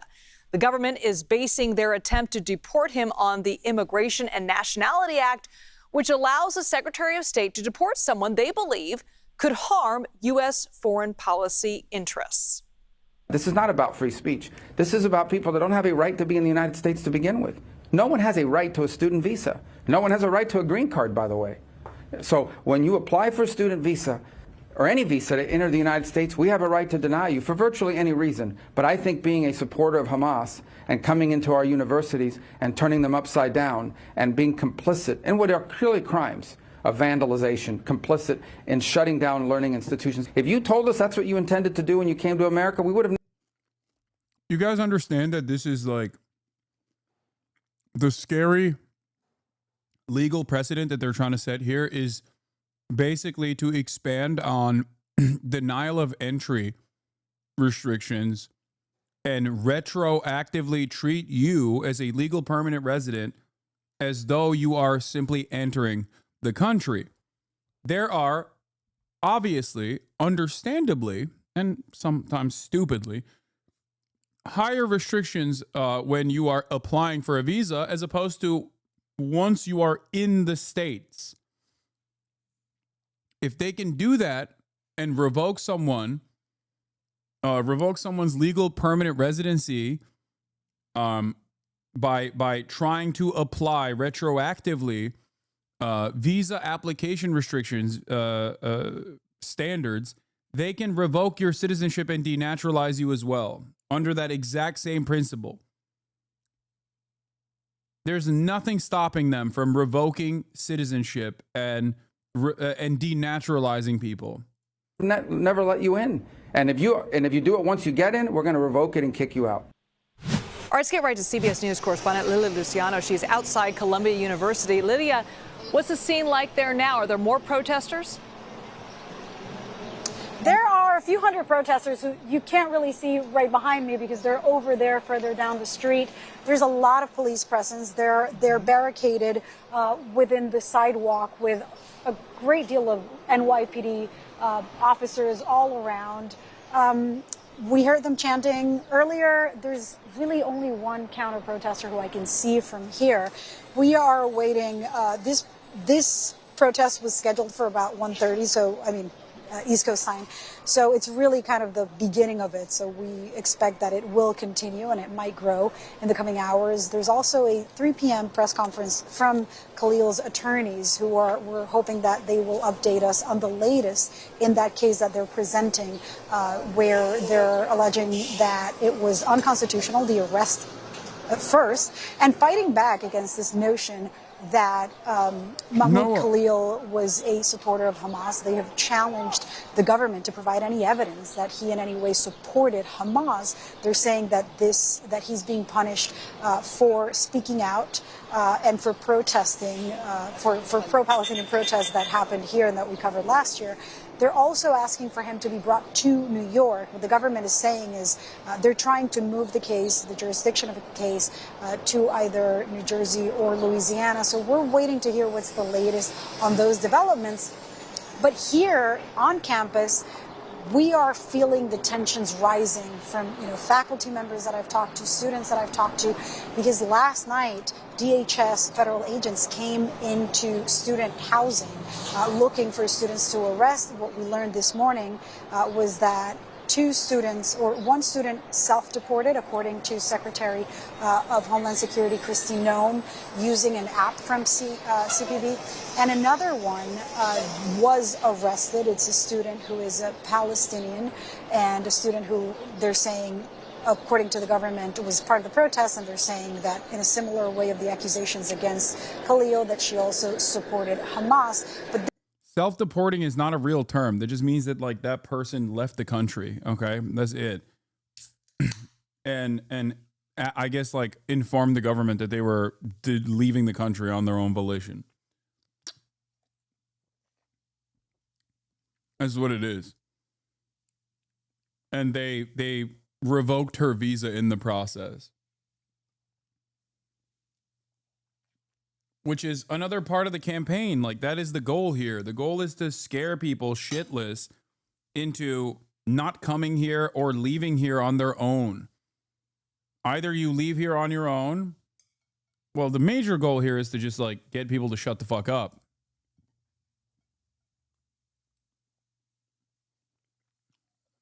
But the goal here is to basically get you to shut the fuck up. And if you don't shut the fuck up, just leave. Or if you don't leave, we're going to put you in jail. We're going to violently come in and apprehend you in the middle of the night. We're going to say you're a terrorist. I mean, we're going to say you're a terrorist even if you leave on your own volition, but it's just, I think people are so callous and so careless with their indifference to an incredible violation of the First Amendment here.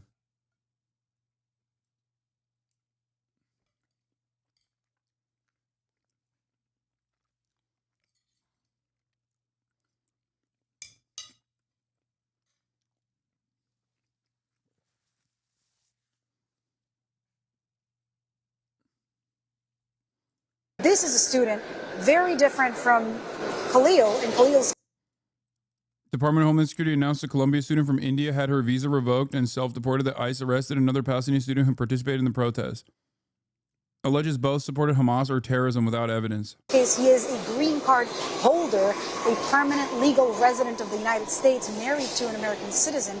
In this case, what DHS is saying and the information that they're releasing about this other student is that this is a student who overstayed, who had an expired visa. So this is something where it seems that the government, has already had perhaps the authority to remove this student. We're still, of course, waiting on more details and hoping to hear about any other developments that happen in terms of what the government is doing here in Colombia. Another thing that happened last night, another thing that we learned is that the government is trying to pressure the university to abide. That's also insane. Like, she's in college, brother. What are you, sister?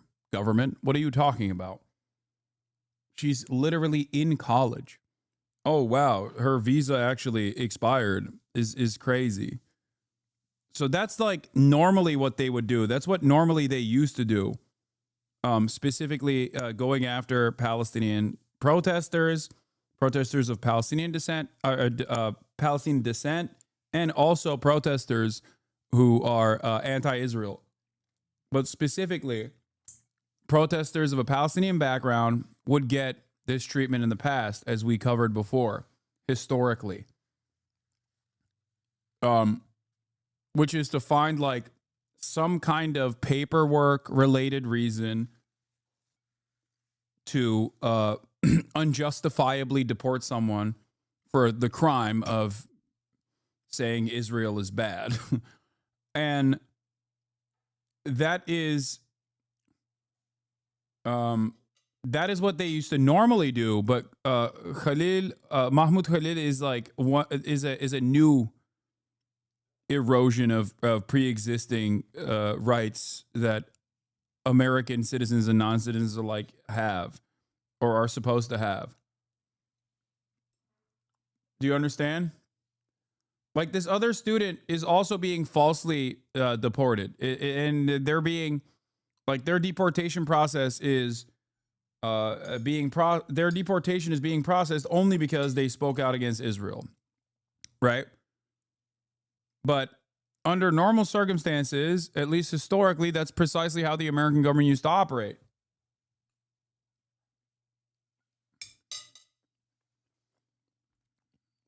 Mahmoud Khalil's situation is new. By a list of demands before the government decides to enter into negotiations to restore those $400 million in federal funding that they had suspended from the university. Those include banning masks. They include giving the Office of the President of Columbia University basically the sole authority over disciplining students, over expelling students. Bro, this is literally the ADL checklist. That's crazy. That the university, quote unquote, implement their discipline against the students who participated either in the occupation of Hamilton Hall or even in the encampments, according to the documents. We do know that yesterday, the university announced that they had expelled or suspended for a long period of time the students who had occupied Haskell Hall. And if you can listen, it seems like now, once again, the protest chants are starting behind us. I don't know if you can see some of it, but there's they're happening right here. We're seeing a Palestinian flag, and we are seeing that the students, just like it happened last year, they're barricaded within a very limited area, a few hundred of them, of that sidewalk here in Columbia, in front of Columbia University. We can't see them. Continue reporting as more information comes out. Yeah, we can't see them, but we can certainly hear them. Yes. Well, I know you're going to keep an eye on it for us. Thank you so much, Lulia, outside Columbia University. But let's get to CBS News legal contributor Jessica Levinson. Jessica, Khalil's lawyers say he may miss the birth of his own child. Does the justice system consider personal milestones like that when determining pretrial release? So to the extent that this is about pretrial release and it's about a question of whether or not he's a flight risk, for instance, or a potential harm to the community, then yes, you can consider a life event like whether or not he would be likely to leave and miss the birth of his child. I'm pretty sure he doesn't want to leave. Now, we also know that when it comes to scheduling in general, when it comes to scheduling trials, while the justice system does need to continue and it can't pause for everything, we know that judges certainly consider major life events as well. So this isn't just about sympathy. So we're also learning, Jessica, the Department of Homeland Security searched 2 students' rooms last night on Columbia's campus, on their actual university campus. Any legal issues around that, given that it may be different because these rooms were on a university campus? It wasn't a private residence, right? Yeah, I don't think he's a flight risk. Considering that he is detained. Like, there is no flight risk. And I don't think he is an immediate danger to himself or others, considering that he is not being held for any real crime whatsoever. What's he going to do? Say Israel is a fucking apartheid state again in public? Oh, no! Right. So the main legal question here would be whether or not there was a proper search warrant. And I haven't seen any indication that there wasn't. In order for the Department of Homeland Security to be able to do what they did, they would need a search warrant. It would have to be executed by a federal magistrate. They would have to come to that federal magistrate and say, we have probable cause. That's why we get to go in and search this particular place. I think you asked a really good question about the difference between basically a dorm room and a private residence. And what I would say is if the probable cause is there, I'm being very general, but if the probable cause is there, then the Department of Homeland Security can come in. In many ways, a dorm room is, at least while school is in session, considered at least a quasi-private residence. So would the university then, because it's a quasi-private residence, have to give... Flight risk doesn't mean can he fly away from this prison? Lol, Hasan, you're smarter than that. Hey, moron. The reason why I'm making a joke about him not being a flight risk is because this is a deportation proceeding. I don't think he's trying to run away and escape the country, considering that the ultimate goal for the American state, if they carry out this fucking court case, would be to literally turn him into a flight risk, as in get him to leave the country.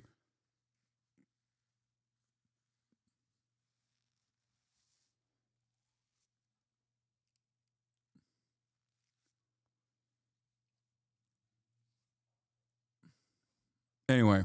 Give permission to Department of Homeland Security?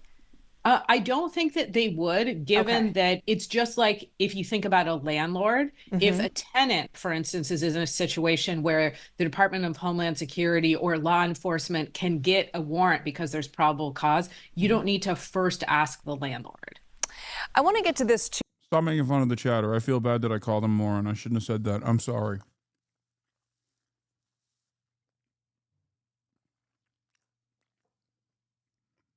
A congressional committee is asking Columbia to hand over disciplinary records of some of its students.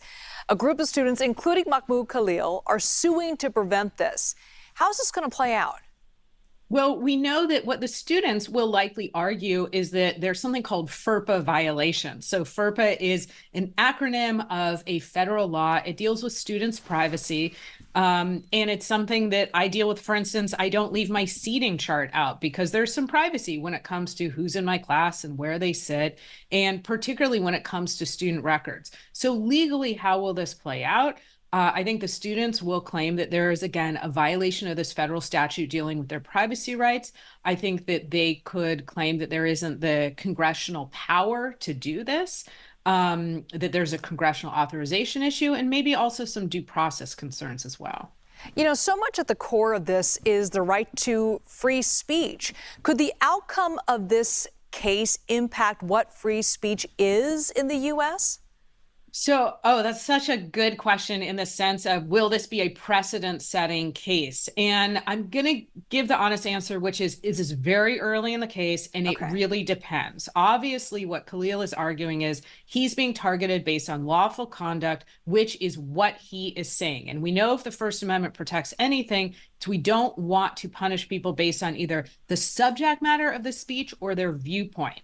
Having said that, there is this statute that is still on the books. It's a very old immigration statute. It's not typically used in this situation, and it gives the Secretary of State broad power.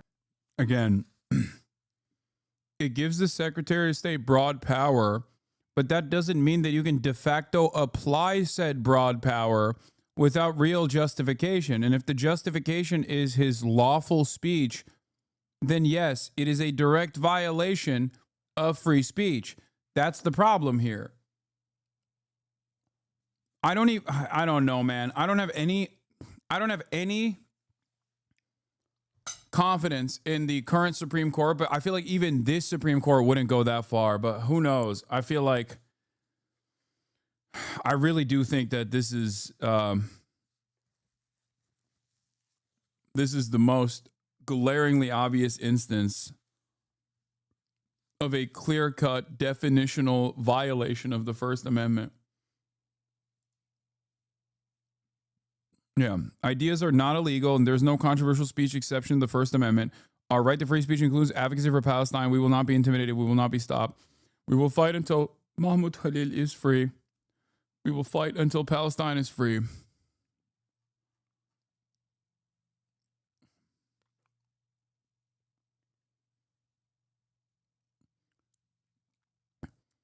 The other adverse effect of the admin, my high school won the famous Supreme Court case for free speech in schools because of our Vietnam War protests. Oh yeah. The other adverse effect of the Trump administration greatly expanding on, the cruelty that it subjects more and more Americans, citizens and non-citizens alike, to, is that under different circumstances, we should be fighting battles on how crazy it is that, like, they're denying people entry into the country for saying stuff about Israel. You know what I mean? But we're so far removed from that because they jumped 11 steps into the future. Like, they ramped up the cruelty metrics so hard.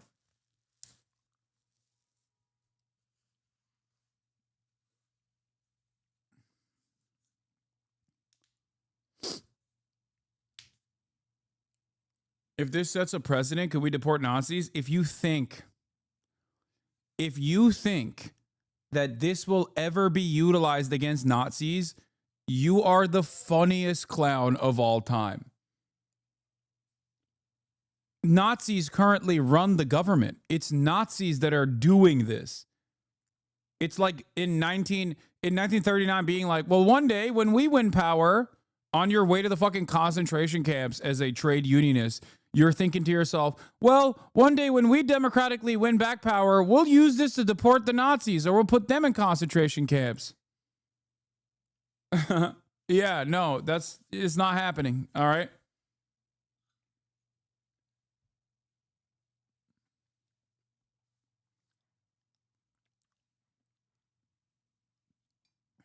Yeah, you can protest as a Nazi freely in the streets of the United States of America, and the local law enforcement, the ones that aren't protesting by your side because they're actually on duty that day, they will protect you. Defeatist? This is not defeatist. It's realistic. What are you talking about? Pure fantasy to make it seem as though there is like some silver lining to this way of revoking citizenship to a person over free speech because you think in your fantasy that there might be you might be able to use that against Nazis in the future. You won't. You're stupid for thinking that. I'm sorry. It is quite literally Nazis. Some of them have been naturalized citizens of the United States that are not even originally from here, like Elon. Elon is not even from here. He's from fucking South Africa. When are we deporting his bitch ass? It's not happening.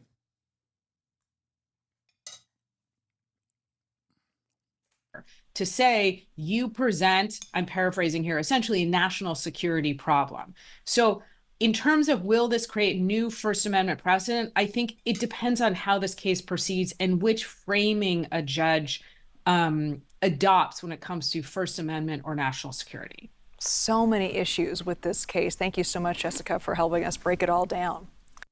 This was one of Gaza's main fertility clinics, but 2 years ago it was struck in an Israeli attack. 4,000 embryos along with 1,000 sperm samples and unfertilized eggs were destroyed. One of several examples of what the UN calls Israel's systematic destruction of sexual and reproductive health care in Gaza, which has also targeted maternity hospitals. Experts say this could point to a strategy aimed at preventing birth. That's literally what it was. Yeah. 49-page report came out detailing the harrowing nature of sexual violence that Israel has systematically deployed towards Palestinian civilians. 49 pages.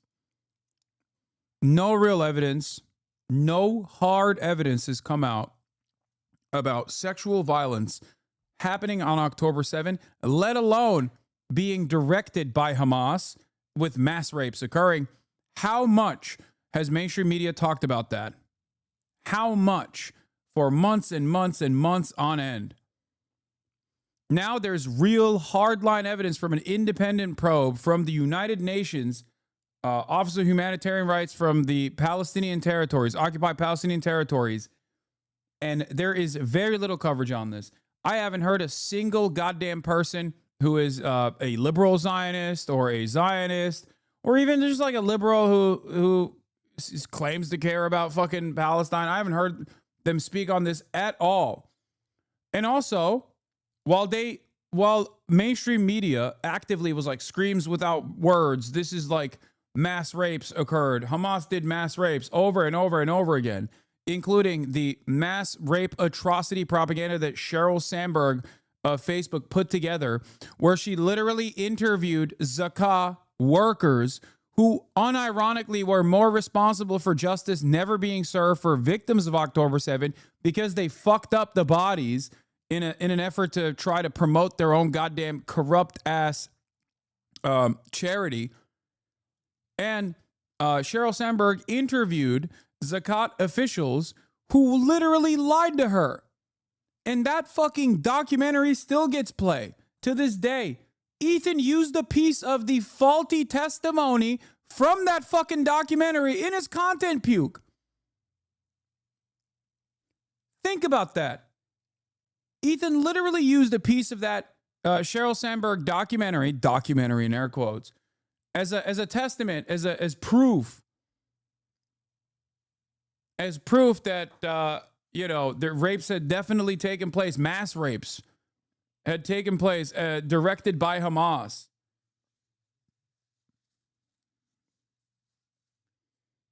Now it's come out that Sheryl Sandberg is actually a sexual predator herself.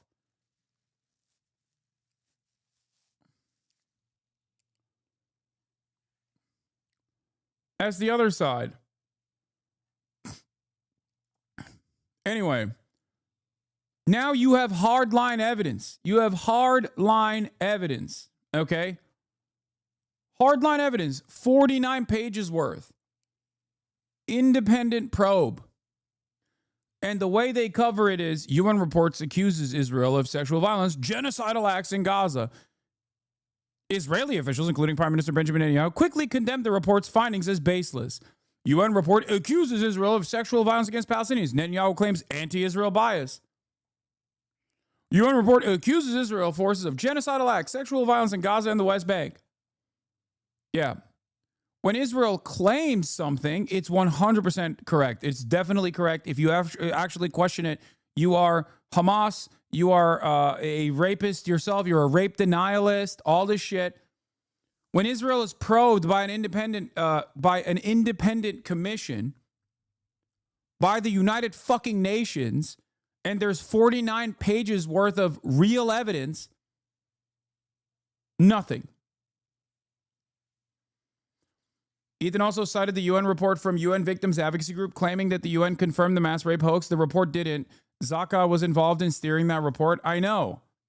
The UN report only featured one instance of firsthand testimony of sexual violence occurring to a victim, and it didn't happen on October 7th. It happened to one of the hostages. That was it. The UN report itself never actually said, we have found a complete assessment going through forensics data of all of the victims or the, that rape had taken place on October 7th, mass rape had taken place on October 7th, Hamas-led mass rape had taken place on October 7th. Those are three separate claims. And the UN report that I read on the stream that none of my fucking interlocutors who keep saying I'm a rape denier or whatever the fuck have ever read, because they don't know how to read. They're not literate. Or really care about it, because why should you? You could just fucking lie about something, and as long as it goes along with like mainstream narratives, then people won't check you on it. Okay, you're a joke, dude. Get fucked. Don't ban that person. I want to know what he means by this. Like, I want to understand like why he's so upset about this. What did the documentary maker do? She's a predator? Yes, Sheryl Sandberg, who made that the atrocity propaganda flick with very little, with no like hardline evidence. Hi Hasan, I wasn't familiar with you until recently. I watched your debate with Asman, and you as a white guy from Alabama, you brought a lot of points I'd never considered and actually changed my mind a lot. Wait, why'd you get timed out? What the fuck? Oh, you wrote something too. Oh, maybe because you wrote Asman Gold, and Asman's name is auto-modded probably. All right, you're untimed out now. Yeah. In order for us to not get sucked into drama, because I always have a capacity to eat debate, I usually will just set up an auto mod. I don't know how you do it, man. All this evidence that proves you right over and over again. There's a sizable population of people who are just unreachable. It's mind-blowing to me. Yeah, it is what it is. There's not really much you can do. You just got to keep fucking saying the truth. And eventually, people will come to their own conclusions, okay? Eventually. But yeah, this is the summarization of it. More than a human can bear, Israel's systematic use of sexual, reproductive, and other forms of gender-based violence since October 2023. This is actually systematic, by the way. Not a fucking claim of systematic violence. But there's sufficient evidence in here to showcase both the moral depravity of the Israeli occupying forces, but also how much they've utilized sexual violence as a vehicle of war. Okay?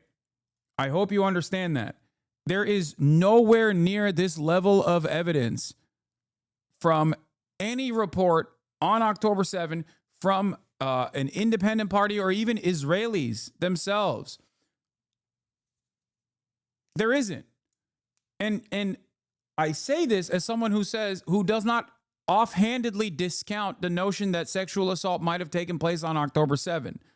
I've maintained the position that sexual violence in all conflict is commonplace, and therefore the likelihood of sexual violence occurring on October 7 is not zero. Okay? I've never said it is. Having said that, however, there is no evidence as to sexual violence actually taking place on October 7. There has been no evidence whatsoever. The Israeli government has denied independent probes into the United Nations trying to actually go in and do forensic analysis. The most famous cases of secondhand and third-hand testimony was all discounted instantly. All of them. Haaretz has written detailed reports on this. It's like literally, it's literally fucking out there if you want to read on this issue at all. Like Israeli media has written about it. As recently as a couple months prior, the prosecutor, the main prosecutor that's supposed to be looking at like October 7 violence cases, straight up came out and said, we cannot find a single person to come out and say that they've been raped. They're like, we're looking, we want to prosecute these things, but there is no evidence. There's no hard evidence whatsoever.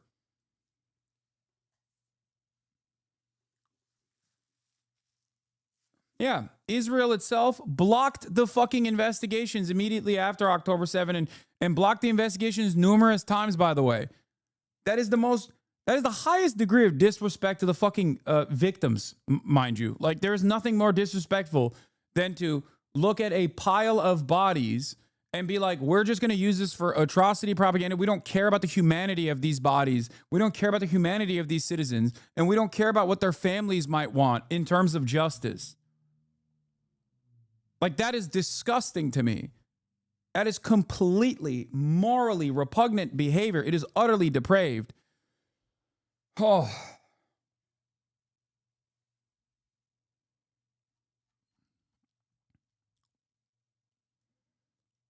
Yeah. Despite several requests, Israel provided no evidence or access to investigate October 7 violations, including sexual violence allegations.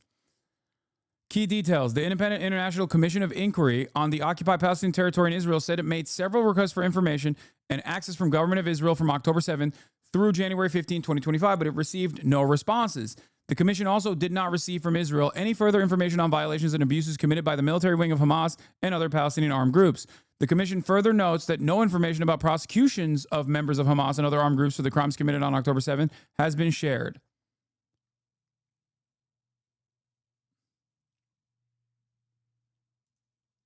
I don't know. I think the people who killed them are worse. That's actually a great point. You're not wrong about this. You're not wrong. Of course, if you have been fucking murdered, then yeah, your murderer is the primary responsible party. But don't you think your government is supposed to protect you and actually figure out who murdered you, how they murdered you, especially in the case of Israel openly admitting to utilizing the Hannibal Directive? The Hannibal Directive is an Israeli military doctrine that dictates that if Israeli citizens, whether they are members of the IDF or just regular civilians, are captured by any sort of Palestinian militancy, it is military doctrine to kill them. Because in the hands of the Palestinians, they are a bargaining chip that Israel does not want to deal with. So they just literally fucking kill the hostages. That is their military doctrine. And it's not just their military doctrine that people speculated was being applied on October 7.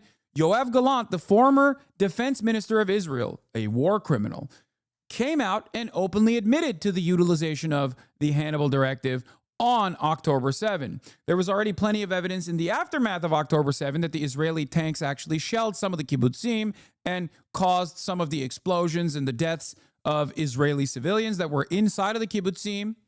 According to firsthand eyewitness testimony from someone who survived the attacks, first by Palestinian militancy and then by the Israeli occupying forces. But having said that, now it is completely official. We don't know what the exact number was in terms of the 1,200, 400 being, what was it? 400 being soldiers and then 800 being civilians. We don't know exactly what number of the civilians that were killed by the Israeli military, whether it be helicopters that were just fucking spraying all of the cars that were trying to escape the Nova Festival, or whether it be the tanks rolling up to the kibbutzim and blowing them up. But I think you and I would both agree that, you know, it is up to the government to honestly make an assessment over who killed who on October 7, specifically so that there can be some kind of restitution, some kind of justice for the victims that were killed on October 7. And I'm not saying that because I believe that like Hamas didn't kill any of the civilians. It was just the military. I don't believe that at all. I don't think that that is the case. I don't believe that that is the case at all. But I think it is important to investigate these issues specifically so you can, specifically so that the victims can finally have some answers. The family members of victims can finally have some answers. So yes, you're not wrong. I think the people who killed them are worse, but the question remains, who killed them and how they were killed? Was sexual violence a thing that occurred? This is important for the families to learn about as well. And that's precisely the reason why many of the victims from October 7 and their family members have sued the Israeli government time and time again. There are victims from the Nova Festival, survivors from the Nova Festival, for example, that have sued the Israeli government because they thought it was fucking insane that the Israeli government, knowing full well ahead of time that there was militancy activity happening at the fucking the barrier in the Gaza envelope, still chose to continue the Nova Festival a third fucking day.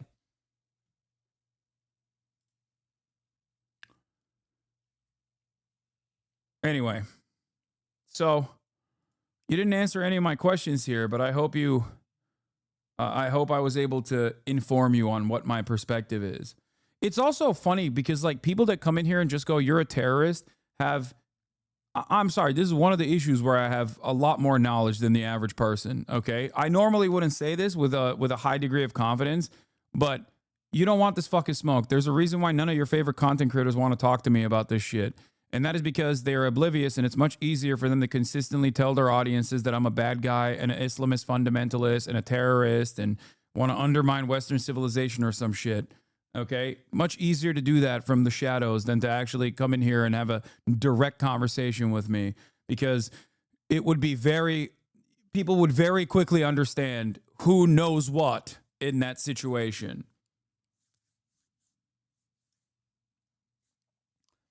It's much easier to hide behind clips that are cut out of context and be like, "Oh, this guy doesn't know what he's talking about. He's a terrorist."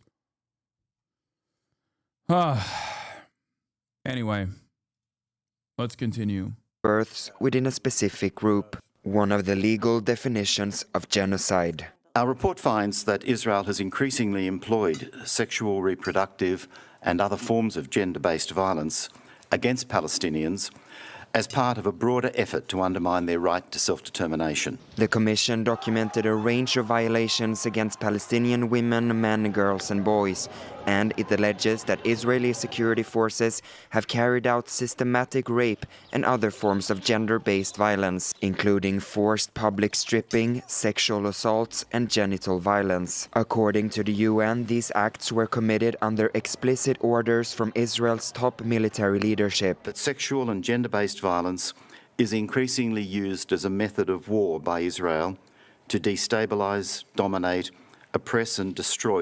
Once again, projection, by the way.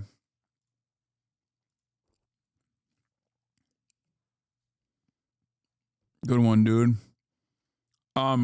Projection. When Israel's like, Hamas actually had a military directive to rape all the Israeli women or whatever, that's just fucking projection.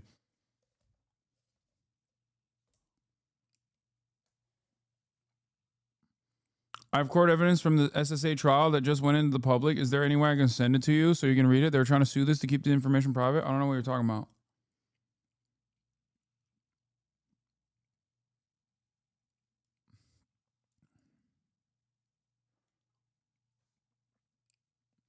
They accuse you of denying sexual assault when systematic sexual assault is a different accusation with a correspondingly high standard of evidence. It is not some random acts of war crimes that happen in every conflict.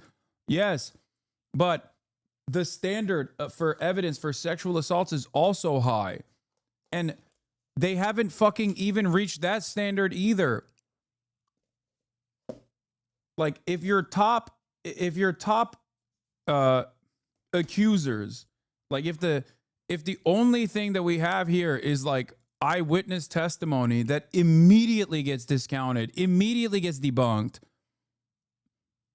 then how the fuck can you say it happened?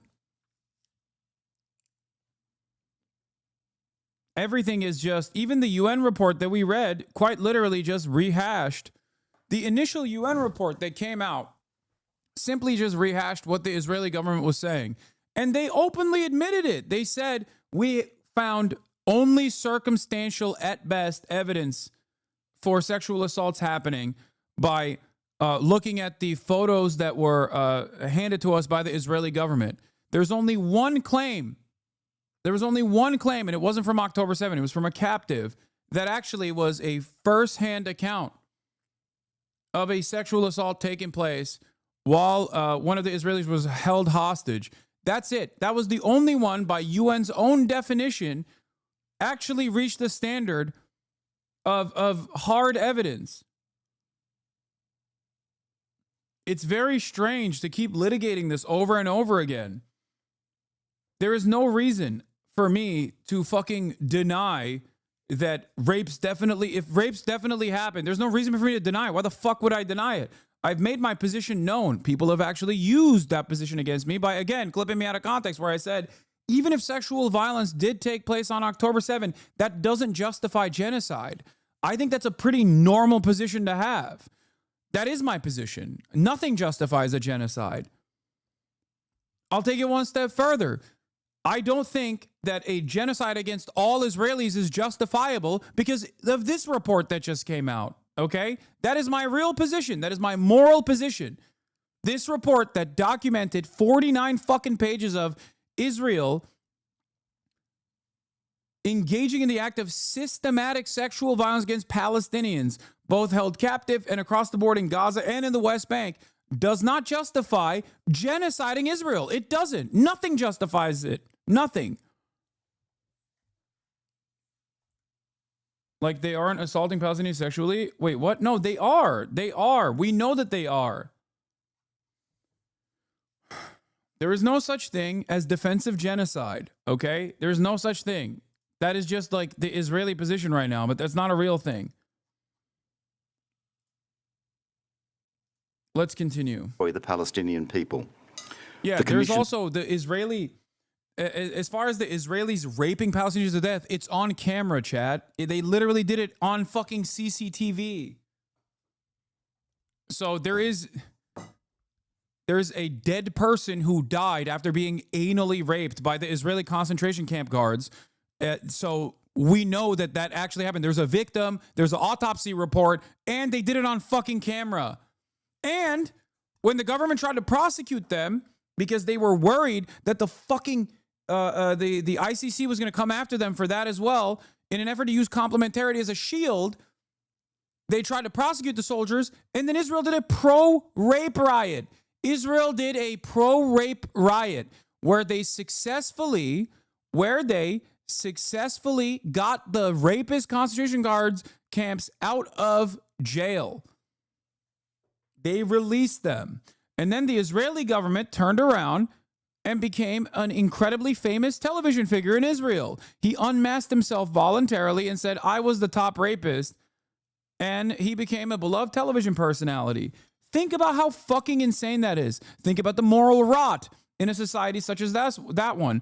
This is precisely the reason why I say Israel is a Nazi society. That is just the fucking truth. And I don't know how you engage in the act of rehabilitation, but I can't even think of that at this point. Yeah, Israeli protesters held a rally for the right to rape prisoners. The Israeli Knesset held an emergency meeting. And in the Israeli Knesset, where they held an emergency meeting, a member of Benjamin Netanyahu's Likud party came out and said, of course, the concentration camp guards have a right to rape Palestinians. Like, they actively had this fight on camera.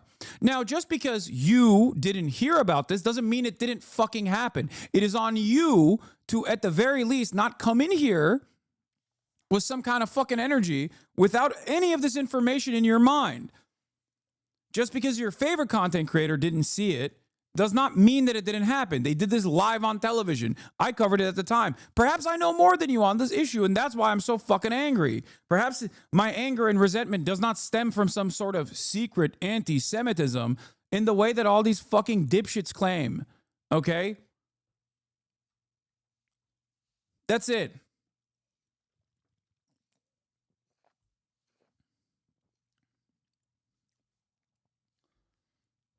I hate addressing this over and over again every single day, but like the dumbest person you've ever encountered will just come out and make a fucking YouTube video basically rehashing like Reddit posts that they've seen with like 12-second clips, and then it becomes my problem. And because I want to constantly educate people who are misguided, I have to sit there and fucking over and over again repeat my points over and over again to people who don't even care about it. Fuck. Anyway, here it is. Sheryl Sandberg, former Facebook COO who directed a documentary, Screams Before Silence, alleging mass sexual violence by Hamas on October 7th, without presenting credible evidence or identifying survivors, is now facing accusations of sexual misconduct herself. In a memoir by Sarah Wynne Williams, Sandberg is alleged to have spent $13,000 on lingerie for herself and her assistant during a work trip and engaged in intimate behavior, such as inviting the assistant to come to bed on a private jet.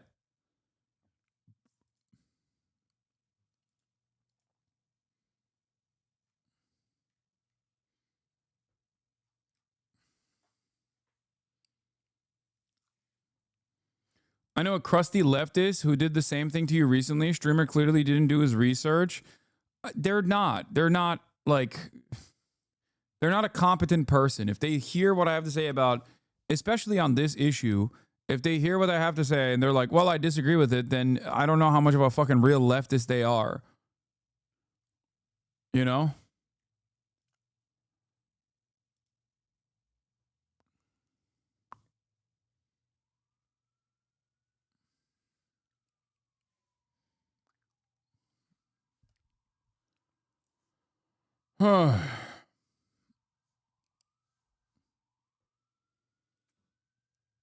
Anyway, there was a Haaretz report on Israel using Palestinians as human shields. That's another thing. Documented a pattern of sexual violence. Israel also admitted that as well. Something, dude, that's why I always say, like, if you want to know what the fuck Israel's up to, if you want to be woke, if you want to actually be aware of like what is exactly happening, you can wait for the New York Times to write about it 6 months in the future, or you can be in here right now and learn about it in real time. And there's not always an assurance that the New York Times is going to write about it 6 years or 6 months in the future anyway.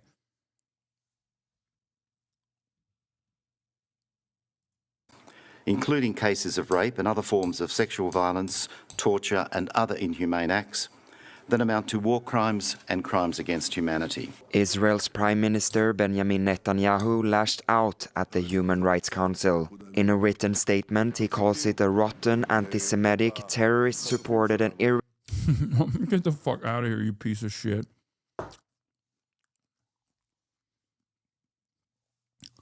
You want to know what Israel's up to? Simply follow their media. I mean, that's what I do. Yes. I'll tell you another thing. I wonder if any of these liberal Zionists or any of these people who are supposedly progressive or masquerade as progressives, did they talk about Mahmoud Khalil? Did they talk about his arrest? Did they talk about his deportation, his possible deportation? The reason why I ask that question is because if they do talk about that, they will perhaps realize that the same slander and same smears that they've used, that the American government has weaponized against him, they most likely have weaponized against me as well, with the hopes that a similar thing might happen to me down the line too. So if they fucking actually have to come out and be like, well, this is a severe violation of the First Amendment, it's going to come across like kind of hypocritical, don't you think?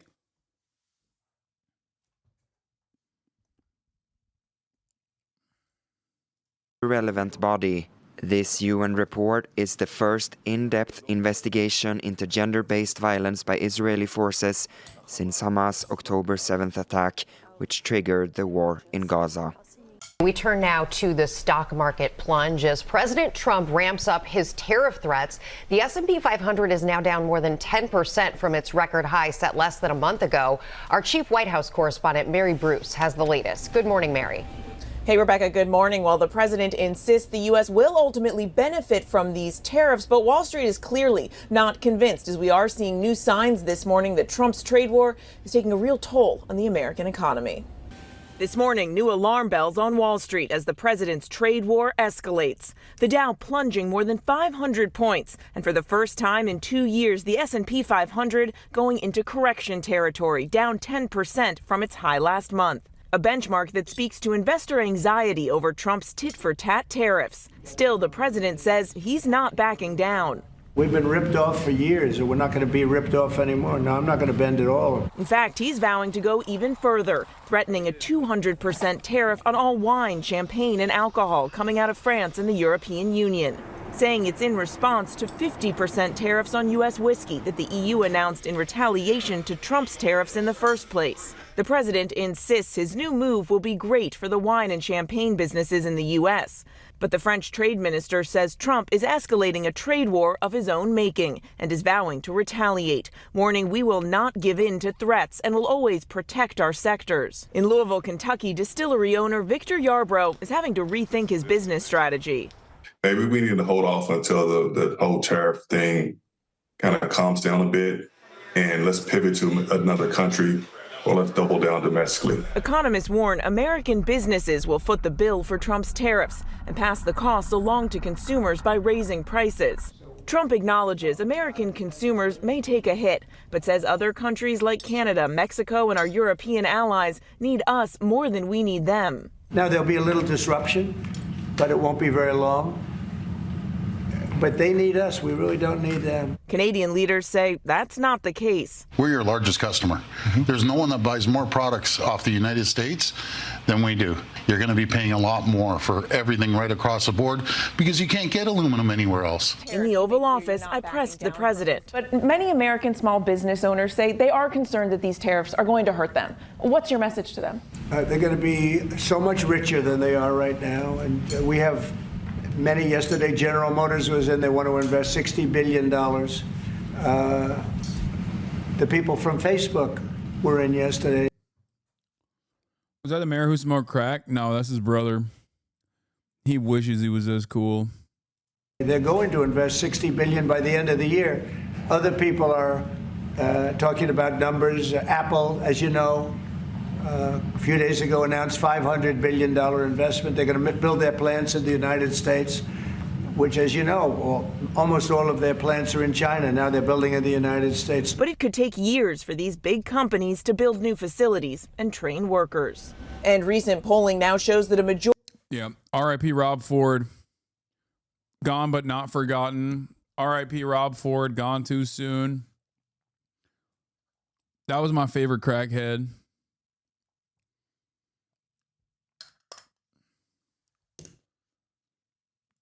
SpaceX and NASA rescue mission is about to launch. Let's go. Get two degrees away from the vehicle. Let's see if they fuck this up again. Up in less than 30 seconds at the T-3 minute mark, the first stage liquid oxygen or LOX load will complete. And we'll continue to check through a couple more fueling milestones. Trump, they lied to your face. They're not building shit. Brother, you think he cares? He's lying. Liquid oxygen he loading himself is lying to the American government, to the media. You see all of those white clouds on your screen. Those are clouds of vapor, and they're completely normal, and we'll see them continue to build up as we get closer to launch. This is because liquid oxygen is super chilled, so a little of it will boil off in the warmer Florida air.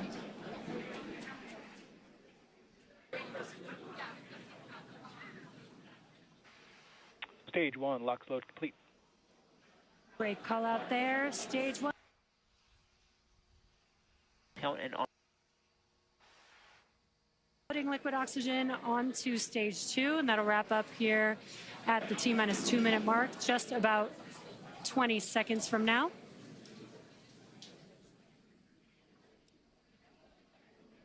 And once we finish propellant loading, that will mean that 1 million pounds of RP1 and liquid oxygen will be loaded onto Falcon 9 here, just under 10 seconds.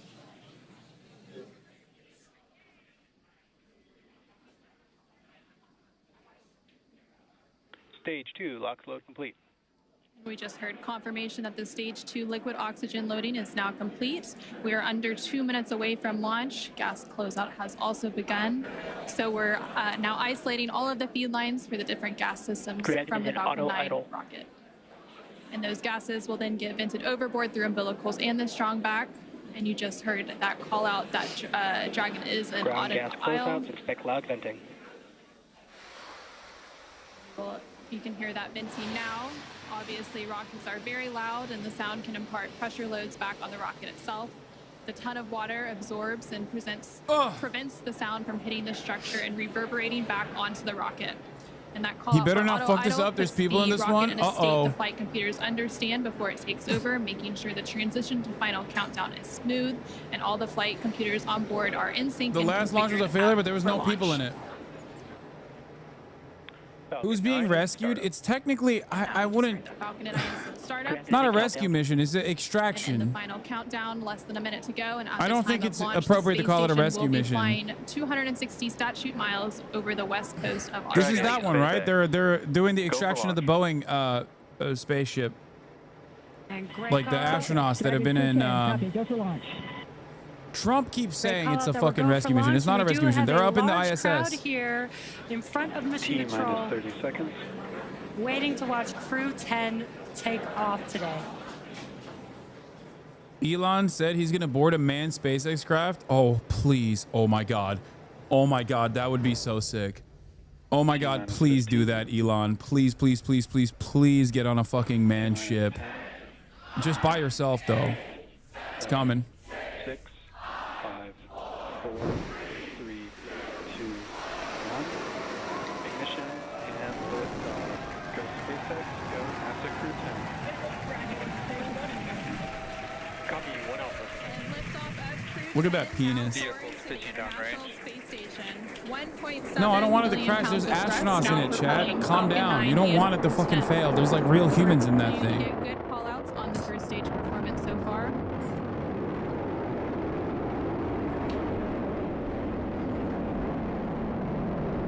No girth, only length. Yeah.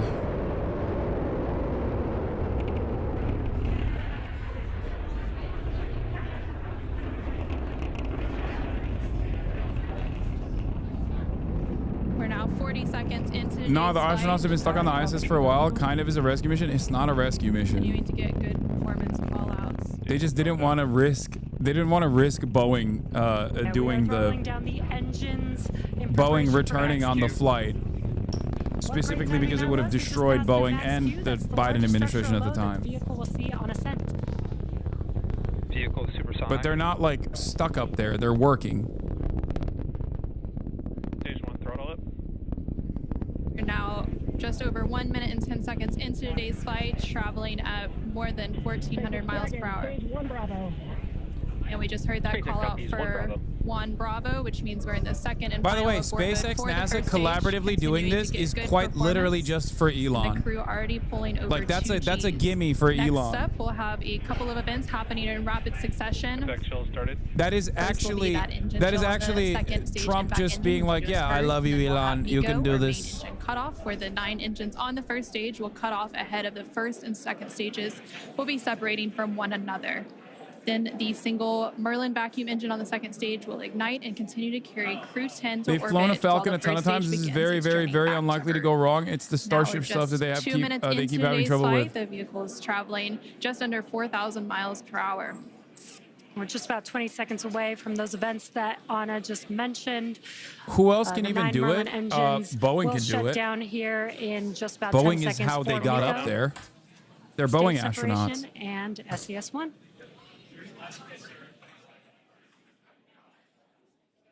China can obviously do it, but we're talking about American companies.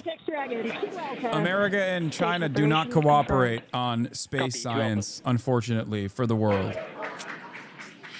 China can do tenfold of what America can Views do. there on your left-hand screen. On your left-hand screen, you can see a view from stage 1. And an extremely excited crowd here in Hawthorne. Awesome views of that boost back burn on the first stage, as well as the MVAC engine igniting on the second stage. Great views there. Now the booster is in its boost back burn. This is the first of 3 burns as it makes its way back down to Earth. What This now, will last flat about earthers? 45 seconds. What now? And the crew. What 10 now, crew is flat still earthers? Onboard Dragon attached to Falcon Where 9's is second your stage, which you can God see there on the now? right-hand Shit screen. don't look flat to me, And brother. We're now at 3 minutes and 20 seconds Is into this today's fake? flight. The vehicle is traveling about 6,500 miles per hour. They are on their way to the space station.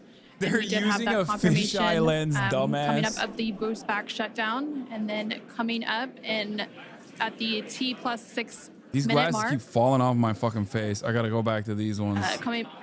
And there we have our God damn first it. images of the crew inside the Dragon spacecrafts as they It's make a their disc, way brother. into orbit. And the crew Dragon, SpaceX, nominal trajectory. continuing to get good call outs. SpaceX Dragon, copy nominal.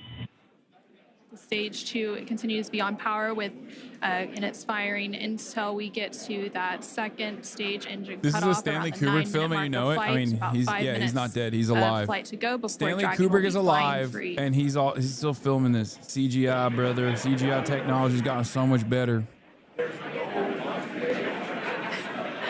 Some cool views there on your left-hand screen. That's the first stage booster as it's making its way back down to Earth. This is a ground tracking camera getting these awesome views. And on the right-hand side of your screen, you can see that lone Merlin vacuum engine of the second stage. We're Is continuing this to get good DEI? performance The space on the second stage. Space travel is the most DEI of all, dude.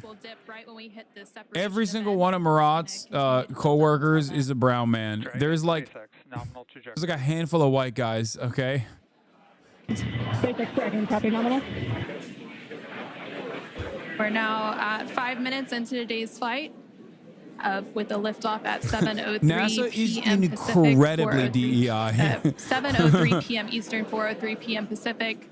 Continuing to get good call-outs as Stage 1 makes its way back to Earth, and Stage 2 continues to fire, propelling Dragon into orbit. If you're just now joining us, the 4 members of Crew 10 launched from Launch Complex 39A at Kennedy Space Center in Florida. And they're currently on board Dragon, still attached to Falcon 9's second stage, which you're seeing there on your right-hand screen. They launched the rocket 400 times. Boeing can't do it. There's a big problem with leaks in the propulsion system, and it will need a redesign. It already completed the first of 3 burns as the boost back Next burn. Boeing launch And is in its late the next event coming up 2026. for that China's vehicle capability, while is still going to good, is no match for SpaceX and their Falcon flight schedule law. Yeah, I mean, SpaceX is ripping them over and over again, for sure. What I was talking about is the Chinese space station or whatever they're fucking building. 3 of those 9 Merlin 1D engines to help slow the vehicle down as it makes its way back into the Earth's atmosphere. We're now just It's over more so 6 to minutes into tell you today's that the flight as Dragon and the second American stage government continue does not. traveling American at government over scientists do not 12,000 cooperate miles with per the hour, Chinese making space their way scientists. into orbit and on the way to the International Space Station.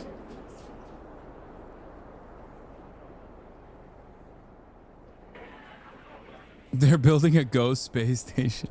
Yeah, it's empty, brother. There we just saw on the screen, it was very quick, but we had the entry burn, which we got some cool views of that from the ground, which is awesome. Yeah, no, the Chinese space station is a ghost space station. There's no one in it, actually. Don't you mean aerospace engineers? Yes. Whatever. Again, great call outs for SpaceX Dragon, copy nominal. Confirmation there from the crew as they continue to make their way into orbit. Now 7 minutes into today's Yeah, flight. they made it with the tofu first stage dregs. making its way back down The to Earth, Chinese and the space second stage station. continuing to fire. This is an awesome view. Let's see if we can see the center engine relight for that landing burn here in a few seconds. Wait, does this get caught by the chopsticks too? Let's watch as Falcon 9 touches down on landing zone 1. That's sick. That's so fucking sick, dude. That is actually so cool. God, I hate Elon Musk so much, but this is so insanely dope. That is so sick. Yeah. God, I fucking hate Elon. I wish he wasn't associated with this. And now that the first stage has made its way back to Earth, we're about a minute away from the second engine cutoff, which we're expecting around the 9-minute mark of today's flight.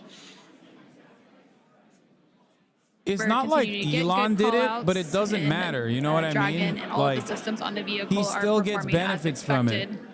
Just over 8 minutes into today's flight, traveling more than 21,000 miles per hour. Terminal guidance.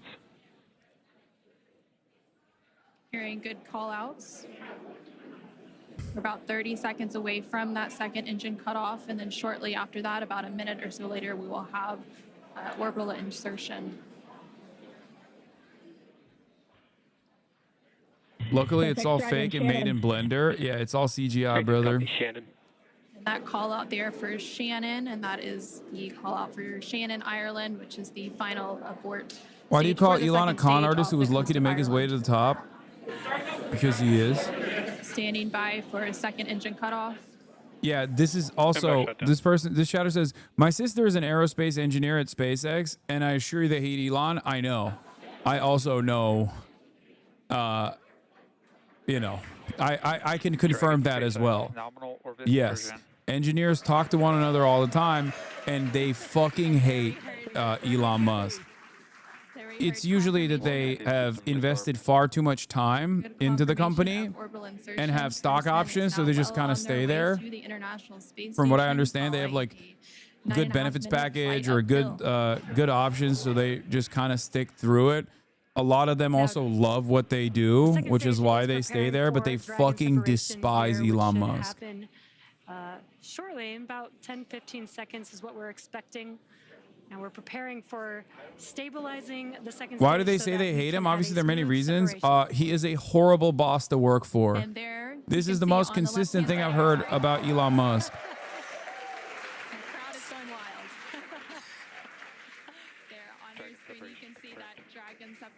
The fuck is that? Second stage making its way, and Dragon is now flying free. 10 minutes into today's flight. That was about a minute after we had that second engine. Yeah, he bankrolls it and pokes his head in. Typical Elon shit. There's a woman who's the real head of the company and actually runs the operations. Yeah, but when he pokes his head in, he's apparently incredibly fucking annoying, and he'll make like ridiculous demands and will force people to work incredibly long hours and be like, no, you have to make this happen. Images of Crew 10. You know what I mean? The Dragon Endurance spacecraft as they're now successfully in orbit. Dragon, SpaceX Chief Engineer on Countdown 1. On behalf of the entire Falcon team, we thank you for flying with Falcon and wish you a great mission. Over to LD. It was an honor flying with you this evening. We wish you well on your journey and give Crew 9 our best. Thank you for flying SpaceX.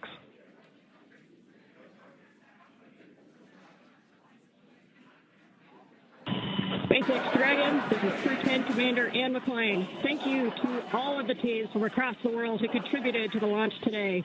Spaceflight is tough, but humans are tougher. Days like today are made possible only when people choose to do the harder right over the easier wrong. Build relationships, choose cooperation, and believe in the inherent goodness of all people across the world. To my family and friends, without you, I would not be here. Explore boldly, live gracefully, go Crew 10. Whoa! Now over to Cut it Pilot out! Nicole Ayers. Cut the feed! Oh my God, they did! Wait, what? Pilot Nicole Ayers again. We're not the first humans to get to orbit, and we wouldn't be here without the bravery and hard work of those who have paved the way for human spaceflight. We now get the unique perspective of Earth without borders and get to revel in the connectedness of humanity. I would be remiss to not once again acknowledge those who helped me get here to this wonderful view. Wait, what is Asmongold's chat saying? Are they saying DEI astronaut? I need to see. I need to see what his chat is saying. Nation, to my friends and family that encouraged my dreams from the start, thank you. I wouldn't be here without you. They're just saying "Aya clap." They're saying "W Japan." That was their takeaway from this wonderful statement. SpaceX, especially the you are a sick individual, Hasan. Successful launch, and we are looking forward to a smooth ride to the International Space Station. 日本の皆さん、たくさんの応援ありがとうございます。9年ぶりの無重力の感覚をかみしめてます。これから先の ISS への宇宙の旅、楽しんでいきたいと思います。I will now hand the mic over to Mission Specialist Kirill. Thanks a lot to NASA and SpaceX for this wonderful ride, and I want to say a couple of words in Russian.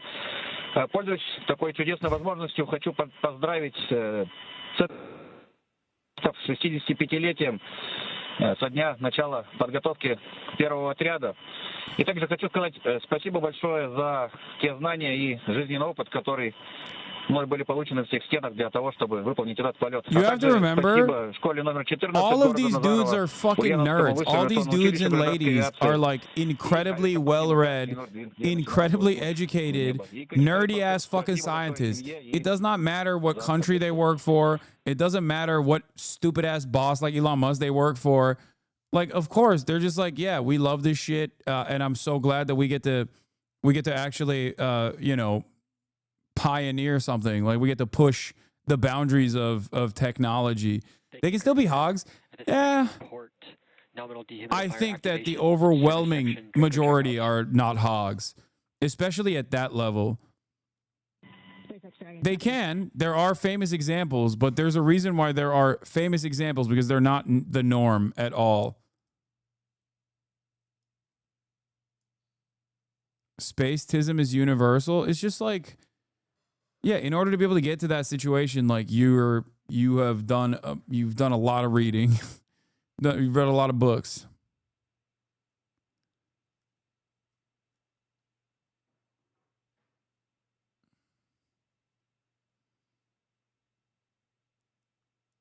Anyway.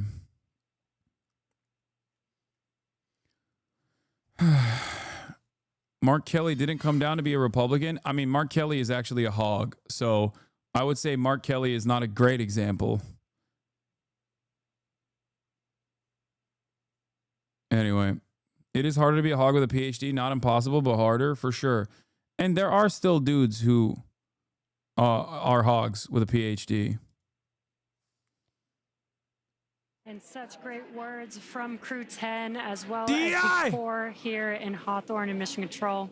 We also got confirmation that the nose cone deploy is underway. The 6 hooks that hold the nose cone in place during launch, during the launch and ascent portions have to retract, and then the nose cone will be able to start to swing open and deploy. Now, this uncovers a number of critical systems for the flight up to the space station. It doesn't represent the majority opinion. They're all saying W space. And the docking hatch. Classic, though.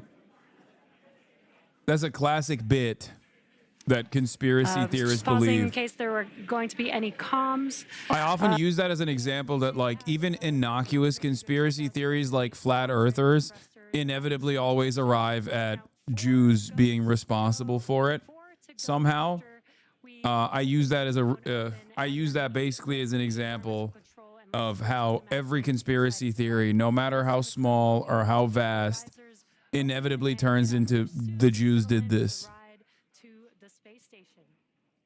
And now we're just waiting for confirmation that the nose cone has fully deployed with all of the hooks open. But just to recap a little bit, we did have a successful liftoff of Crew 10 about 18 minutes ago at 7:03 p.m. Eastern, 4:03 p.m. Pacific. And following an approximately 9-minute ride after liftoff, we had that orbital insertion, and Dragon and Crew 10 were flying free and well on their way to the International Space Station. They now have an approximately 28-hour journey before they do reach their destination the Jews. of the space station. Well, and that docking is targeted for tomorrow, March 15th. For the space program, it was a little bit of a collaborative project, I would say. Yes, plenty of Jews were responsible for it, but, you know, there were also some fucking Nazis as well that you know, played a big role in the initial technology, you know. A little bit of this, a little bit of that, you know. It's just Space flight has come so far in the last 5 years with Dragon. In addition to flying people, SpaceX's Dragon spacecraft also enables researchers the opportunity to fly critical. Yeah, there were some German Jews, for sure. And then there were some Germans who were definitely not Jewish and definitely not too fond of the Jews. You know. DNA sequencing to 3D printing studies enabled by Dragon and the space station test Dragon and the space station test a variety of technologies. I guess Elon Musk is kind of continuing that tradition of being a fucking Nazi, engaging in like space travel. So there's that. Science and research and learnings that help make life both on Earth and in space better. And flights like today's help us continue to lay this foundation for our future among the stars and continue our mission to make life multiplanetary. Once Crew 10 does arrive to the International Space Station, they will, of course, partake in some additional science and research. They will have over 200 experiments that they will contribute to during their time aboard the International Space Station. Again, we're just standing by for confirmation that that nose cone has fully deployed. And we may also get some additional look inside the cabin of the crew. As we patiently wait for those views, We are trying to see if we can get some views. We were seeing some views from the second stage. This looks like it might be a view from the forward. Dragon SpaceX, nominal nose cone opening and forward bulkhead Draco checkouts. SpaceX Dragon copies and confirm nominal E-course activation and go for visors. What a dumb reason to go to space. It would cost infinitely less money to fix all the problems on Earth than it would to make another planet habitable. I disagree with that take. I think it's a. Again, we're seeing some views inside. I think it's a wrong take. Spacecraft with crew 10 One, on space travel is fucking awesome. Okay. Two, space travel inevitably creates new technology that you use down here that is like readily available, accessible, makes your lives easier, like the fucking microwave.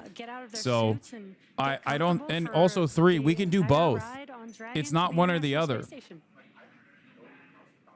Like, and from left to right so glad you're not screen, anti-space. My brother is a literal rocket scientist, chatters. What the fuck? Of course I'm not anti-space. And then far on the right-hand side of your screen is JAXA astronaut. That'd be real funny if I was like, I fucking hate the science pro. I hate aerospace and mechanical engineers. I hate them. I hate them so much. As, their tablets are floating around there. They do have them attached to a little string that helps allow them so that, you know, as they're strapped into their seats, they don't. Also, I love Cowboy Bebop. We're now just over 20 minutes into today's flight following that successful liftoff at 7:03 p.m. Eastern, 4:03 p.m. Pacific. There you're getting an over-the-shoulder view between the commander and yeah, I have a very specific smoke for aerospace engineers who turn my garage into a welding shop, but that's it. That doesn't extend to... Yeah, well, you're anti-nuclear, right? Many associate that with anti-progress. I'm not anti-nuclear as much as I am nuclear skeptic or scared of nuclear If you're just power. now joining us, you are watching live Crew 10 out in space in the Dragon vehicle. They lifted off from Space Launch Complex 39A at 7:03 p.m. Eastern Time. But even then, at this point, I don't give a fuck, to be honest. 3 minutes Fuck remaining in it. the current ground station pass. Fuck it. Let it melt down type shit, if you know what I mean. I don't even... So we can see all 4 crew members right now. I don't even care anymore. So I'm no longer anti-nukes. Copy. Thank you, SpaceX. We'd like to introduce the Crew 10G indicator. Takuya is holding him up. This is a hand crochet origami crane. Japanese origami, hand crocheted in the United States, and his name is Drug, which is the Russian name for friend. Origami is the Japanese art of folding paper. This is a nod to the unique and deep cultural traditions from which each of us come. While we're from different parts of the world, we are brought together in this bold endeavor, and we represent all of humanity. The folded paper design was also chosen to represent paper airplanes that we made when we were kids, before we were astronauts, when all we had was a dream. And we looked up at the sky and we wondered, what if? It's a symbol that every big accomplishment starts with a quiet dream, and that dreams do come true when you believe in yourself and you listen only to those who believe in you. Crew 10 believes in all of the dreamers. The flag and the number markings on the crane, there's a number 10 on each of its wings and a flag from each one of our countries on the tail. This is a nod to each of our shared experiences as professional pilots. These patches are arranged to look like an airplane. This is a source of deep pride for our crew, because what pilot doesn't like to talk about the fact that they're a pilot? But this also symbolizes our shared If you had the culture aux as cable astronauts. on Dragon, what song are you putting In the years of on? training together, we found I'm we have putting far on the more new in Cardi common than we album. do different. Our zero-G indicator was handmade by a small business owner in the United States. This represents all the hands. You which ignore created what's our happening in entire Syria space just like program. mainstream media. And Syrians this are probably rocket not is as the important as capsule that we're flying Palestinians. today. Too bad. I thought you were It better. also represents all of the artists and musicians who inspire people to imagine beyond what they can see. Spaceflight is perhaps the No. most complex endeavor of our time, but it was built one step at a time. I don't think by one Syrians person at a are time. less important than Palestinians. Finally, the origami crane is the international symbol for peace, hope, and healing. Crew 10 hopes to serve as a beacon of hope. A reminder of what humans can accomplish when we see the goodness in one another. Cardi is and we NPC choose to music. work Shut together up. toward a common goal. Today, we are united not through common enemy, but through shared optimism and a basic belief in the goodness of humanity. It is far easier to be enemies than it is to be friends. It's easier to break partnerships and relationships than it is to build them. Spaceflight Call is out hard, Elon. You and won't. success depends on leaders of character who choose the harder right over the easier wrong, and who build programs. Feel like Elon partnerships, is and not a relationships. good character of We explore decent moral the benefit fabric. of all. Decent moral fiber. If you want to go fast, go alone. But if you want to go far, then go together. Crew 10 chooses to go together in peace because you cannot be great without the greatness of others. Go NASA, go Roscosmos, go JAXA, and go Crew 10. Wait, the Japanese, that's crazy. The Japanese NASA is called JAPSA. That.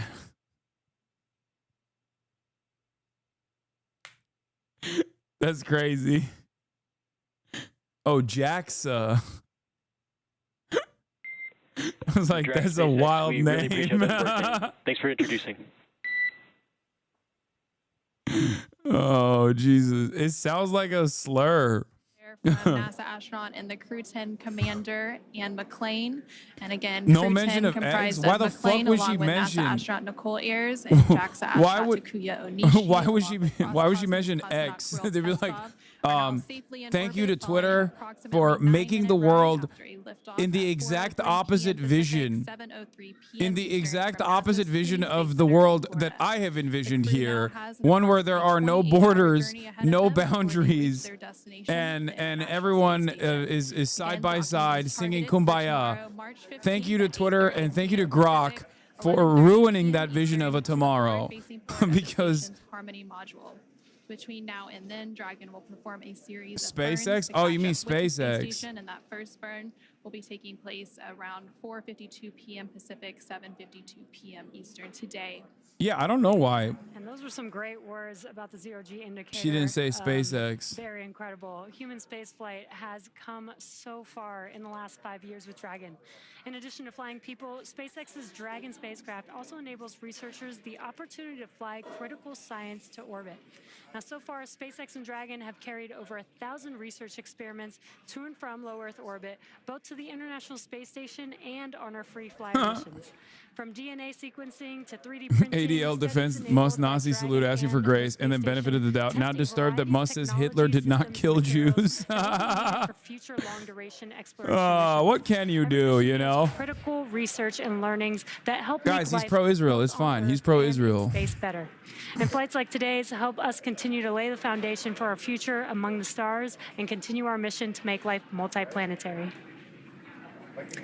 Now, we'll be signing off from SpaceX for now, so we're going to send it back to NASA. But before we go, we want to thank NASA for entrusting us with today's mission, and thank you all for being here with us today. And with that, we're going to end our coverage from Hawthorne until we pick back up with our docking coverage in about 26 hours at 6:45 p.m. Pacific, 9:45 p.m. Eastern tomorrow. Holy March 15th fuck. for It's that going to take 29 hours for them to get up there and dock? God damn. How fucking far is the space station, dude? Hey, yo. And welcome back to the Kennedy Space Center in Florida, where we just watched Crew 10 lift off from Launch Pad 39A. The crew Space is is now big, idiot. Damn, dude. How far away is it?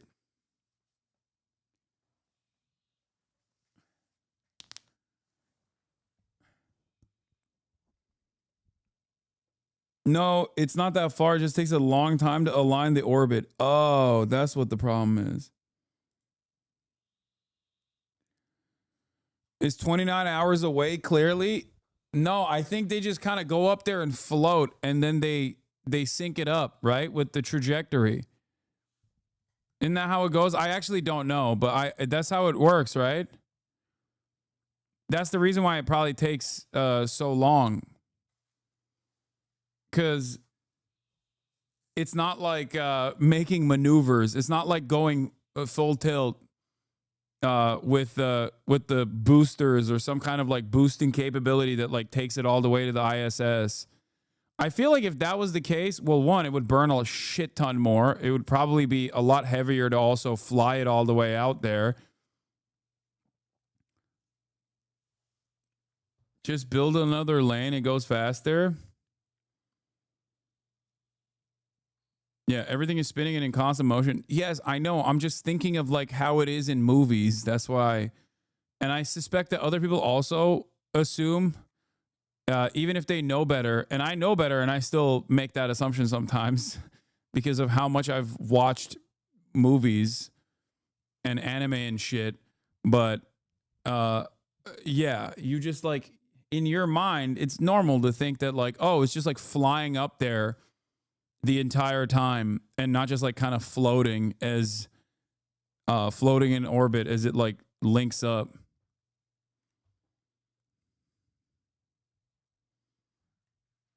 You don't understand because you have zero motion.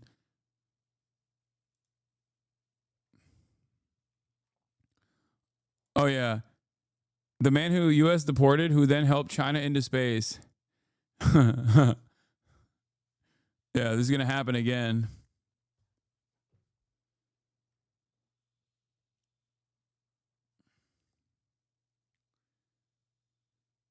Better to think of it as they are performing an orbital. You know what? Just don't think about it either. You play Kerbal Space Program, or you do rocket science as a hobby, or you soyjack and no thoughts about it. Jock. Did you just use jock as a pejorative? What the fuck's going on in this chat? Goddamn nerds.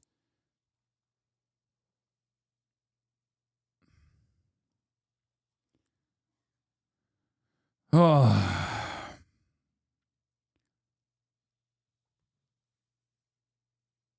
Okay. That was Vivek.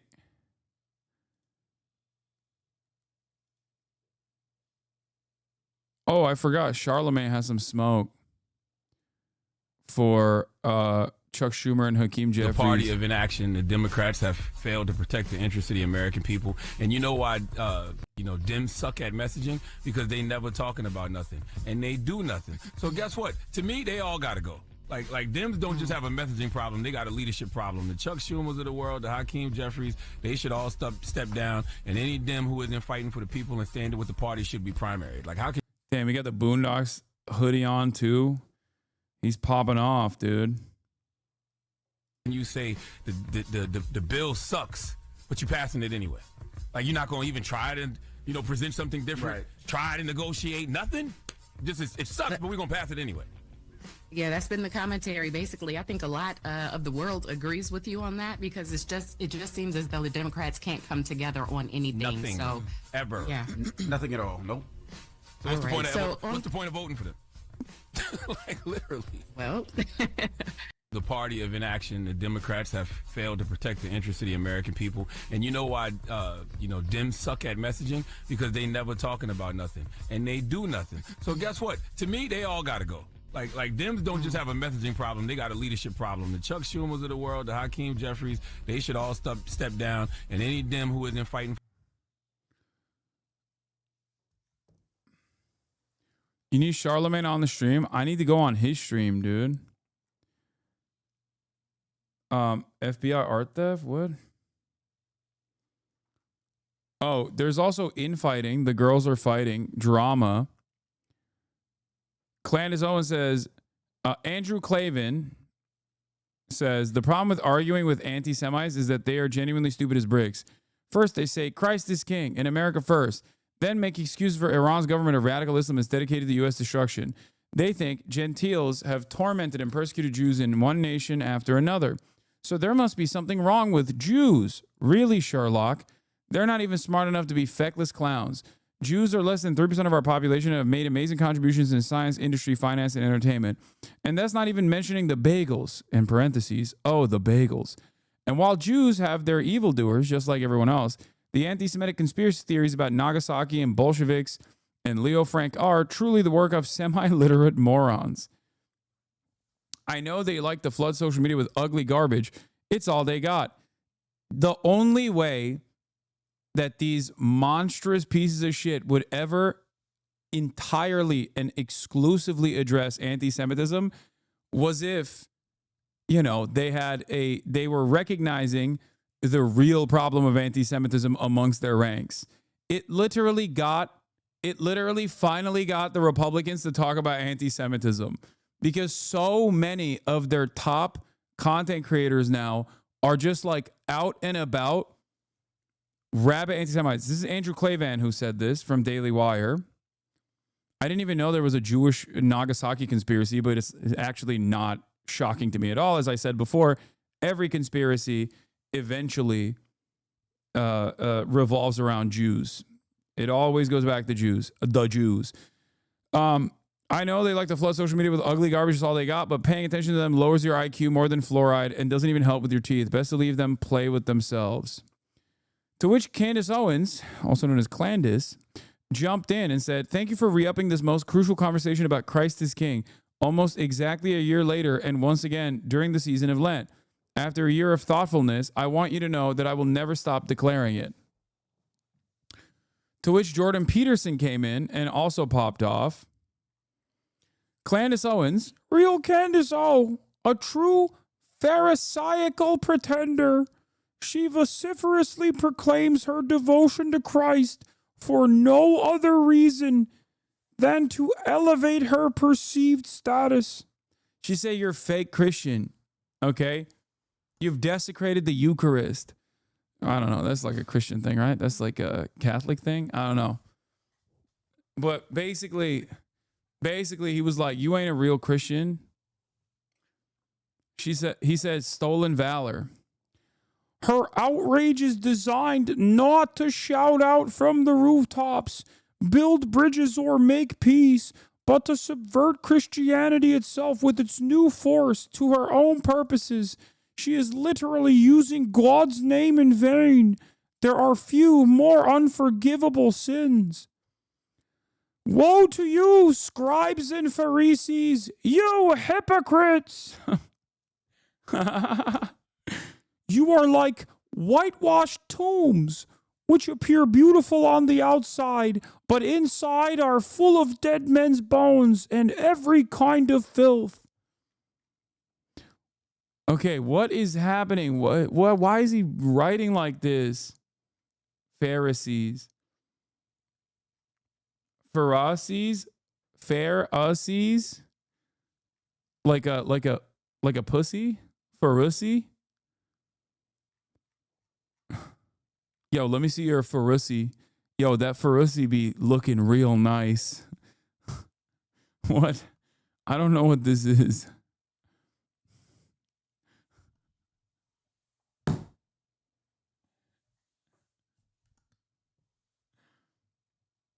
Man is Pharisee.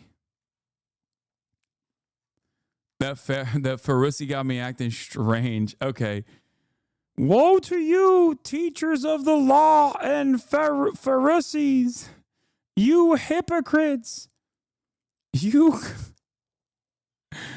clean the outside of the cup and dish, but inside there are full of greed and self-indulgence. Finally, if she wasn't the worst hypocrite, she would forswear the Tate brothers, but they draw attention, and for a pretender, all attention is good attention, even at cost, say, of the pearl of great price. And then he posts a Nick Fuentes quote, I guess, or this. Nick Fuentes says he was the first to use Christ is King in a political context. The purpose of this is to weed out Jews. See the end of the video. Not hate speech, nor should anyone stop saying it, but the motivation is clear, and we were not wrong for pointing it out. The Republicans are infighting over the growth of the overt anti-Semitism, because like Republicans have always harbored anti-Semites in their ranks, like pretty obvious ones, but they usually would just like kind of, you know, keep them on the back burner, and they wouldn't pop off so much. But because of all the Israel stuff, obviously like anti-Semites have been really popping off, especially on the Republican side, some of which are anti-Semitic but also pro-Israel. some of which are anti-Semitic and anti-Israel. And it seems like in this day and age, it does unironically feel like the only kind of permissible anti-Israel sentiment is basically going to be coming from overt anti-Semitic people. And the more like institutions like the ADL and like these liberal or sometimes like progressive institutions focus all of their effort on belittling and undermining anti-Zionists who are not anti-Semitic, the more, those people pop off. And it's interesting to think about, and it's something that I've been thinking about quite a bit, especially as Joe Rogan has had numerous people on his broadcast when he's not talking about, when he doesn't have like a billionaire who, literally drinks the blood of children, like not blood libel. I'm talking straight up billionaires who are doing unironically doing the blood rituals to, I guess, maintain their youthful nature while simultaneously inventing new ways of killing children overseas. He then turns his crosshairs on to he then will have these guys who seemingly are very anti-Semitic. He's had a couple of these hosts, a couple of these guests on his podcast recently, and this guy is apparently getting a lot of attention from normies. Now, it's an interesting guy. What's his name? Darryl something? I forget. Good. Joe Rogan platforming a Holocaust denier and believing him at his word is the logical conclusion of right-wing conspiratorial thought. He's too stupid to keep it a secret. Yeah, this guy is apparently... Wait, I thought you were for free speech, only speech you agree with. I am not... Oh, God.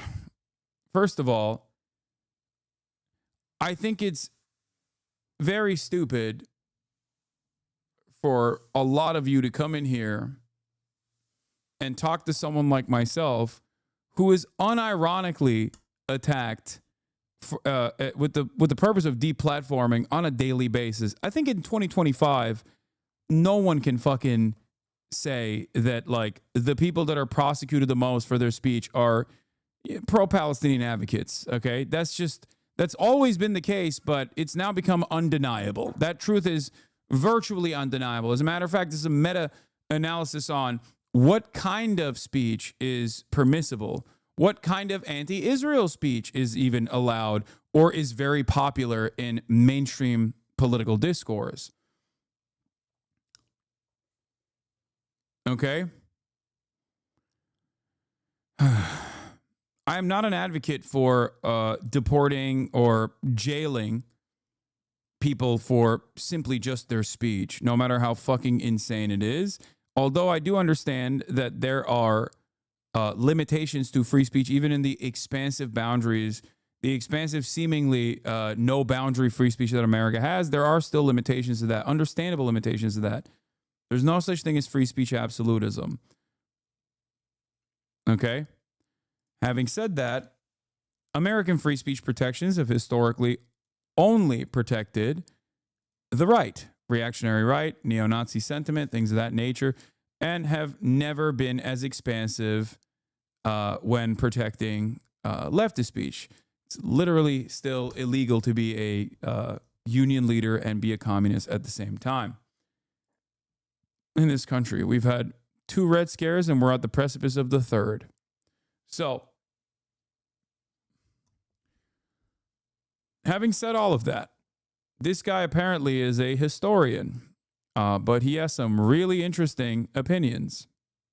Start going after the Jews. Darryl Cooper is his name. This is an account that does good noticing, as in noticing Jews. That's what that is, by the way. For those of you who don't know, it's a dog whistle for noticing, how powerful Jews are or how much Jews control American media and American power or whatever the fuck. That's what the the subtle, or I guess not so subtle way that Nazis try to signal to one another. All right, let's keep going.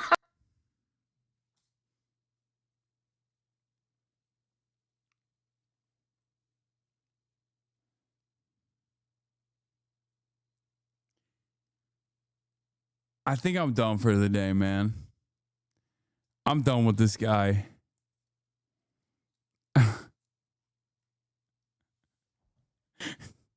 That is a very unique way to poop sock me, I will admit. Here, one last note on this fucking dude.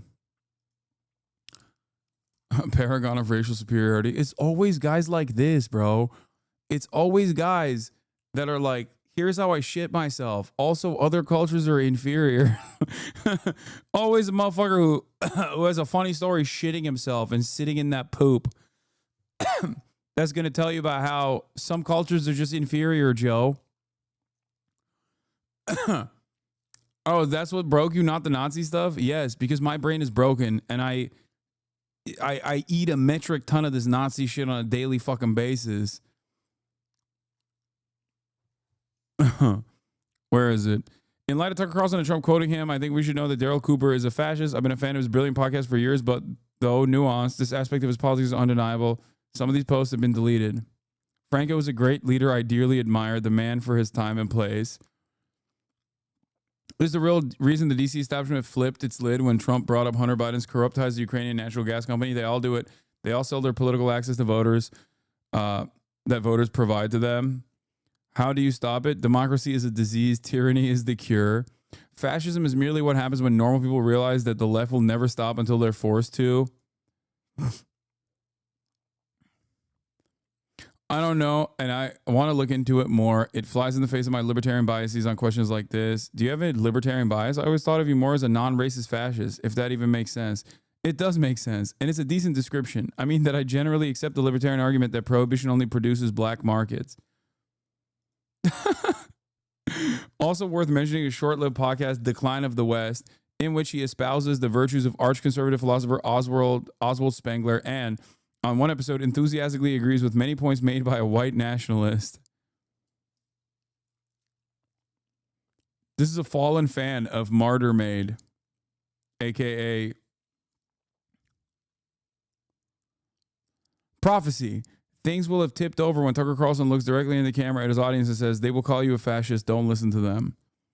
Like a bad acid trip, you just want to end. People living under democracies become exhausted by politics. We want to go back to our normal lives, but fear what our enemies will do if we look away. Paranoia and exhaustion are why all democracies slide to tyranny. What percentage of American citizens would be able to present a substantive and coherent argument orally in writing for why democracy is good? Less than 1% because democracy is not good. And there are no substantive coherent arguments that it is. Like,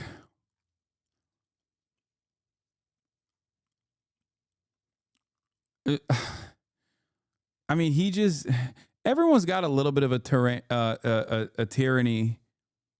authoritarian streak in them. Okay. All governments are inherently authoritarian. I'm not an anarchist. Some of that is valid and good. The point is, he wants to do it at the behest of like a ethnically homogenous utopia that he thinks is a utopia. I think is a dystopia.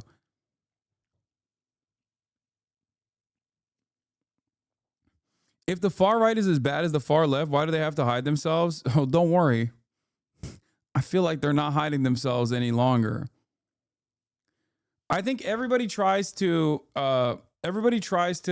integrate themselves or reintegrate their worldview to the mean. And liberalism is the hegemonic monoculture.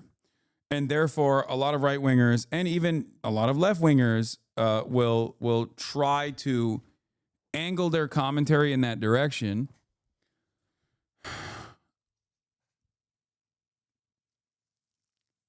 Okay.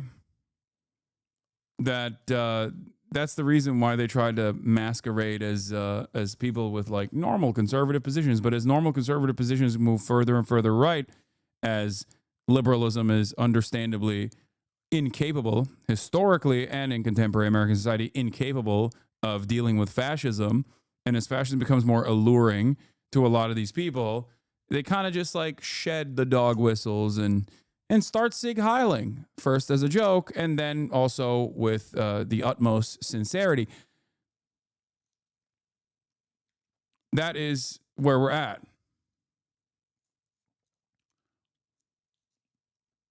That's where we're at right now.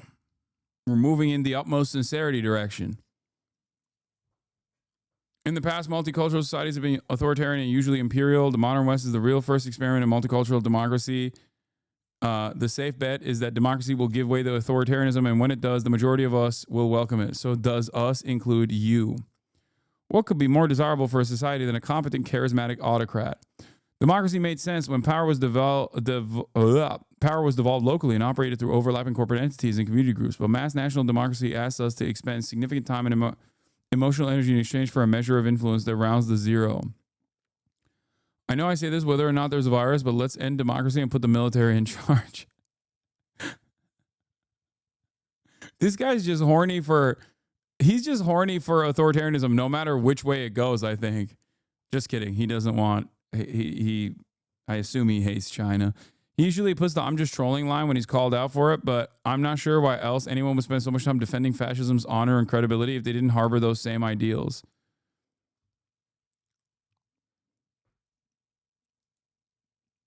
Resistance pattern matching to establish a pattern of conduct for Kavanaugh.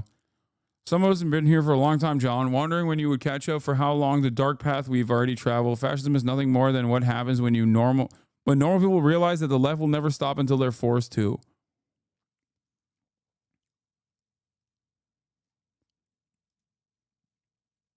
Yeah, I think it's safe to say he's a bit of a fascist.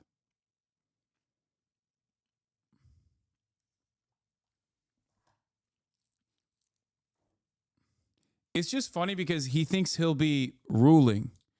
That's always the fantasy, right? Like, anarcho-capitalists, libertarians, fantasize about a future society where they will be the ones who own the slaves and that they won't be the slaves. It's like, bro, you're already a slave in the current formation. Why the fuck do you think you would be anything but like a slave in a worse condition? You know? You're already a fucking wage slave. You're gonna be a peasant, okay? Sorry. This is a thing that people don't understand. Like, this guy thinks he's gonna be a part of the dominant class, okay? He's gonna magically become one of the people at the top when that happens.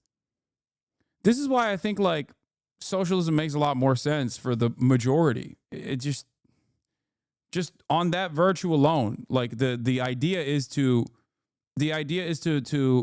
destroy the existing class structure rather than reshape it. Rather than reshape it and rename it and then make it worse and more violent. Like, make the system that upholds it more violent. But dumb fucks think like, oh no, if we perpetuate the existing class structure and make it more violent, I'll magically become the guy who's in charge of it. It's like, no, you won't.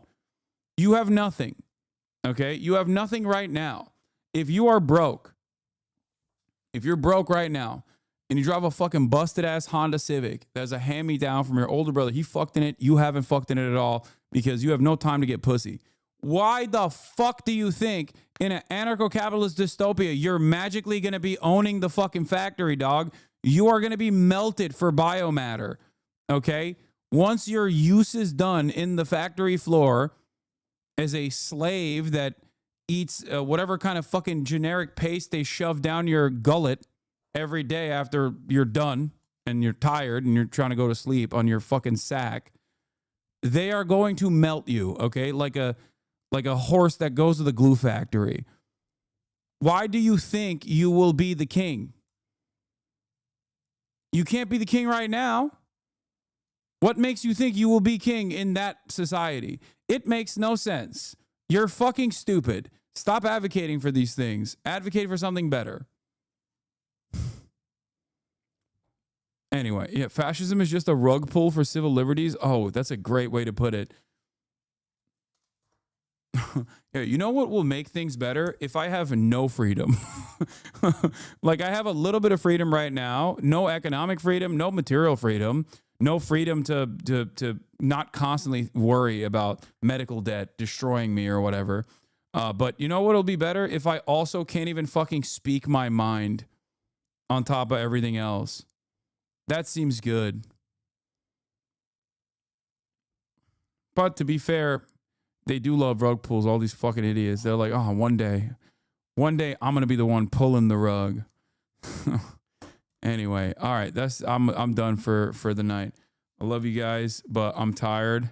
I'll see y'all tomorrow for some fun shit, okay? Tomorrow is a fun day. Don't you worry about it, baby. We'll do some fun shit. Unless, you know, the government collapses again or something like that. Anyway, peace, everybody.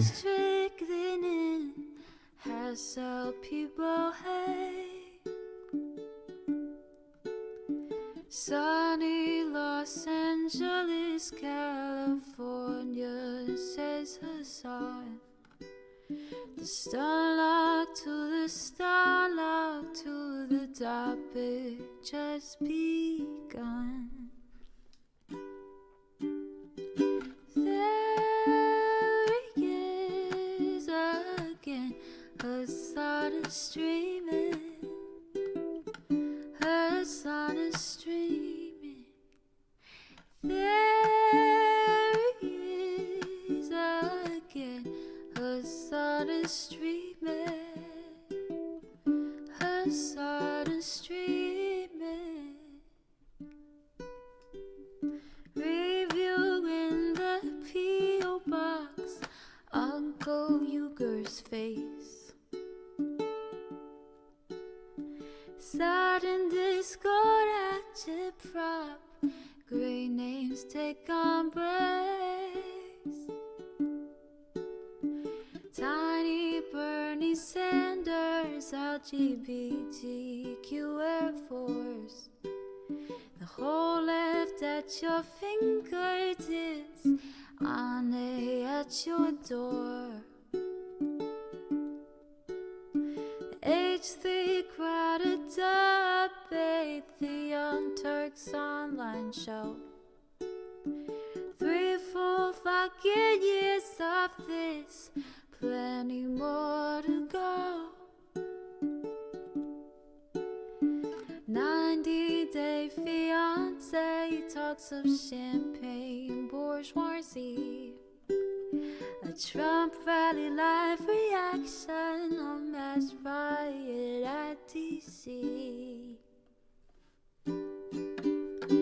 There he is again, Hasan is streaming.